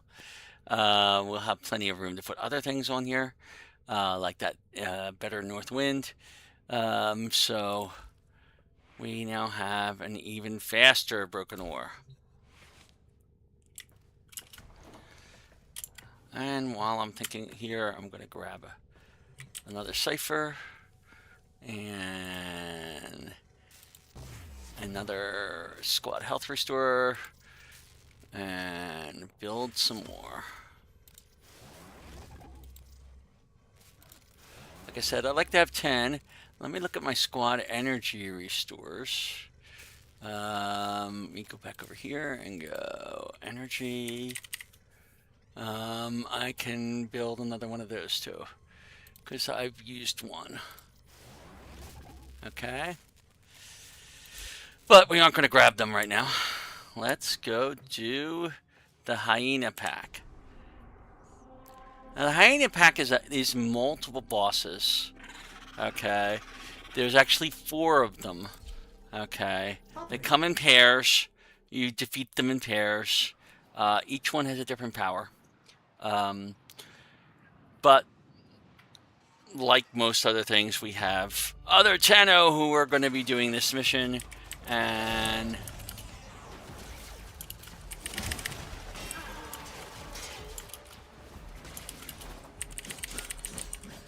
Our operatives have identified at least 4 different variations of the hyena model, each with a different specialization and arsenal of attacks.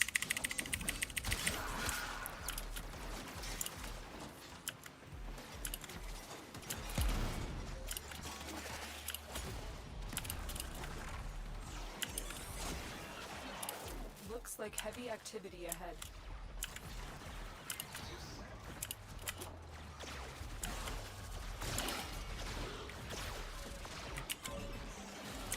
there we go. We've been through the door. Looks like just the 2 of us are doing this. I don't see another person coming onto it.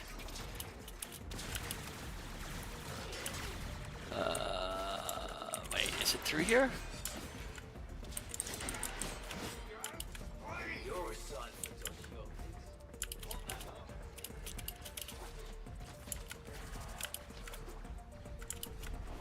Stay focused. There's a heavy unit approaching. Use caution. The hyena pack will work together to try and take you down. Yes, they will. These are tough guys. They're not easy. You've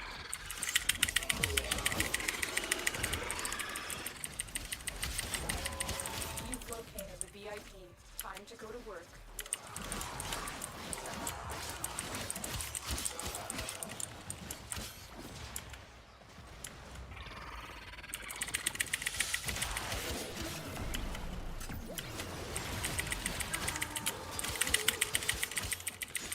Okay, that was easy. We finished that. Assassination contract complete. Oh, we gotta go up. Nope, I gotta go up from somewhere. I'm not sure how to get up there.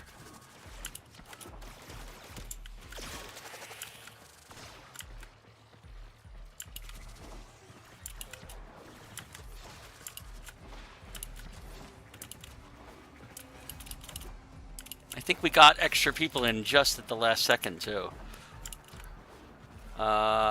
It's over down.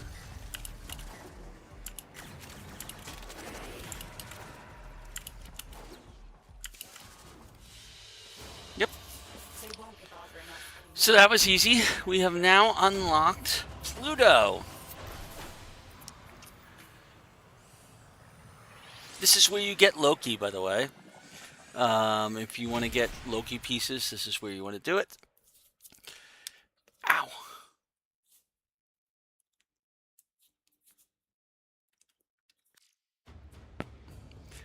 And it's 4:05. We have a little bit of time. We have unlocked Pluto. We have to finish Pluto Junction. Oh, we need to do the invasion still. So that's going to be 3 missions, and that's where we'll end this probably. Okay, so invasions are coming up. In alerts. No, that's not it. Where are the invasions? There we go. Invasions. So there are 3 invasions. Usually, Each of them is a different level. Each of them is a different complexity. You can be fighting on one side or the other. There are rewards for each invasion. In the case of the Neptune one, you can get a part for a weapon.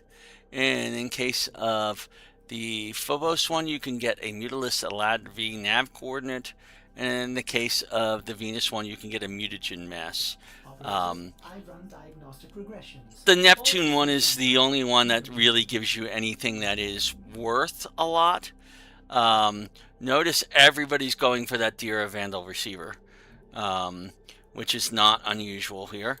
If you look at Neptune, we're on Neptune, and we look at that particular invasion, where is it? I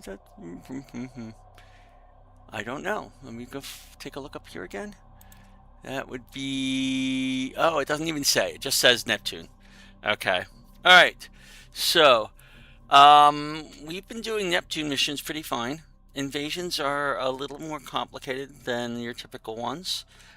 If I click on this, okay, you can say, oh, I want to support the Corpus or I want to support the Grenier. I'm going to support the Corpus.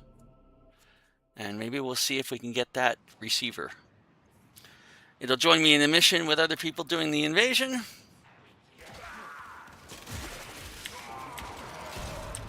And we will basically come in here and...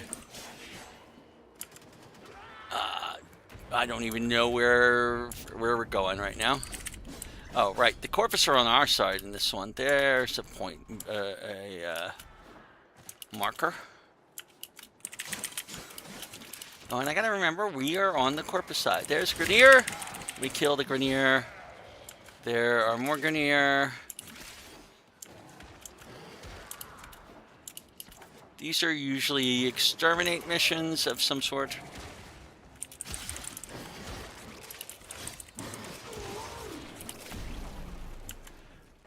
They're also good ways to rank things up. There's a heavy unit approaching.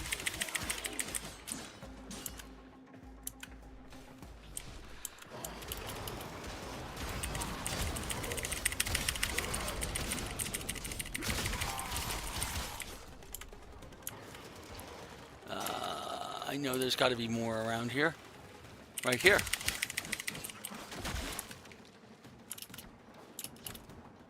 But they've moved on already. So I'm going to go follow them. You want to stay close when you're doing this because you will get affinity.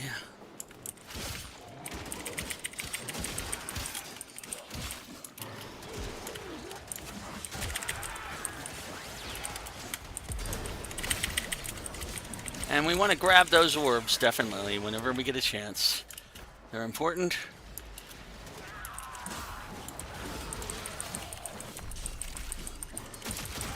You've broken their ranks and they are on the run. Another successful mission. Find extraction.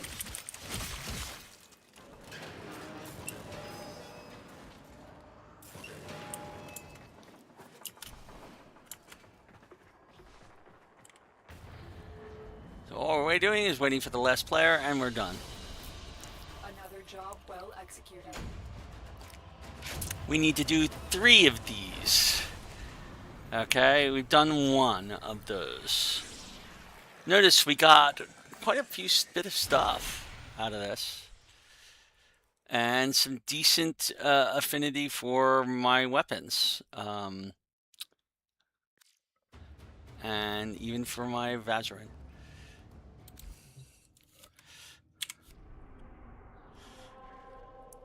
Alright, we come back up here, we go to invasions, we say this, and we again support them for another mission. Now we're on the second one. And maybe we are the only ones in this, but it's hard to say.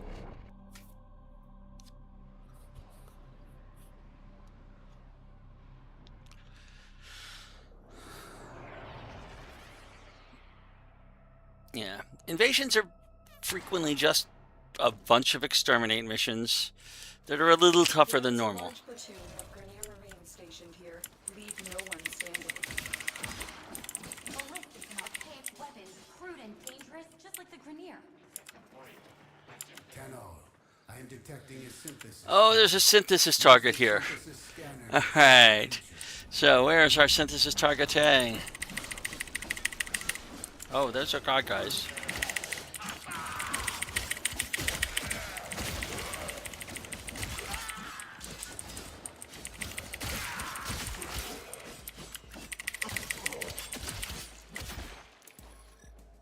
Yep, wants us to go down this way.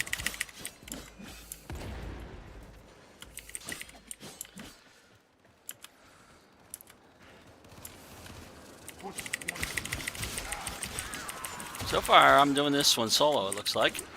That's fine with me.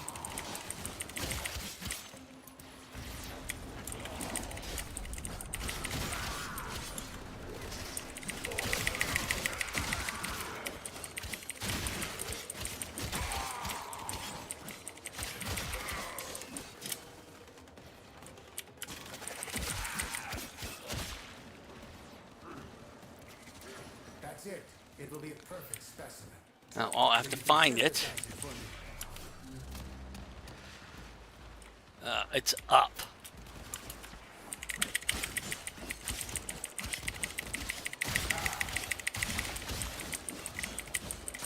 Stay focused. There's a heavy unit approaching.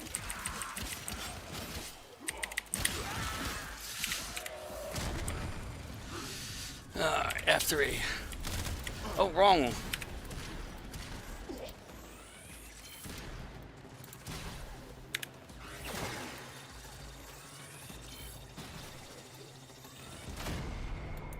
Oh.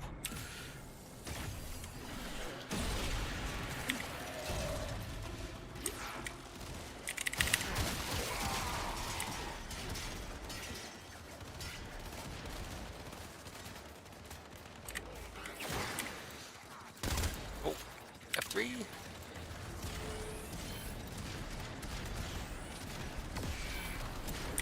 Got him. You impress me, Hunter. This specimen will be studied for integration into Sanctuary. Thank you. And we have reached our daily limit of synthesis affinity that we can get, because we have done all of those targets. So if it comes up with another one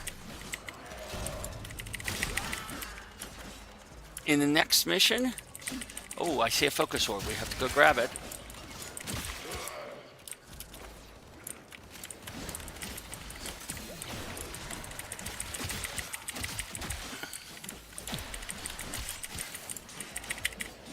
Oh, that's Corpus.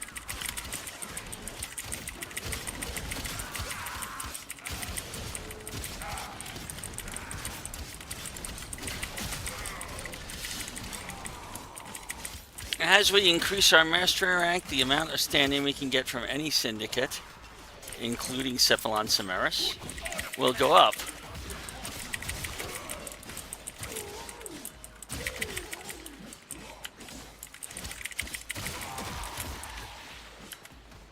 Alright, so we've killed 68. I can't believe I'm doing an invasion solo.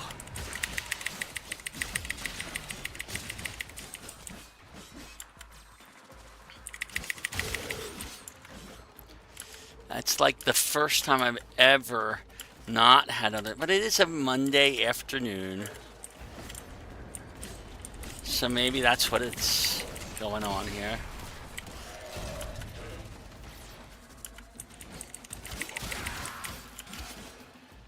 I do need to hit more. Man, there are a lot of enemies here. Okay. Go find some.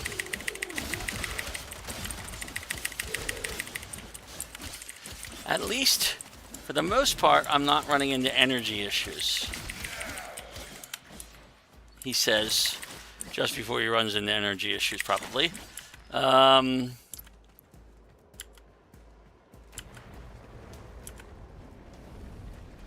Okay. Definitely there are enemies this direction still.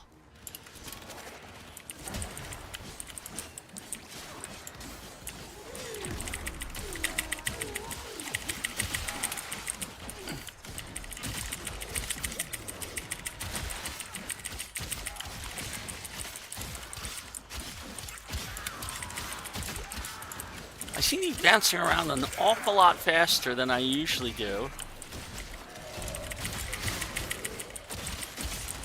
I'm not certain how that happened. There's nobody else here to give me a bonus on that.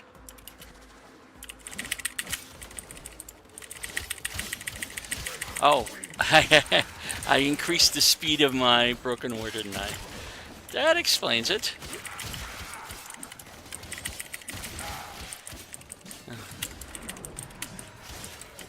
It's very easy for me to lose track now. Alright, where am I going? I have no idea. It gave me an error, a pointer in this direction. There we go.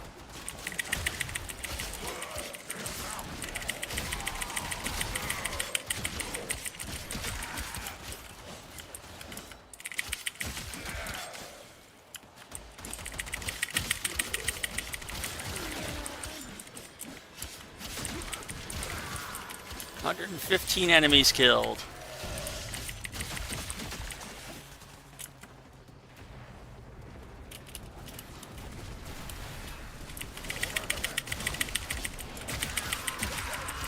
The enemy is broken. Well done. We'll get to extraction.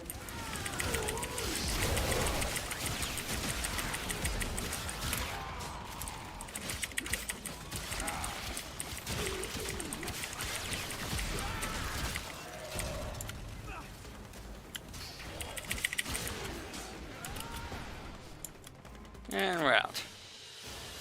That's 2 down. We did do one more of those and we are finished with our invasion.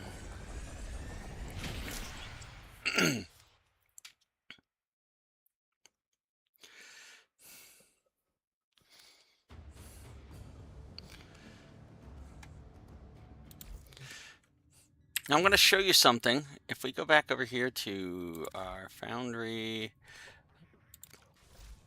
and not our foundry, sorry. Probably easier to go, there we go, operator. Look at the focus. I now have 33,000 on here. There is a daily focus cap starting at 250,000. It seems like an awful lot. But believe me, there's going to be a point where you're going to hit the daily focus cap and you're like, why is there a cap? And you're going to say, all right, well, I guess I don't need to worry about focus every day. And you'll want to do that every day because you want to get everything unlocked in every one of these. Oh, I have not noticed that the operator's eyes follow the cursor. That's scary. I suppose that everyone has to be somewhere. I'm looking at my clan chat. Anybody want to do a corrupted mods run? There's a lot of things that they probably want to do here. I'll start chatting with these guys later at some point. Probably in 3. They do need mutagen masses and field run. They need cubic diodes. We can give them some cubic diodes because we've gotten a few of those.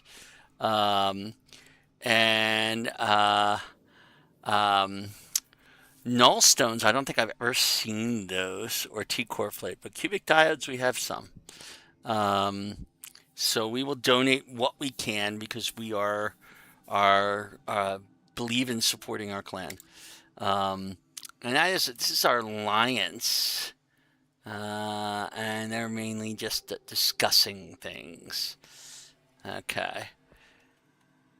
All right. So there's going to be a point sometime later in these streams where I'm going to need to do railjack missions. And at that point in time, I will probably really want to have people helping me. All right, so we're going to go back to navigation and do one more invasion mission, and that should take us to the end of this stream for this evening. Well, no, actually, we're going to unlock the Pluto Junction, which will allow us to start the new war as soon as we, not the new war, the war within, as soon as we, oh goodness, where am I?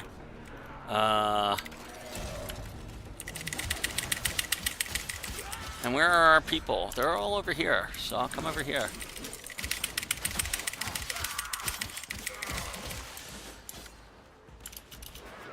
Stay close to our people, and that way we'll get affinity from them. Where are... They're going back towards the enemies.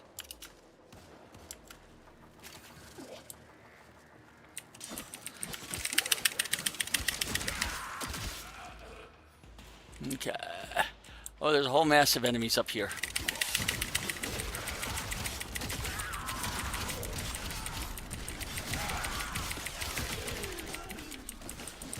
Stay focused. There's a heavy unit approaching.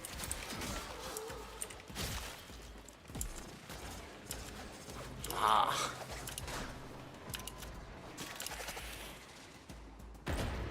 Oop, I missed it.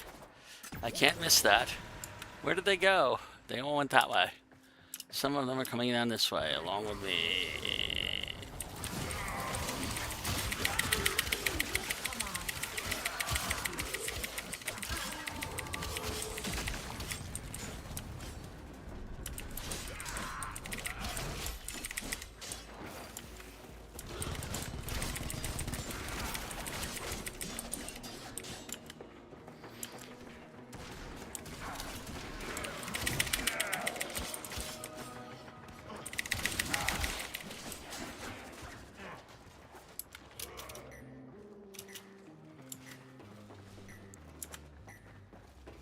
Where are the enemies? The enemies must be this way.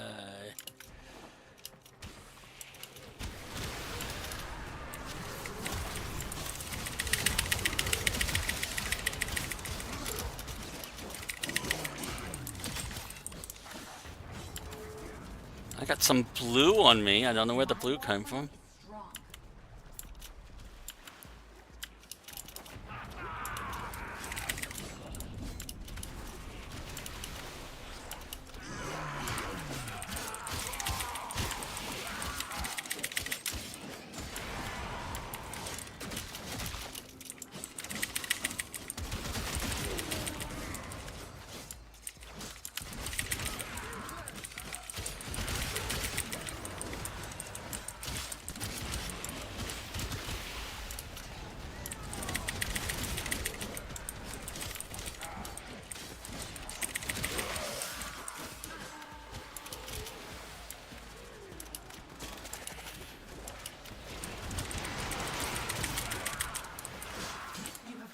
Ranks and they are on the run.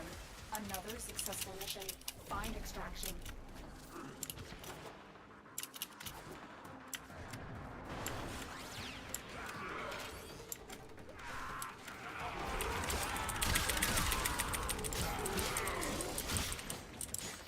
Oh, I missed the turn.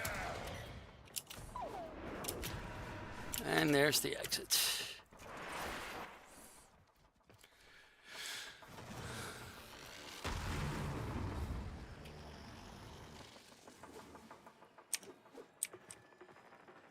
At some point, I'll decorate my rhino and my get a little bit further along here.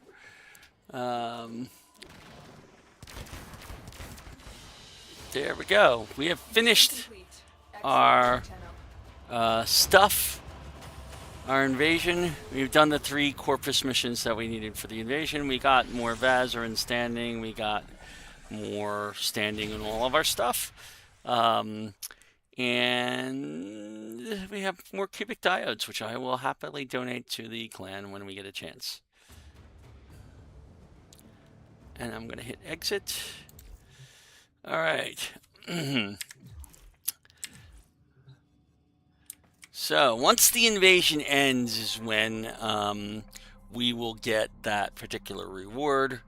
Right now we have done our invasion and we get some field run. Great. Field run's useful stuff. That might also be donated to the clan just because I don't need it right now, but you never can tell. And we are going to unlock our junction and access Pluto. So Pluto has, I believe, Trinity, or it might be Titania. I always get those two confused. So that's the type of Spectre we're going to run into. I think I don't remember which one is which. It's the healer one. All right. Oh, it's Excalibur. I forgot all about that. No. Pluto is not what I thought it was.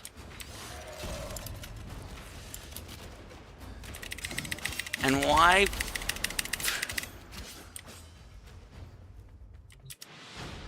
Why Excalibur was trying to shoot me with a gun, I don't know.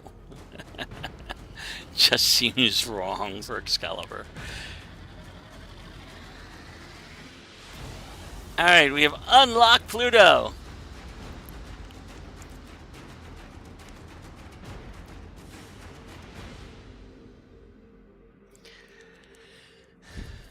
And that has unlocked the War Within quest.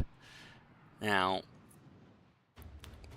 we'll go over the details of the War Within quest before we start it, but it does have spoilers in, so we've already done one spoilerish quest. We're about to do another spoilerish quest, possibly a bigger spoilerish quest in some ways.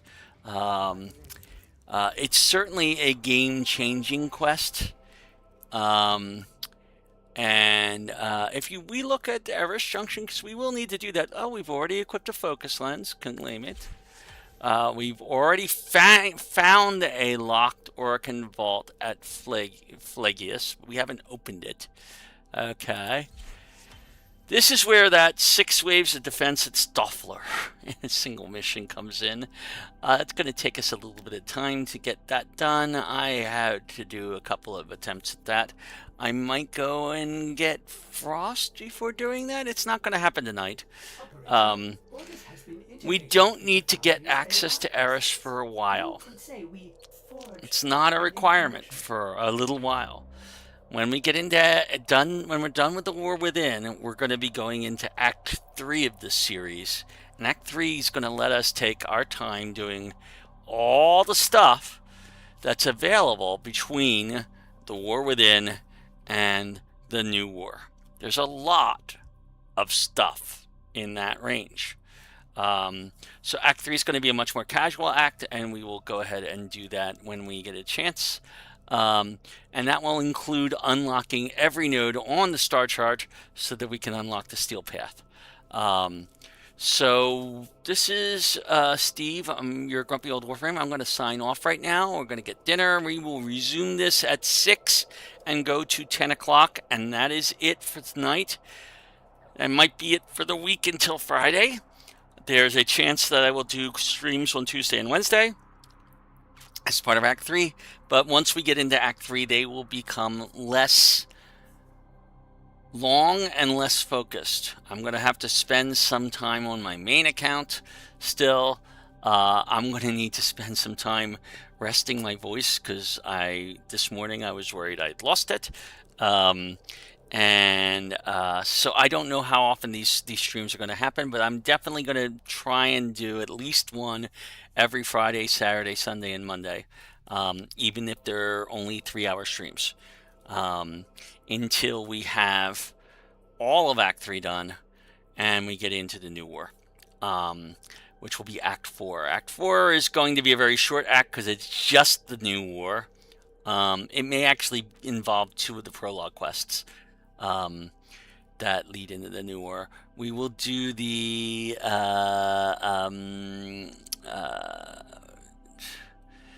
it's the one after the sacrifice. I don't remember what it's a something prologue, but it's the first part of the Prelude to War trilogy. We may just do that one just because there's a certain thing that we get out of that would be very useful. So I'm going to sign off and get dinner, and I will see you again at 6:30. This is your grumpy old Warframe Steve signing off.